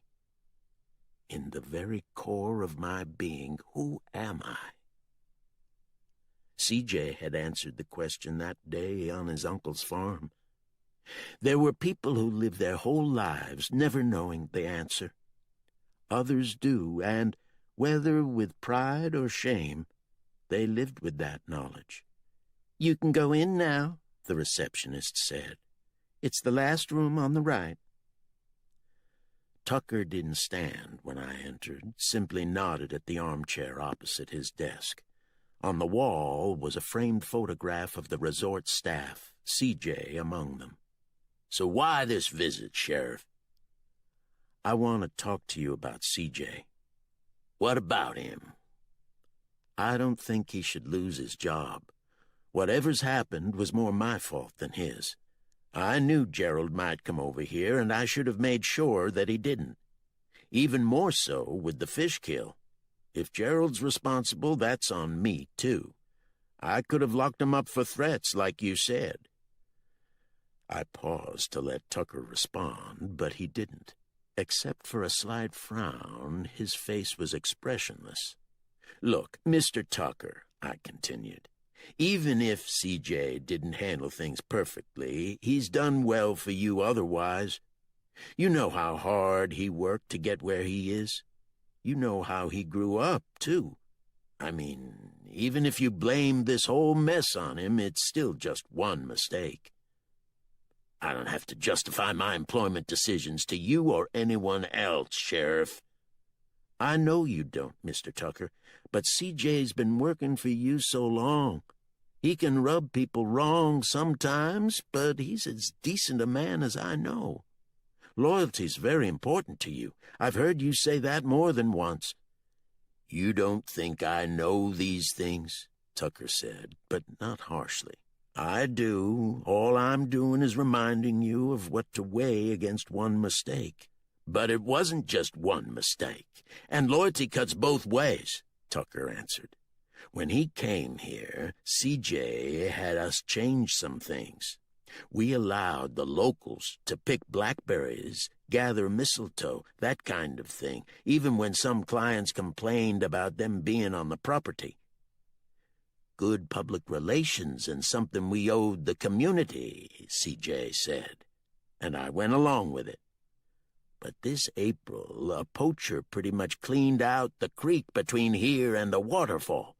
I'm talking about 50 to 60 trout, and a lot of them are trophy fish. The smaller ones the bastard caught, he threw on the bank to rot beside his empty corn cans and cigarette butts. I never heard about that, I said. What could you have done about it if you had? Tucker asked. It's not like those trout would show up at a pawn shop, but you know as well as I do that it had to be a local, and he ruined it for everybody else. I bought extra security cameras and changed our policy. You've seen the signs?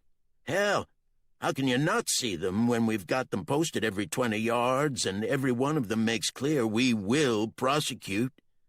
Gerald went up there in June, and we got him on camera. Did you know that? CJ told me Monday. Well, Tucker said, did CJ also tell you he lied so I wouldn't find out? No. He told my security people that he'd report Gerald being up there to me, and then he told them he had and that it was taken care of. But CJ didn't report it to me. I didn't find out until this Monday when Gerald came and threatened me. Security pulled up CJ's emails to prove he'd lied. Because CJ didn't want Gerald prosecuted, I said. That's the only reason he did it. I don't know why. What I do know is that he lied to 3 of my employees. He lied to me, too, with his actions, if not his words. And now you've seen the consequences of his lying. It was out there in the creek. You're right about me, Sheriff. Loyalty is important, and loyalty and honesty are inseparable. My workers know that. And every time one of them has broken that trust, they've been fired. No exceptions, and there never will be. CJ has done good work for me, though, and I'll do what I can for him. I'll write job recommendations, and I'll say only positive things. I'll blame the economy for his being let go, but he's never going to work here again. I waited a few moments. As with the tone in his voice, nothing in Tucker's face gave hope he'd change his mind. CJ's been a friend of mine since we were teenagers, I said. You know that? Yes, Tucker said.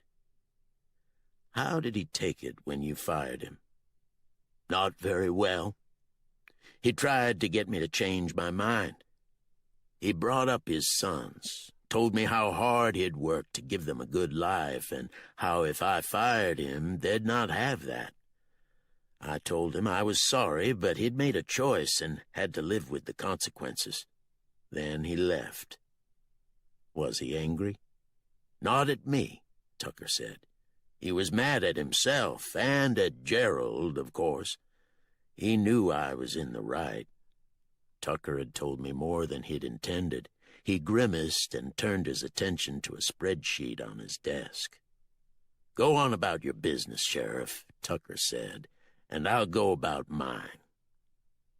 When I went back outside, a fisherman was in the creek, his rod curved and throbbing. Then he dipped his net and raised it. In the mesh, a foot-long rainbow. He removed the hook and gently lowered the trout to the water, opened his hand, and the fish slipped free. Instead of getting back in my car, I walked across the road and tried to spot Becky. I needed to talk to her, but didn't see her in the meadow or near the bridge. My phone buzzed. I got your Verizon info, Rance said, and I've got a feeling you'll find it pretty damn interesting. Okay, I said. Tell me. A guy named Lavon Carlson bought the phone in Knoxville last January. I figured to save you a bit of time, so checked old Lavon out myself. If you're wanting to lock him up, you're too late. How's that? LaVaughn is in prison. Prison? That's right, prison. Where? Over in Tennessee at Roan Mountain. He's been locked up for 3 months. Got busted in Knoxville for dealing drugs. And the phone hasn't been confiscated? Hey, that's your area of expertise, Rance said.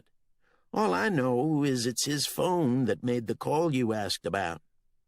Thanks, I said, and hung up. What the hell is going on? I thought. Gerald claimed that the call was from a woman, yet a woman's voice could be faked. But why would a convict in Tennessee call Gerald? Carlson sure as hell wasn't the one who'd been up there poisoning the trout. A wrong number was still possible. Or maybe Carlson was some distant relative who, like Darby, wanted something, probably money. Or some pal of Darby's looking for him and figured his uncle would know. Or someone had used Carlson to set up Gerald. But if that was it, whoever asked Carlson to call would surely want any evidence destroyed, meaning the phone would already be broken apart and flushed into the prison sewer system. Though if that was true, why would it still ring only a couple of hours ago? A call to the prison would give me an answer, but before that, I decided to look at the security video again. I need to get permission from Mr. Tucker first, Randall Cobb told me. I understand. Mr. Tucker didn't sound happy about it, Randall said when he hung up, but he said okay. I studied the video of Gerald coming up, then had Randall show Gerald going back down. Even though I couldn't see his hands, I saw enough. What is it? Randall asked. Look how level his shoulders are coming and going. If he was carrying a can that weighed 40 to 50 pounds, surely one shoulder would be lower, especially after carrying it a quarter-mile up a ridge. He's a stout man, Randall said. I know, but still. Do a lot of people know where the cameras are? Of course. Our job's easier if people aren't tripping them all the time. I understand, I said. When I came out of the security office, Tucker waited on the lodge's porch. Why did you need to see that video again? To be certain that someone other than Gerald poisoned those trout. Someone other than Gerald? Tucker said. And who in the hell might that be? One of your workers? It wasn't a goddamn accident, Sheriff. I've already gone over this with DNR. My men would have reported it to me. Like I told you 15 minutes ago, I don't abide anyone who's not honest around here. I'm not saying it was an accident. What if one of them had a grudge against you? Or some locals like that poacher? They wouldn't like those "we prosecute" signs. Someone did have a grudge against me, Sheriff, and his name is Gerald Blackwelder. Go ahead and say it, I thought, because Tucker was already so royally pissed that I didn't have much to lose. Or a worker might have thought he was helping you and the resort get rid of a problem. Tucker's mouth opened wide enough to show the gold crowns in his back teeth, then a huffing sound, as if dislodging something in his throat. My God, he said, as if marveling at his own words. You think I did this? I'm not accusing, I said, but... Get off my property, Tucker said. And if you ever come back up here, you'd better be hiring a goddamn good lawyer, because I've got 3, and they'll be on you like a pack of pit bulls. Chapter 29. I drove straight to the courthouse and dialed Roan Mountain Prison. After a few transfers, I got Carlson's wing. You had to be diplomatic in these matters, so I mentioned the former warden, a guy I'd met a few times. Joseph, the tier guard, had worked for him and liked him, which was all good for me. When I'd asked if they'd confiscated a cell phone from a prisoner named Levon Carlson, Joseph said no. "Tell you what," he said, "I ought to get my superiors okay on this, but hell, I'll have one of my men check. If that phone's in there, even if it's up Carlson's ass, we'll know. And if you don't mind, could you tell the guard not to mention what he's looking for? He can say he's searching for contraband." Joseph asked for my office number and said he'd call back. "Better that way," he said, "just so I confirm who you say you are." "Thanks," I said, and gave my number. I didn't have to wait long for the call back. "It's not in his cell or on him or in him," Joseph said. "The guard checked every cell on Carlson's tier. No phone." "I'd still like to talk to Carlson," I said. "Could you let me, by phone?" "I can't without the warden or his assistants okay. They've gone to Nashville on state business and won't be back before 5. "It's important." "I understand, but keeping my job is important too," Joseph said. "I can get it set up in the morning." "What's the earliest?" 9 or so. When I find out, I'll call and let you know." I gave him my cell phone number and thanked him. I called Dr. Washburn and then met with Jarvis. I got him up to speed on the phone call and what I'd seen on video. "I talked to Dr. Washburn," I said. "He doubted Gerald's heart could stand that kind of strain." "This horse is getting some stripes on it," Jarvis said. "But still, who else would do it?" "An employee, a former employee, someone who wants to get back at Tucker but not take the blame." "C.J. Gant would fill that bill," Jarvis said. "He wouldn't mind getting Gerald into trouble either." That notion was like a scratched match that flares up a moment, but then doesn't catch. No, C.J. couldn't do this, even if he was angry enough to. "Why not?" Jarvis asked. "Because he has sons. He grew up knowing what it's like to be humiliated by your father. He'd not risk the same for his boys." "What about someone getting back at Tucker because he fired C.J.? That was something I'd not thought of. Far-fetched, but everything seemed far-fetched now. "Of course, it could be something besides a grudge," I said. "Something we haven't even considered." "What about Darby Ramsey?" Jarvis asked. "How so?" "If Gerald got put in prison or declared senile, he could do what he liked with the farm, right?" "No, Darby doesn't have power of attorney," I said. "He knows the only way he gets the farm is when Gerald's dead." "So it can still be Gerald?" "Yes, it can," I said. "But if my chat with Levon Carlson doesn't settle this, we'll get a list of current and former employees. That will give Tucker something else to be pissed off at me about. I can find out who worked closest with C.J., and I'll have a visit with Darby, too. He may be getting so drug-addled he's forgotten what has to happen for him to get his inheritance." Chapter 30. As evening's last light recedes, a silver birch glows like a tuning fork struck. I leave the bike at the station and cross the meadow. I need to feel the earth solid. The air is cool, not cold, but Gerald is building a fire. As always, one of the hearth logs is apple wood. Because its colors make a fire pretty, Gerald says.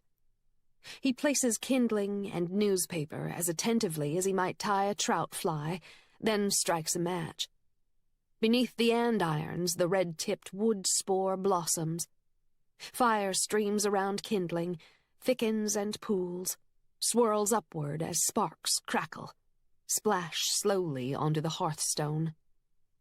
The apple wood sprouts feathers of red-yellow-green, as if the lost parrot has phoenixed among the flames. Gerald's palms open as if to bless the fire. Or maybe it's to have the fire bless him.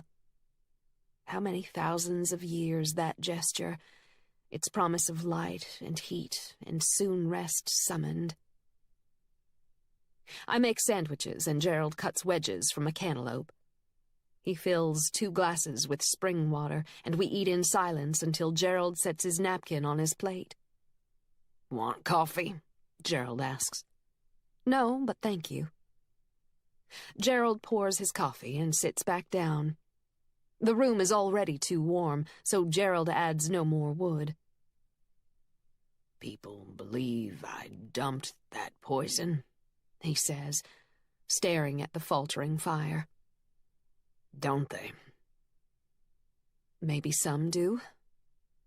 "There ain't no maybe if I'm wearing this damn ankle monitor.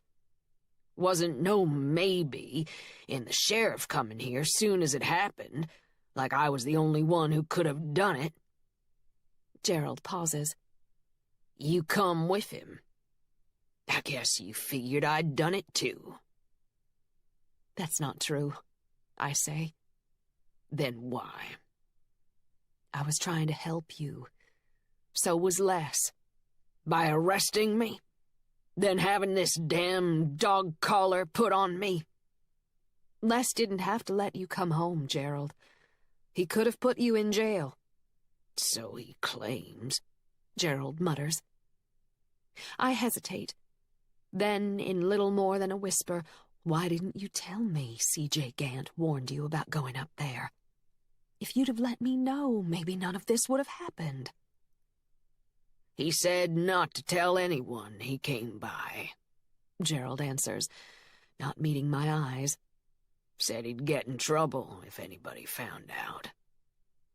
"But you could have told me. You know I would have kept it between us." "He asked me not to tell anyone, and that's what I'd done." "Then why did you go back up there, Gerald, when he asked you not to?" Gerald tightens his fist, then slams it against the chair arm. He stands up, grabs the biggest log from the wood box and hurls it two-handed into the fireplace. Sparks flurry out and expire.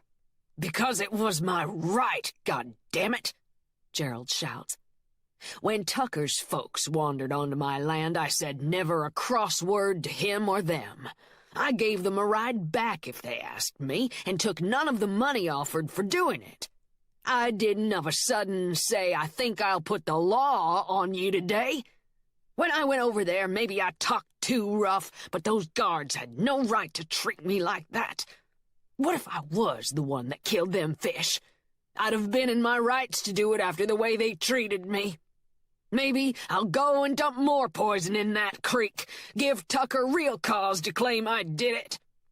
"Please, Gerald," I say, stepping closer, reaching out my hand to hold his arm, steady both of us. "Your heart." "You nor no one else knows a thing about my heart," Gerald shouts, jerking my hand away. "Agnes, good a woman as she was, said to me when I burned Williams's house down, 'You don't know how to grieve, Gerald. All you done is make it about your own self, not our boy. You've caused folks to come out here and watch that house burn, made a spectacle of your own son's death.' She said that to me, them very words. Later she made claim she didn't mean it, that she was deep in her own black thoughts that day, but Agnes couldn't have said it if she hadn't thought it first." Gerald cries now. He clenches his big right hand and pounds it once against his chest. "My heart," he sobs. "Nobody but me knows what's alone in my heart." "Your nitro pills," I say. "Where are they?" Gerald waves me away, wipes his eyes with a sleeve. "Do you need them?" I plead, crying now too. "Please, Gerald, tell me." Gerald steps close to the fireboard, places a hand on it to steady himself. His head is down, and he wipes his eyes again. "You don't need them?" He doesn't speak or look at me, but shakes his head. Does so again when I ask if he's sure he's okay. Then, for a few minutes, only the sound of the expiring fire. I pull a Kleenex from my pocket and wipe my eyes. I take the plates and glasses to the sink and wash them. Gerald still stands before the hearth, but his hand is shifted, so that the fingers touch the glass covering the photograph of him and his wife and son. I need to go, I tell him, but he doesn't respond. Few stars glint, but the moon is out, hooped and pale enough to show its craters. I could see better walking up the road, but I enter the meadow, let moonlight and the creek's pebbly rhythms lead me to the station. Nobody but me knows what's alone in my heart. I get my bike and ride to my cabin, gather my sleeping bag, trail mix, flashlight, and water bottle. A breeze awakens the wind chimes as I step back outside. I listen for a few moments, then ride up the parkway to a campsite. I put my sleeping bag down and get in. After a while, the breeze thickens. Around the moon, gray clouds ghost. Part 5. Chapter 31. You go that far deep and dark down, my grandfather once said about being in the caisson. It makes you love these mountains all the more. I thought of him saying that as I drove to the courthouse on Friday morning. But I knew that, unlike my grandfather, C.J. was wishing he'd never come back. Last night, I'd almost picked up the phone to call him and see if I could do anything to help him or his family, but I'd decided to wait until I talked to Levon Carlson. If someone else had poisoned the creek, I still hoped Tucker might at least reconsider firing C.J. "What's got you here so bright and early?" Ruby asked when I came into the office. "A hunch that this may turn out to be an interesting day," I answered. "Anything I need to know about?" "Nothing so far. Somebody threatened a clerk at the 7-Eleven this morning, but it's the one inside the city limits, so it's not our problem." "Where's Jarvis?" "Since it was so quiet, he went to serve those 2 domestic warrants," Ruby said. "By the way, I was thinking of buying Jarvis something to celebrate him being the new sheriff. Any ideas?" "How about a 6-pack of antacids and aspirin?" "I don't doubt he'll need them," Ruby said, not returning my smile. "It's a hard job, and I've watched it take a lot out of you. Sometimes I think too much. I've prayed about it at times, Sheriff. I pray it hasn't." I'd worked with Ruby for 9 years, and it was the first time she'd ever said something so personal to me. I almost smiled and asked if they were Baptist or Catholic prayers, but I caught myself. Why diminish a gift you might have never known you'd been given? "Thank you, Ruby," I said. I went into my office and watched the clock's minute hand begin its slow crawl to the top.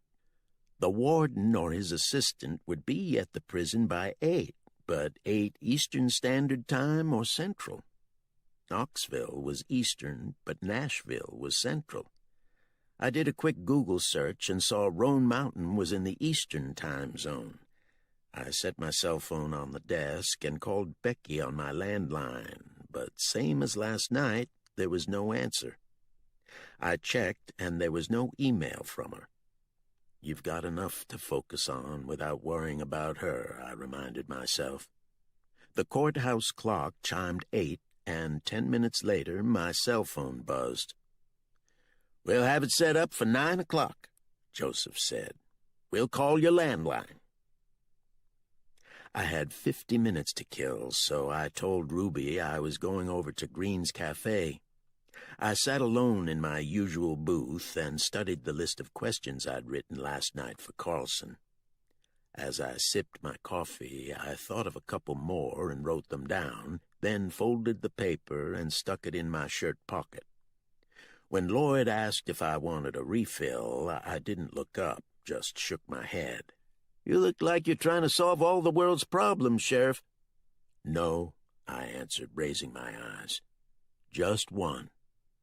Well, Lloyd said, I guess that's a start. I walked back to the courthouse. Ruby was on the phone, but she motioned for me to wait as she said a quick goodbye and hung up. I've been meaning to ask you, Ruby said. What kind of cake would you like at your retirement party? Carrot or chocolate? Margie West gets booked up quick, so I was going to get the order in. Chocolate, I said, and went on to my office. I'd just sat down when suddenly it was as if I'd stepped off a porch not knowing an abyss lay below, falling with no rope or steel cable to pull me out, because retiring hadn't been quite real until this moment. I was 51. My father had lived to 73, and he'd been a smoker. What could I expect? 30 years, maybe more? All those hours to fill, and with what? Even if I took the night watchman job, that was part-time. I'd do some farming and do it organic, but still, come winter, I'd have idle time. Painting, reading, what else? This is what everyone feels when they get ready to retire, I reassured myself. It's a change, and any kind of change can be scary because you don't have your footing. But then I thought about what I wouldn't be doing. No more visits to inform good people such as Ben Lindsay of a disaster that had befallen someone they loved. I'd never have to walk into a meth house where some child was breathing poison. No, occasional boredom would be fine. At 9 o'clock sharp, my landline rang. I've got it ready, Joseph said. I'm hooking you up right now. You know what this is about? I asked once Levon Carlson was on. No, Carlson answered. But I ain't got nothing to say unless you promise me a shorter sentence or at least a carton of cigarettes. Sure, I said. Just tell me where your cell phone is. A squawk came from the line's other end. That damn bitch I had living with me has it. She wouldn't go my bail, but didn't mind gabbing off 1,000 minutes on a phone I paid for, then using my credit card number to put more minutes on it. All of this was while you were in prison? Hell yeah, Carlson said, loud enough that I had to hold the receiver farther from my ear. Them visa mushheads sent the bill here, care of Roan Mountain Correctional Complex, like they figured I was sitting around chewing the fat for hours on a cell phone in a goddamn fucking prison. She probably charged panties and Kotex on that card, too. They didn't think that a goddamn bit strange, either. Damn that bitch and visa both. What's the girl's name? It's bitch, I'm telling you. First name, middle name, and last. Besides that. Besides bitch, Carlson said. She don't deserve no other name. I don't care if she deserves it or not. Just calm down and tell me what it is. Shiloh, Carlson said, spitting out the word. That's her first name?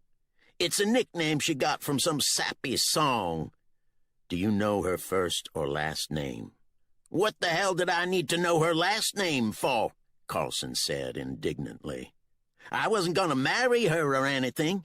I was just letting her stay with me a while. She was probably living under a bridge before that.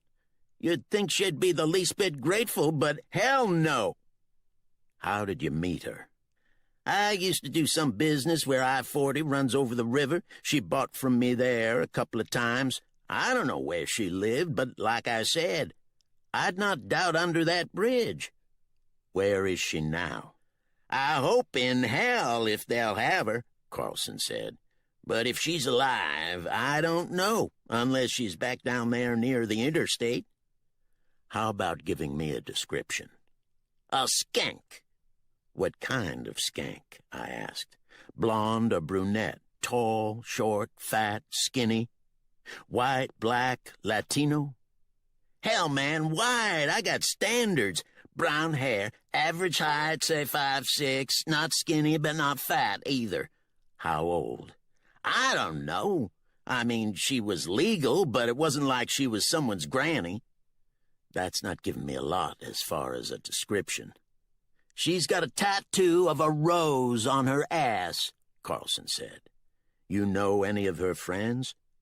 Mister, she didn't have no friends, Carlson said. Whatever you're after her about, I hope it's something that puts her in the electric chair. You need a volunteer to pull that switch. I'm your man. How about her family? She never said a word about her family. And you can't remember her real first and last name? If I could, I'd tell you, Carlson said. But I never heard her called any name but Shiloh. Anything else you can tell me about her? She had lousy taste in music and wouldn't watch anything on TV but game shows and them big-haired preachers, Carlson said. Once in a while, a ball game. If you think of something else, have Joseph call me. So what you gonna do for me after all I give you? Unless you come up with something else, I said, you'll have to settle for a carton of cigarettes. Camels, Carlson said. I thanked Joseph for his help and hung up. Shiloh. I remembered the song vaguely, something about a boy and girl playing together. In the Bible, Shiloh meant place of peace, or at least that's what Preacher Waldrop had said in a sermon. He'd claimed you could hear the peacefulness in the word itself. Shiloh. I sat for a few more minutes, thinking about what Carlson had told me, trying to connect it to the fish kill. I called the resort just on the off chance and said I needed to get in touch with a worker named Shiloh. The receptionist said no Shiloh had ever worked there as far as she knew. The next logical call was the Knox County Sheriff's Office. If she hung out with the likes of Carlson, she'd probably been picked up for something, drugs or prostitution most likely. But then what? Find out she was drugged up and dialed the wrong number, which again seemed about as likely as anything else, or that she had given the phone to another person, or simply lost it. Carlson, of course, could be lying about the phone, but that was hard to imagine from the way he had reacted. I called Knox County and told them what I wanted. They said they'd check their database. It didn't take long. No one with that name, the woman who called back said. I dialed Gerald's number to see if he recognized the name, but no one answered. He was probably out in his garden or simply too ornery to pick up. I went to the window. 2 boys with baseball gloves walked toward the park. At the intersection, a young mother with a stroller waited for the light to change. A blue pickup approached as green switched to yellow, passing beneath the light as it turned red. At least a warning ticket, I thought, since the woman and baby were there. Then something else, something about the cell phone, stirred in the back of my mind. Just as quickly darted back inside. I tried to coax what it was out into the open, but it wouldn't come. Over the years, I'd learned that sometimes the best way to solve a problem was to let it believe you were busy with something else, replacing a burned-out porch light, fixing a leaky faucet. The solution would edge on out, and you'd see it clear. I set a trash can beside the desk. On it, 2 clear plastic trays. In 10 minutes, the drawers were empty. I carried a tray filled with rubber bands and paper clips and pens out to Ruby. The trash can was full, but there was little in the other tray. A pocket knife my grandfather had given me, a striped tie, a few dollars' worth of change, an unopened box of watercolor brushes. I could tuck my watercolor and the Hopper painting under my arm and make 1 trip to the truck instead of 2, so I walked over to Hopper's painting to lift it off the hook. But before I did, I studied it a few moments, especially how the red of the freight car contrasted with the yellow of the brush and grass behind it. Yellow and red. Mix them and... Chapter 32. Imprisoned. Morning's fawn-light yolks inside dew beads, each hued like a rainbow's hatchling. But they cling like tears about to fall. Memory cascades. Last night with Gerald, the drawn gun at the resort, Richard, all rushing toward the cliffs of fall, the fall of footsteps. I roll up my sleeping bag and ride past the park entrance and the resort. I leave the bike and enter the woods, but not to Gerald's house. I enter his barn and climb into the loft. I lie on the straw and I can't hold it back, and it all comes again. Promise me, children, not a single word, Ms. Abernathy had whispered. Then she'd led us down the hallway, single file, to the basement doorway, into the cave feeling of tight walls and cool dark. I am the very last, reaching for Ms. Abernathy's hand as we make our way to the basement's concrete floor. There we are, long moments silent. The only sound, pipe drip. Light slants pale yellow on the stairs we came down. Dust motes drift within, as if to say no one's passed through here in years.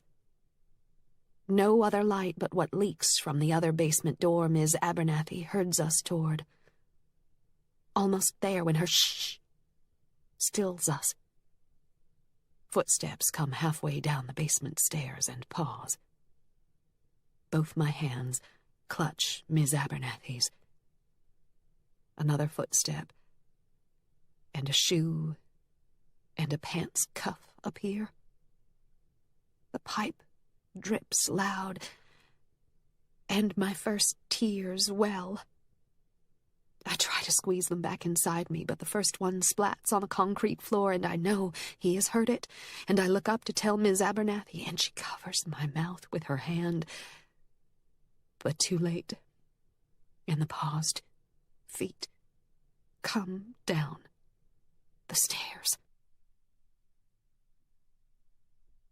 Chapter 33.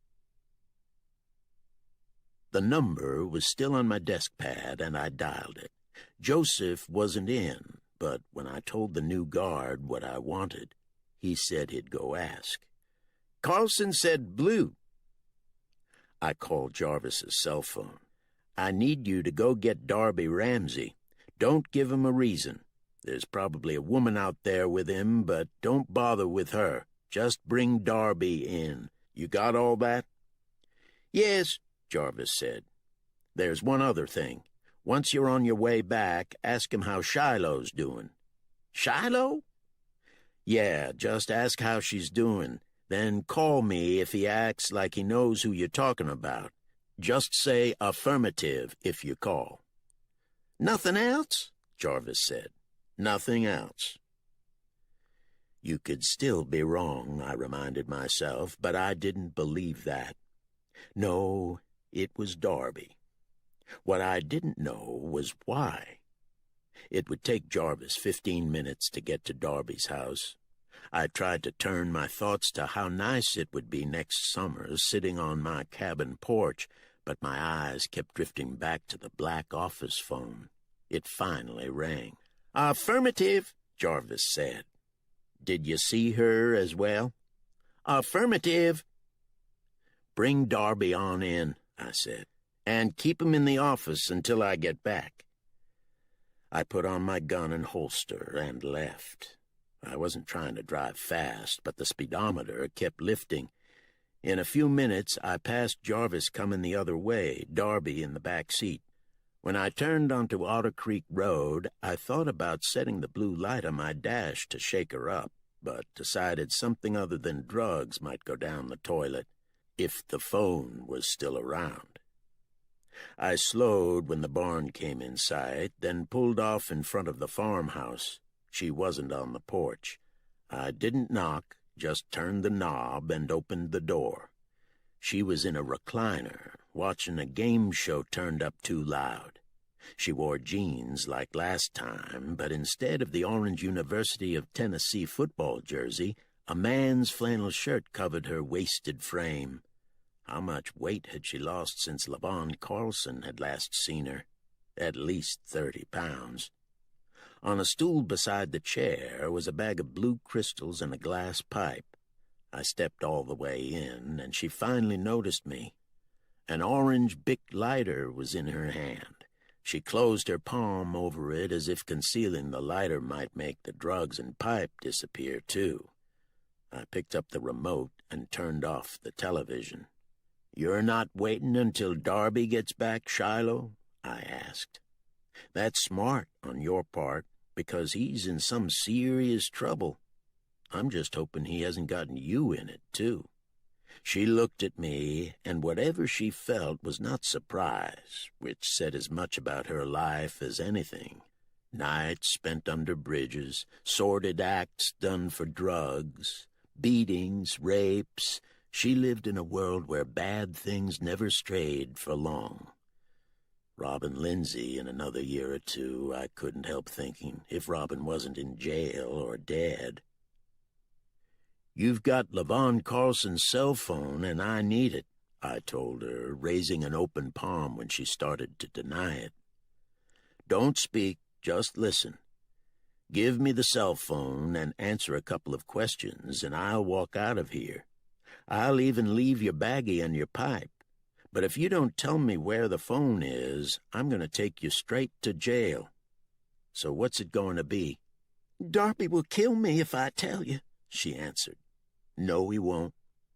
I know you called his uncle, and I know that was Darby's idea, not yours. Same as I figure somebody else was in on it besides you two." "You ain't going to arrest me having that?" she asked, nodding at the baggie.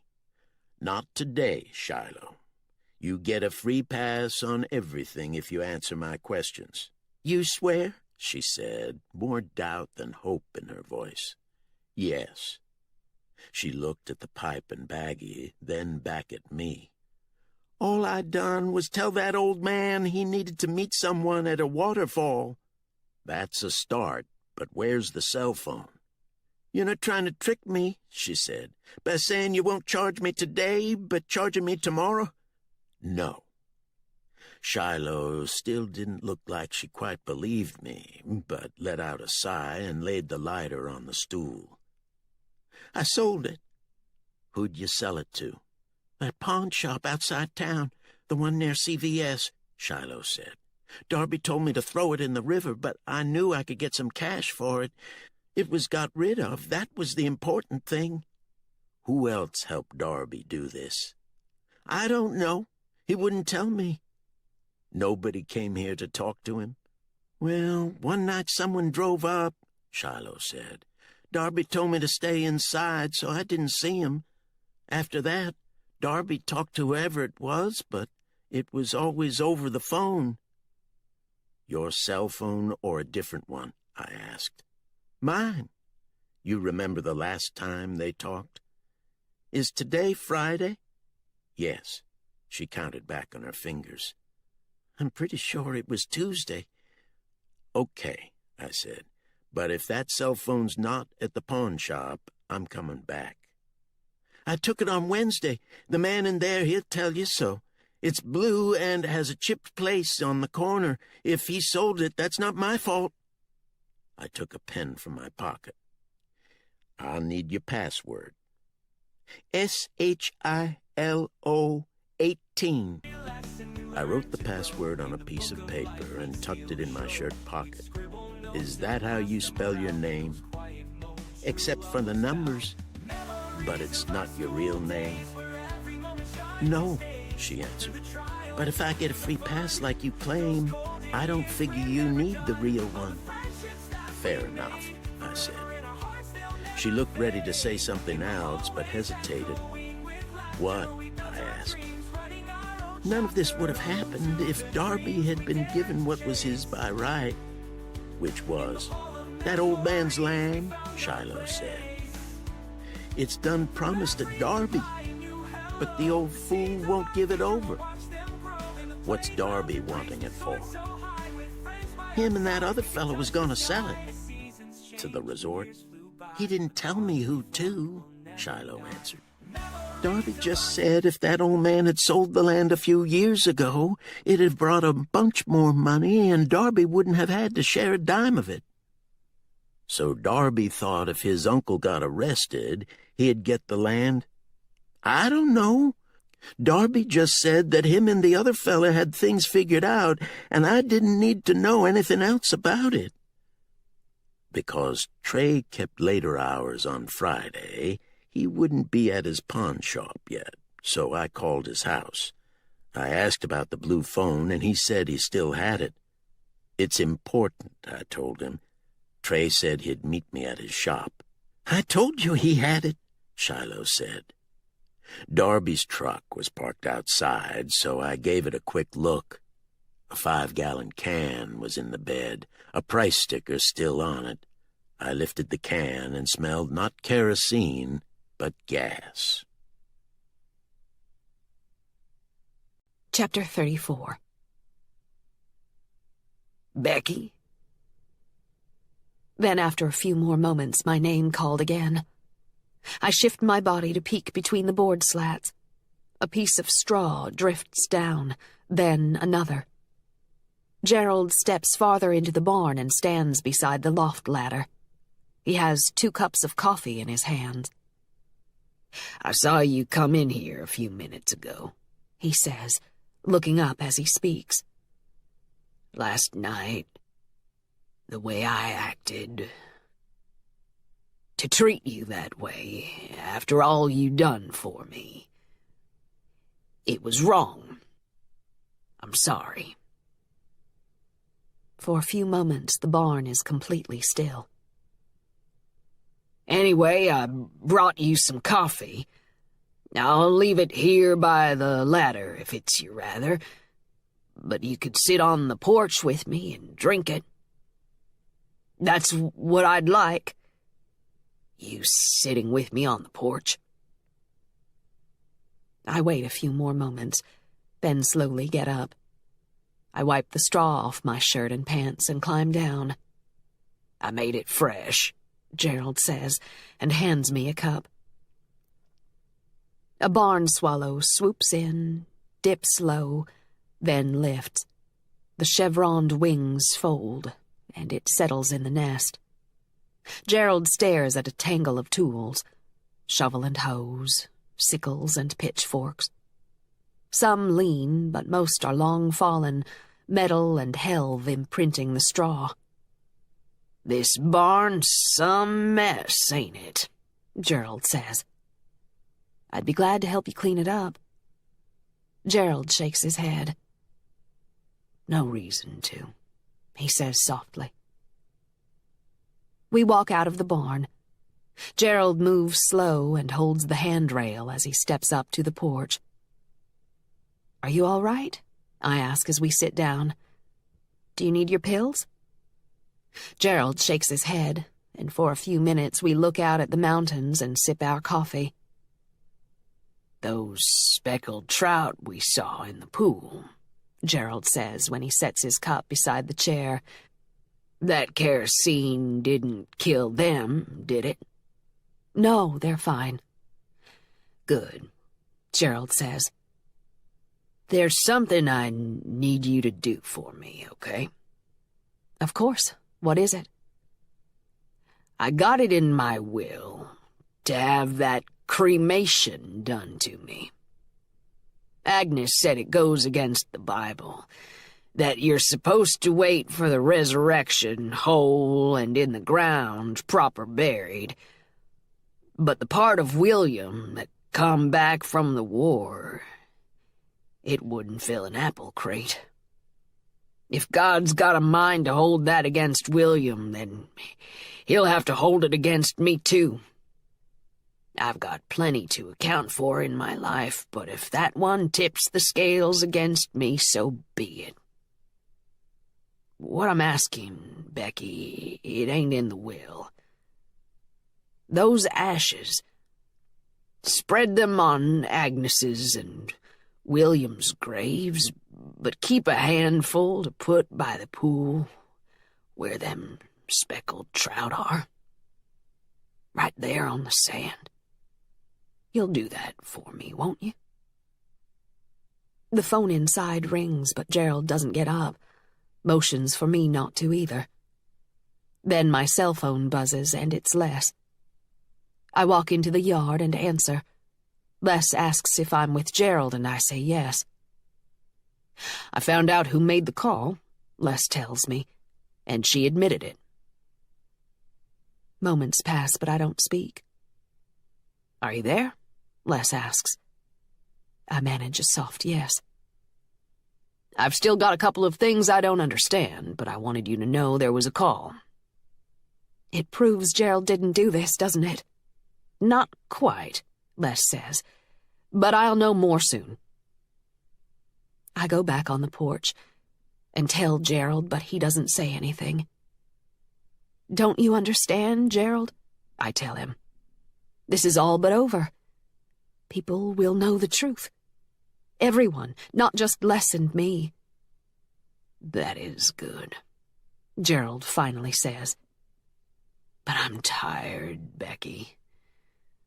Too tired to care anymore. Of course you're tired, I say. Anyone would be after what you've been through. But you can rest up this weekend and you'll be fine. Maybe so, Gerald says. We've got lots more things to do, starting with getting that garden harvested and cutting more wood for the winter. You're not going to make me do that all by myself, are you? You know I'm no good with a chainsaw. I'd probably cut my arm off. For the first time, Gerald smiles. It's a weary smile, but it's real. I'd be a sorry sort of fellow to let that happen. You would, I say, and nod at his cup. I'll go in and get us a refill. Sounds good, Gerald says. But as I take the cup from his hand, he holds on to it. But what I asked you to do, you'll do it? Yes. Chapter 35. Trey was waiting in his truck when I turned in. He unlocked the door, and I was about to follow him when he stopped me. "You better wait here a minute, hoss," Trey said, opening the door wider so more light came in. A piece of what looked like kite string was tied to the inside doorknob. The other end crossed the floor to a round shape beside the display case.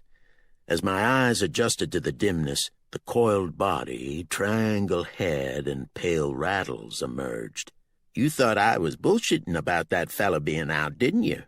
Trey said as he crossed the room, giving the snake a wide berth as he retrieved the phone. "This one?" Trey asked, handing me the blue cell phone and the charger wrapped around it. "Yes," I said, my thumb finding the chipped corner. I looked at the rattlesnake, which had not moved since we'd come in. The string was knotted to the neck ring.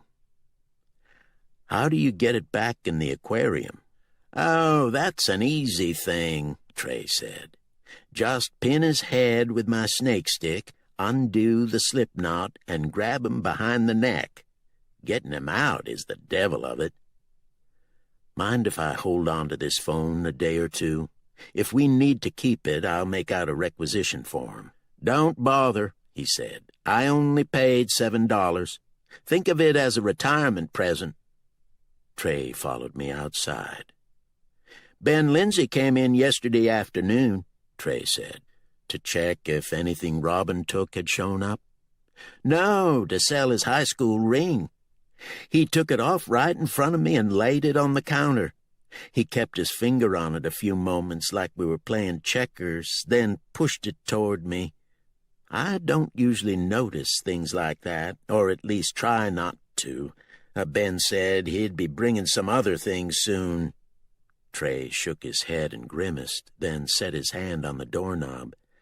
"I did give him more than a fair price for that ring, but I still felt like shit taking it. Trey went inside, and I drove on to the courthouse, parked but didn't get out. I figured I'd have to charge the phone first, but I pressed the power button and it lit up. I tapped in the password and checked the recent calls. Numbers lined up smooth as slots. The last number was Gerald's. The one before and after it, the same number, an 828 area code, but not the resort's number. "Charlotte called right after you left," Ruby said when I entered the main office. "They had a body at the morgue they thought might be Robin Lindsay's, but they just called back, and it's not." Ruby shook her head. "I don't think Ben Lindsay could have stood it if it had been. The way that man looked when he came in here on Tuesday." "I know," I said, and went into my office where Darby sulked like a school kid waiting for the principal. Jarvis was in my chair, reading A Field and Stream. Jarvis started to get up, but I motioned for him to stay. "You got no right doing me like this," Darby said. "He ain't even told me why I'm here." I took the cell phone out of my pocket, and Darby's face went slack. "Your Rocky Top girl sold it to Trey Yarbrough for $7, I said. "That was smart of her, don't you think, instead of throwing a perfectly good phone in the river? She also told me you had her call Gerald." "I don't know nothing about any of that," Darby said. I stared at him for a few moments. In a little more than a month, the meth had whittled him down considerably. Eye sockets more hollow, jaw and cheekbones sharper. Even his greasy hair. It now swept wing-like over his ears, bringing to mind skulls carved on old gravestones or sewn on biker jackets. "You can't inherit Gerald's money for any reason other than death. You were told that, but I guess you're so drugged up you forgot." I turned to Jarvis. "You guess that's it?" "Heck," Jarvis said, knowing what I was up to. "He doesn't even know what the word inherit means." "I know he's got to be dead first," Darby sneered. "Then why did you do it?" I asked. "I ain't saying another word until I'm lawyered up." I nodded at the blue cell phone. "The calls and numbers are in there, including one that came in at 8:10 on Tuesday night. I'm going to find out who that number belongs to. Even if the other cell phone is in the river, I've got the number, and I know someone who can track it down real quick. So here's the thing, Darby. You can tell me whose number this is and what all of this is about, and be the one who the judge knows cooperated, or you can let your partner play that card." I tapped the power switch on and read the number out loud. "I'm going to press call in 1 minute, Darby, and if I do, I'm picking up every rain check and IOU I've got with the prosecutor's office. They may put you in Guantanamo before I'm finished." Darby rubbed a hand over his forehead like he was trying to summon a genie, or at least a good lie. A fingernail and thumbnail clicked against each other on his free hand. He gave a slight nod, then clenched both hands in his lap and met my eyes. "I done it so the old bastard would hurry up and die," Darby said. I looked at Jarvis, who shrugged his shoulders. "I don't understand." "You ought to," Darby said, giving me a weak smile. "It was partly your idea, Sheriff." The chair squeaked as Jarvis got up. "I'm going to get a cup of coffee," he said. "I'll be back in 20. "I ain't claiming your boss is in on it," Darby said, but Jarvis walked on out and shut the door behind him. "What are you getting at?" I asked. "What you told C.J. Gant about old folks like Gerald, how they don't last long once you get them out of their house and in a new place. He said you were right about that. So C.J. figured if the arrest and trial didn't kill a man who'd had 2 heart attacks, then for sure jail or a nut house would." C.J. Gant, I said. The same one who worked at the resort? The one and only. You're lying, I said. You're only saying that because Tucker fired him. Don't you dare try to drag C.J. into this. Drag him into it, Darby snorted. He come to me, not me to him. It was all his idea. I was fucking coerced, ain't that the word for it? He came the other night to my house. Of course, he stayed out in his car like he was too good to come in. Asked me how I'd like to get my inheritance in 8 months tops and a decent price for the property to boot. This is really about Tucker wanting to get that land, not C.J., isn't it? Hell no, Darby said. Tucker don't want that land. Dumbass Gerald let that gravy train roll down the line 2 years ago. C.J. said he'd help me get at least $500,000. Claimed folks still wanted to buy land up here, but you had to know how to find them. For a few moments, I didn't say anything. Everything was off plumb. It was like a movie where the dialogue's out of sync, a movie I was in, though I damn well wished I wasn't, because slowly what seemed out of sync became less and less so. Why? I asked. Why what? Darby asked. Why would C.J. help you? Why?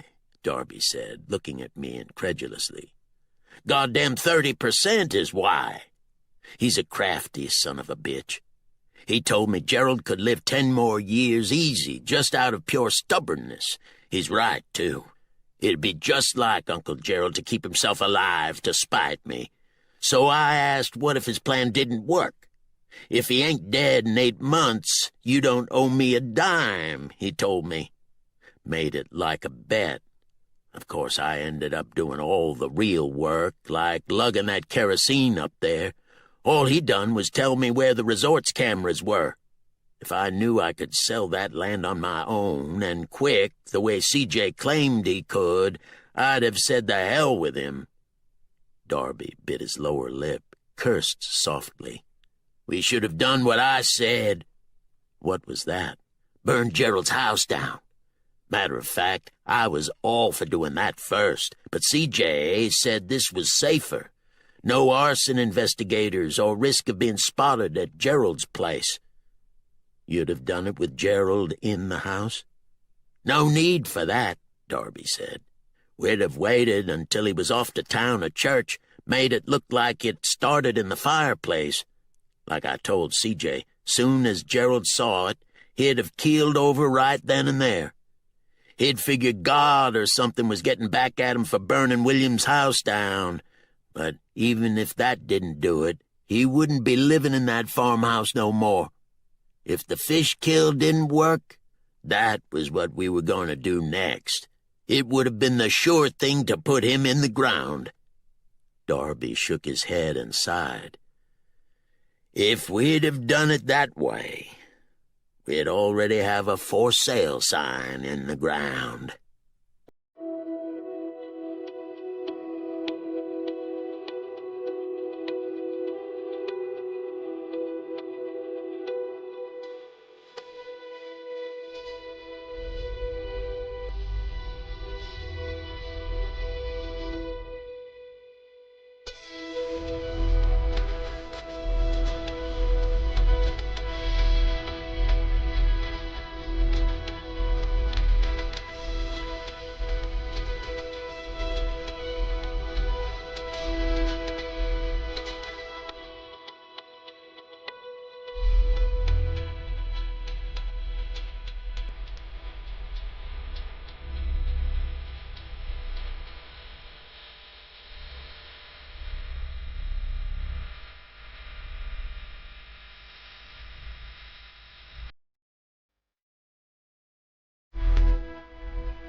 A snapping turtle hauls itself toward the stream. Not a short journey, the shell's gray mosaic dusted brown. To this meadow from where? A smaller stream? Or some miles off, a drought-drained pond? I think of my grandfather in another meadow years ago, a divining rod trembling in his hand. Right here, he told his neighbor. I'd been with him that day, but had there really been water? If I was told, I have no memory of it. Soon Gerald and I will be on his porch stringing beans and filling a washtub. We'll ponder the mountains, watch the woolly worms coat to see how cold the winter will be. Watch fog saddle the mountainsides white. Soon. I look at what I've written and watch the turtle move through the grass, over the spoon dip of the trail into woods soon slanting toward water. From the dying drool of a farm pond, where deepmost dock legs are dry, let it plod through field and pasture, to find lasting water. Let it pulse the creek pool's muddy heart, then rise, a slow becoming, like a bruise summoning its own harsh beauty, and survive. If not today, then soon, gray clouds will gather. Let it come, so I might hear leaf splats, watch the wet blotch, taste on my tongue, feel on my face the Pentecost of petrichor. And afterward, as the storm moves on, rain trickles off the leaves like an afterthought. Chapter 37. When Jarvis came back, I had him take Darby downstairs and put him in a cell. No paperwork yet, I said. I told Ruby I needed to be left alone and shut my door. After 20 minutes, I'd thought and rethought things enough to make a choice. I spent the next hour making phone calls and typing up a confession, then told Jarvis to bring Darby back upstairs. I pointed at a seat and closed the door. Darby set his left leg over his right knee, then began scratching his ankle. Thinking of that bag of crystal Shiloh was dipping into at that very moment. Or at least his body was thinking about it. But then I saw it wasn't meth bugs. Darby's sock had a hole, and his fingers tugged at the cloth to conceal it. Sent to prison twice for theft, then trying to kill his own uncle, but a worn-out sock was what shamed him. "Here's the deal," I said, pushing paper and pen to his side of the desk. "You're crazy as a shithouse rat if you figure me to sign that," Darby said after reading it. "You'll sign it," I said, "because if you don't, all kinds of bad things are going to happen to you." "Like what?" "I'll go back over to your house and get the drugs your lady friend showed me. Third offense is another year in prison guaranteed, added on to what you'll get for the fish kill." "They'll lock me up longer if I take all the blame for it," Darby said. I talked to the DA and to Tucker, too. I said I could get the guilty person to turn himself in for a bit of leniency. The DA's willing to let you off with a $5,000 fine, no jail time. Tucker wasn't a damn bit happy, but he said if he got $10,000 in restitution, he'd accept the deal. "I ain't got that kind of money," Darby said. "I'm paying it," I said. "The fine and Tucker both." Darby cocked his head and stared at me. It was the look of a man who wouldn't trust his own shadow. "There's another thing for you to think about," I said. "You were right about Becky Scheidel wanting your inheritance, but she wants it for the park, not herself. I helped her figure out how to do it, too. The short of it is, Gerald will donate the land to the state." "Bullshit," Darby said. "You think so," I said. I can't imagine why Gerald wouldn't go along with it, can you? Especially after you tried to put him in jail and hurt Becky, too. He promised Mama. I smiled. That's why the donation will be in your name, Darby, not Gerald's. It will be your land that's been donated. And don't you worry, you'll get all the credit for it. There'll be a plaque at the park with "Donated by Darby Ramsey" engraved on it. They're nice plaques, Darby, not some cheap thing like you'd get at Walmart. It even has a gold finish, and Becky will make sure they put it where everyone can see your name. "This ain't near right," Darby said, and said it again, this time more a moan than a statement. He stared at the paper and then settled 2 fingers on the ink pen but didn't pick it up. "So what's your pleasure, Darby?" "What else have I got to do?" Darby asked. "That is, if I sign it." "Nothing else except that once you do sign it, you understand that dragging C.J. Gant into this will do you no good. Who will believe you if it's your word against a guy who built a park for kids? And this cell phone, it's going to disappear too. You'll have nothing to link to him but your word. But even so, if you do mention C.J. was involved in this, ever, I'll kick your ass so hard you'll be shitting out of your ears." "What about Shiloh?" "She's not going to be brought up in any of this, same as C.J. And if you do anything to her for talking to me, I'll kick your ass for that, too. So I take all the blame. Sign that paper and you're every bit as free as them." Darby stared at the window, no doubt wishing he was somewhere other than here. "So I'll just walk out of here soon as I sign it? No bond or anything?" "That's right." "How do I know you won't go back on your word after I sign this?" Darby asked. "And me end up in prison anyway?"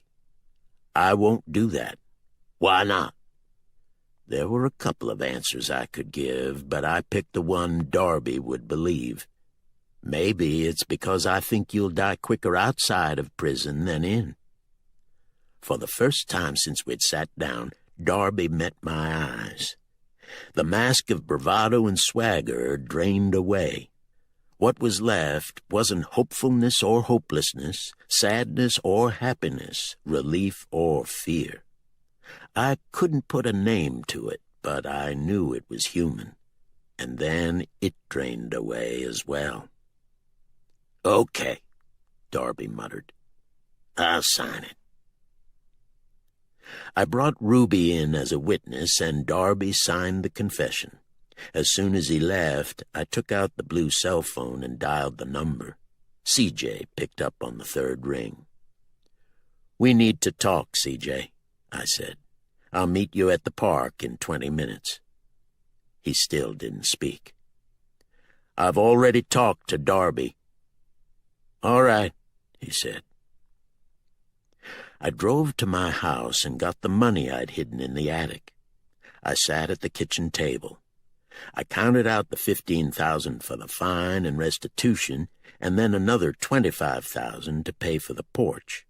After all the ugliness I'd seen as a sheriff, I figured I was at least owed a pretty view.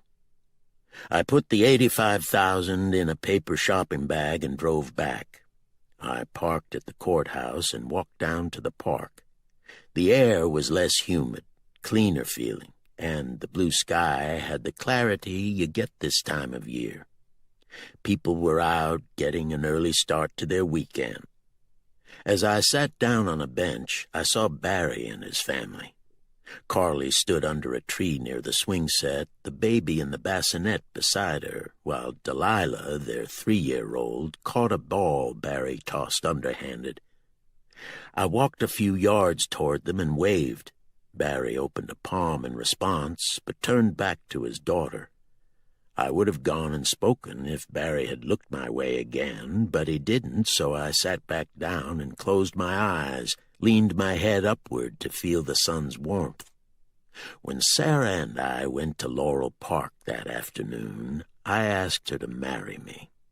Then we'd skinny-dipped in a pool below a waterfall. The water was icy cold, but we hadn't toweled off or wrapped ourselves in the quilt we'd brought. We just lay on a big slab of rock near the tail race, side by side, silent, just one of my hands touching one of hers as the sun warmed us. After a few minutes we'd gotten up. Sarah nodded at where our bodies had made damp shadows. "You know there will be times I'll be like that," she'd said, pointing at her shadow. "Sometimes the pills aren't enough. There may be times you'll wish—" "No, I won't," I'd said, and pulled her to me. "There will never be a single moment I'll think anything but how lucky I am to have you as my wife. I promise." Then we made love.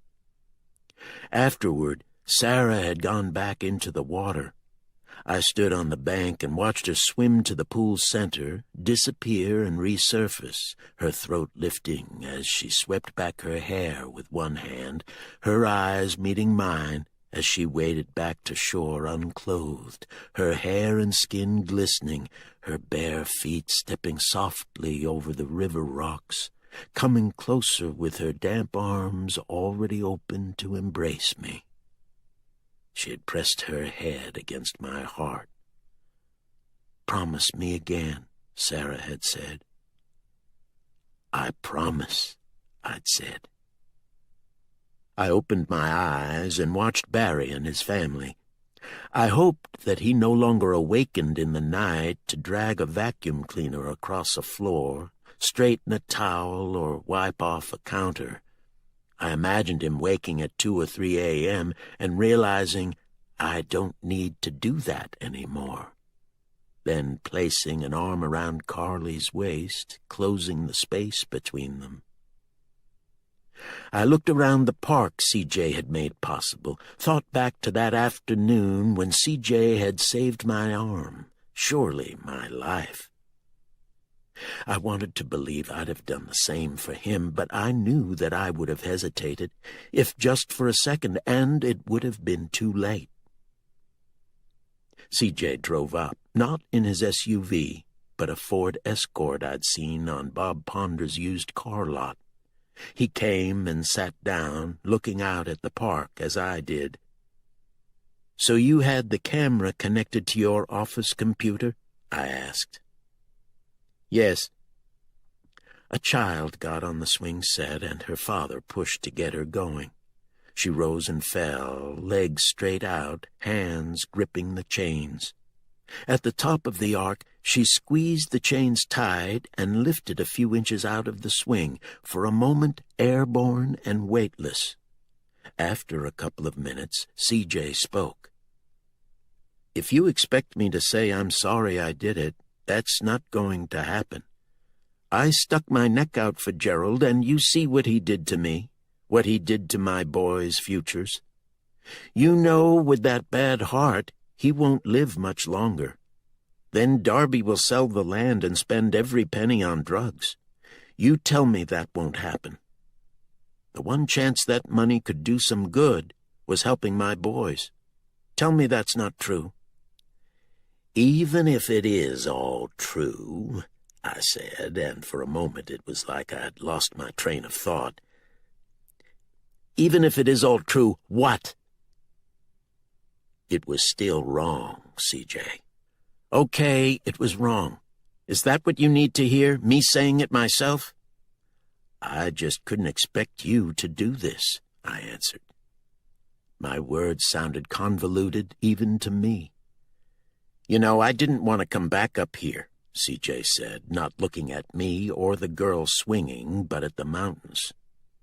Another head of PR job was opening soon at Myrtle Beach. Same raise in pay as here. I told Mr. Tucker the Myrtle Beach job was the one I wanted, but because of the expansions, he needed me here for the politics since, like him, I understood the local culture.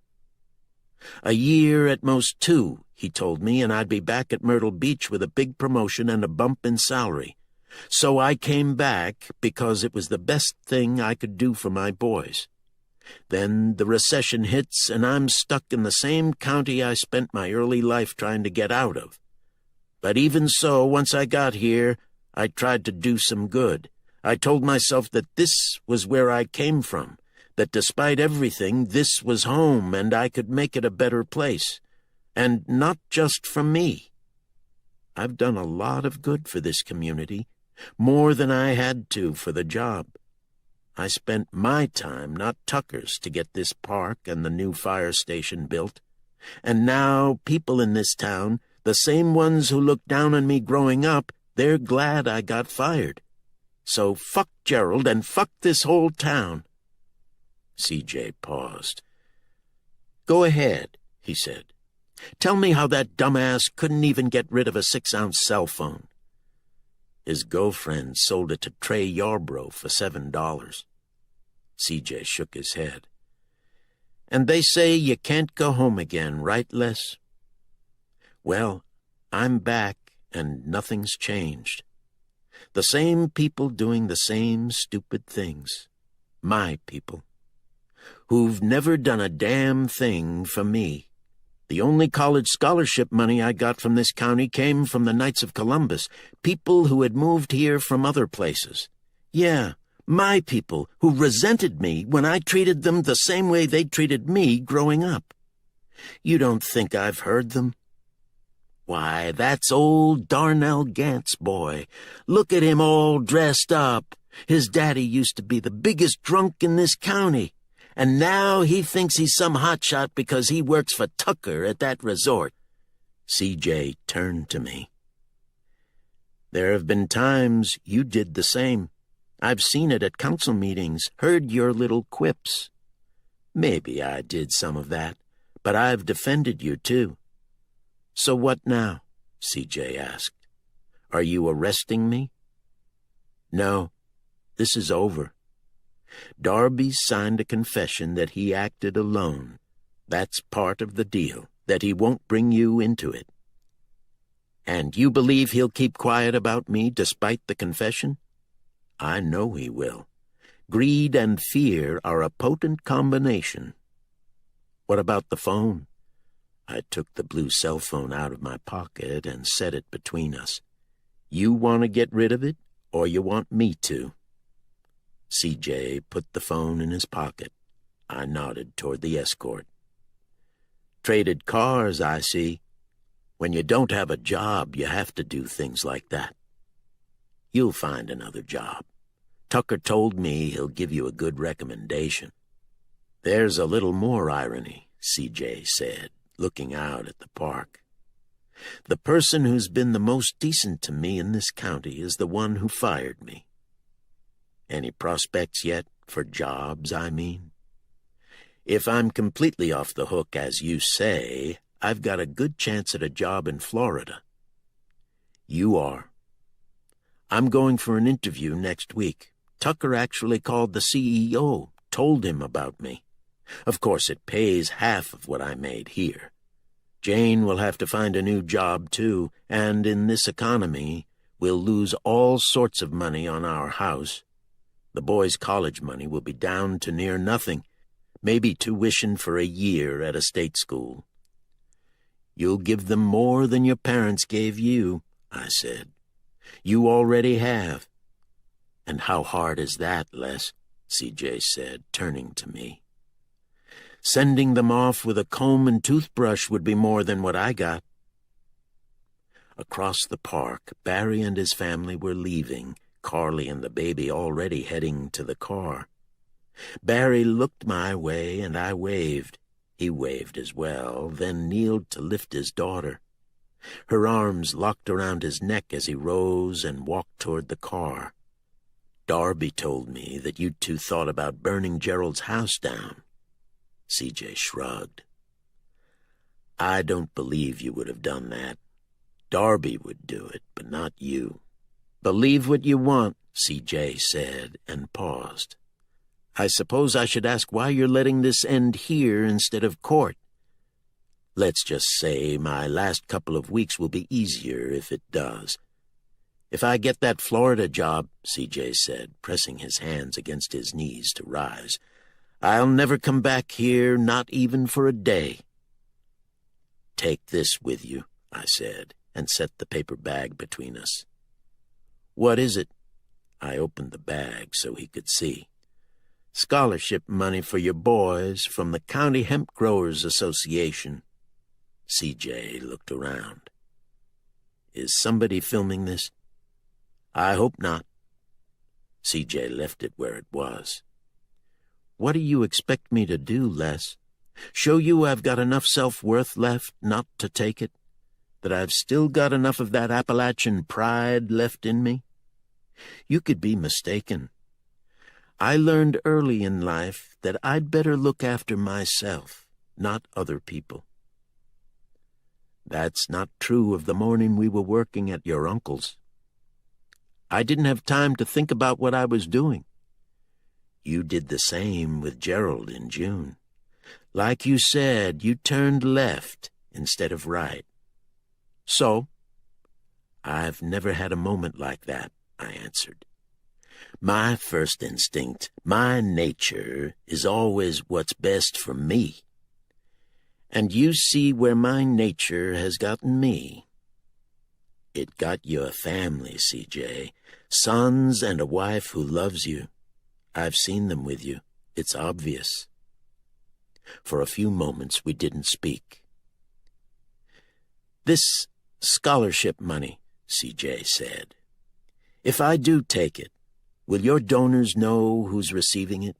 I'd rather not have them coming to my door sometime wanting it back. No one but you and me will know about this. CJ cursed softly. It's not money for you, CJ, but for your boys, and it will help them. Like you said about Gerald's money, it will do some good. Damn it, CJ said, and picked up the bag, setting it on his lap. He crinkled the bag tighter. If this is about paying me back for what happened on my uncle's farm that day, CJ said, I can write you a note, paid in full. That's not necessary. Anything else on our agenda? No. Then I'm leaving, CJ said, and got up. I watched him walk back to his car. He didn't thank me, but that seemed only fair. Chapter 38. When I returned to my office, the space seemed transformed, although I'd left less than an hour earlier. It had the hollow feel of a house after the moving van departs. I heard it in my footsteps as I walked over to the window and looked out at the town. Jarvis knocked and came in. I told him what had happened. Not everything, but enough. Hell of a week, Jarvis said. If the next two are as bad as this one, I may be retiring with you. I doubt they will be, I answered, but I knew something would surely happen involving Rob and Lindsay, and I'd be making another trip to Ben and Martha's house. There'd likely be another meth bust, a few other calamities.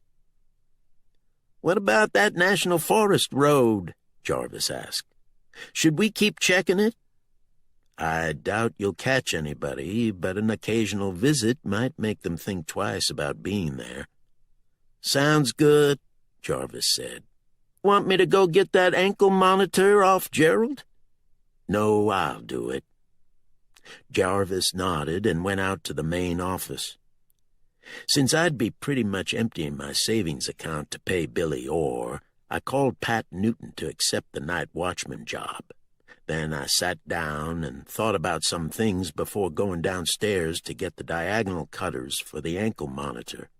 I drove past the hospital and soon crossed over the parkway onto Locust Creek Road. But before I went to Gerald's house, I turned off. I parked and walked onto the bridge. Becky was downstream with a group of children. I waved and then waited until she'd finished and the school bus had pulled out of the lot. I knew he was innocent, she says, her voice muffled as she presses her head against my chest, her arms that encircle me tightening more. And you were right. We hold each other a while longer, saying nothing until a camper pulls into the lot beside us.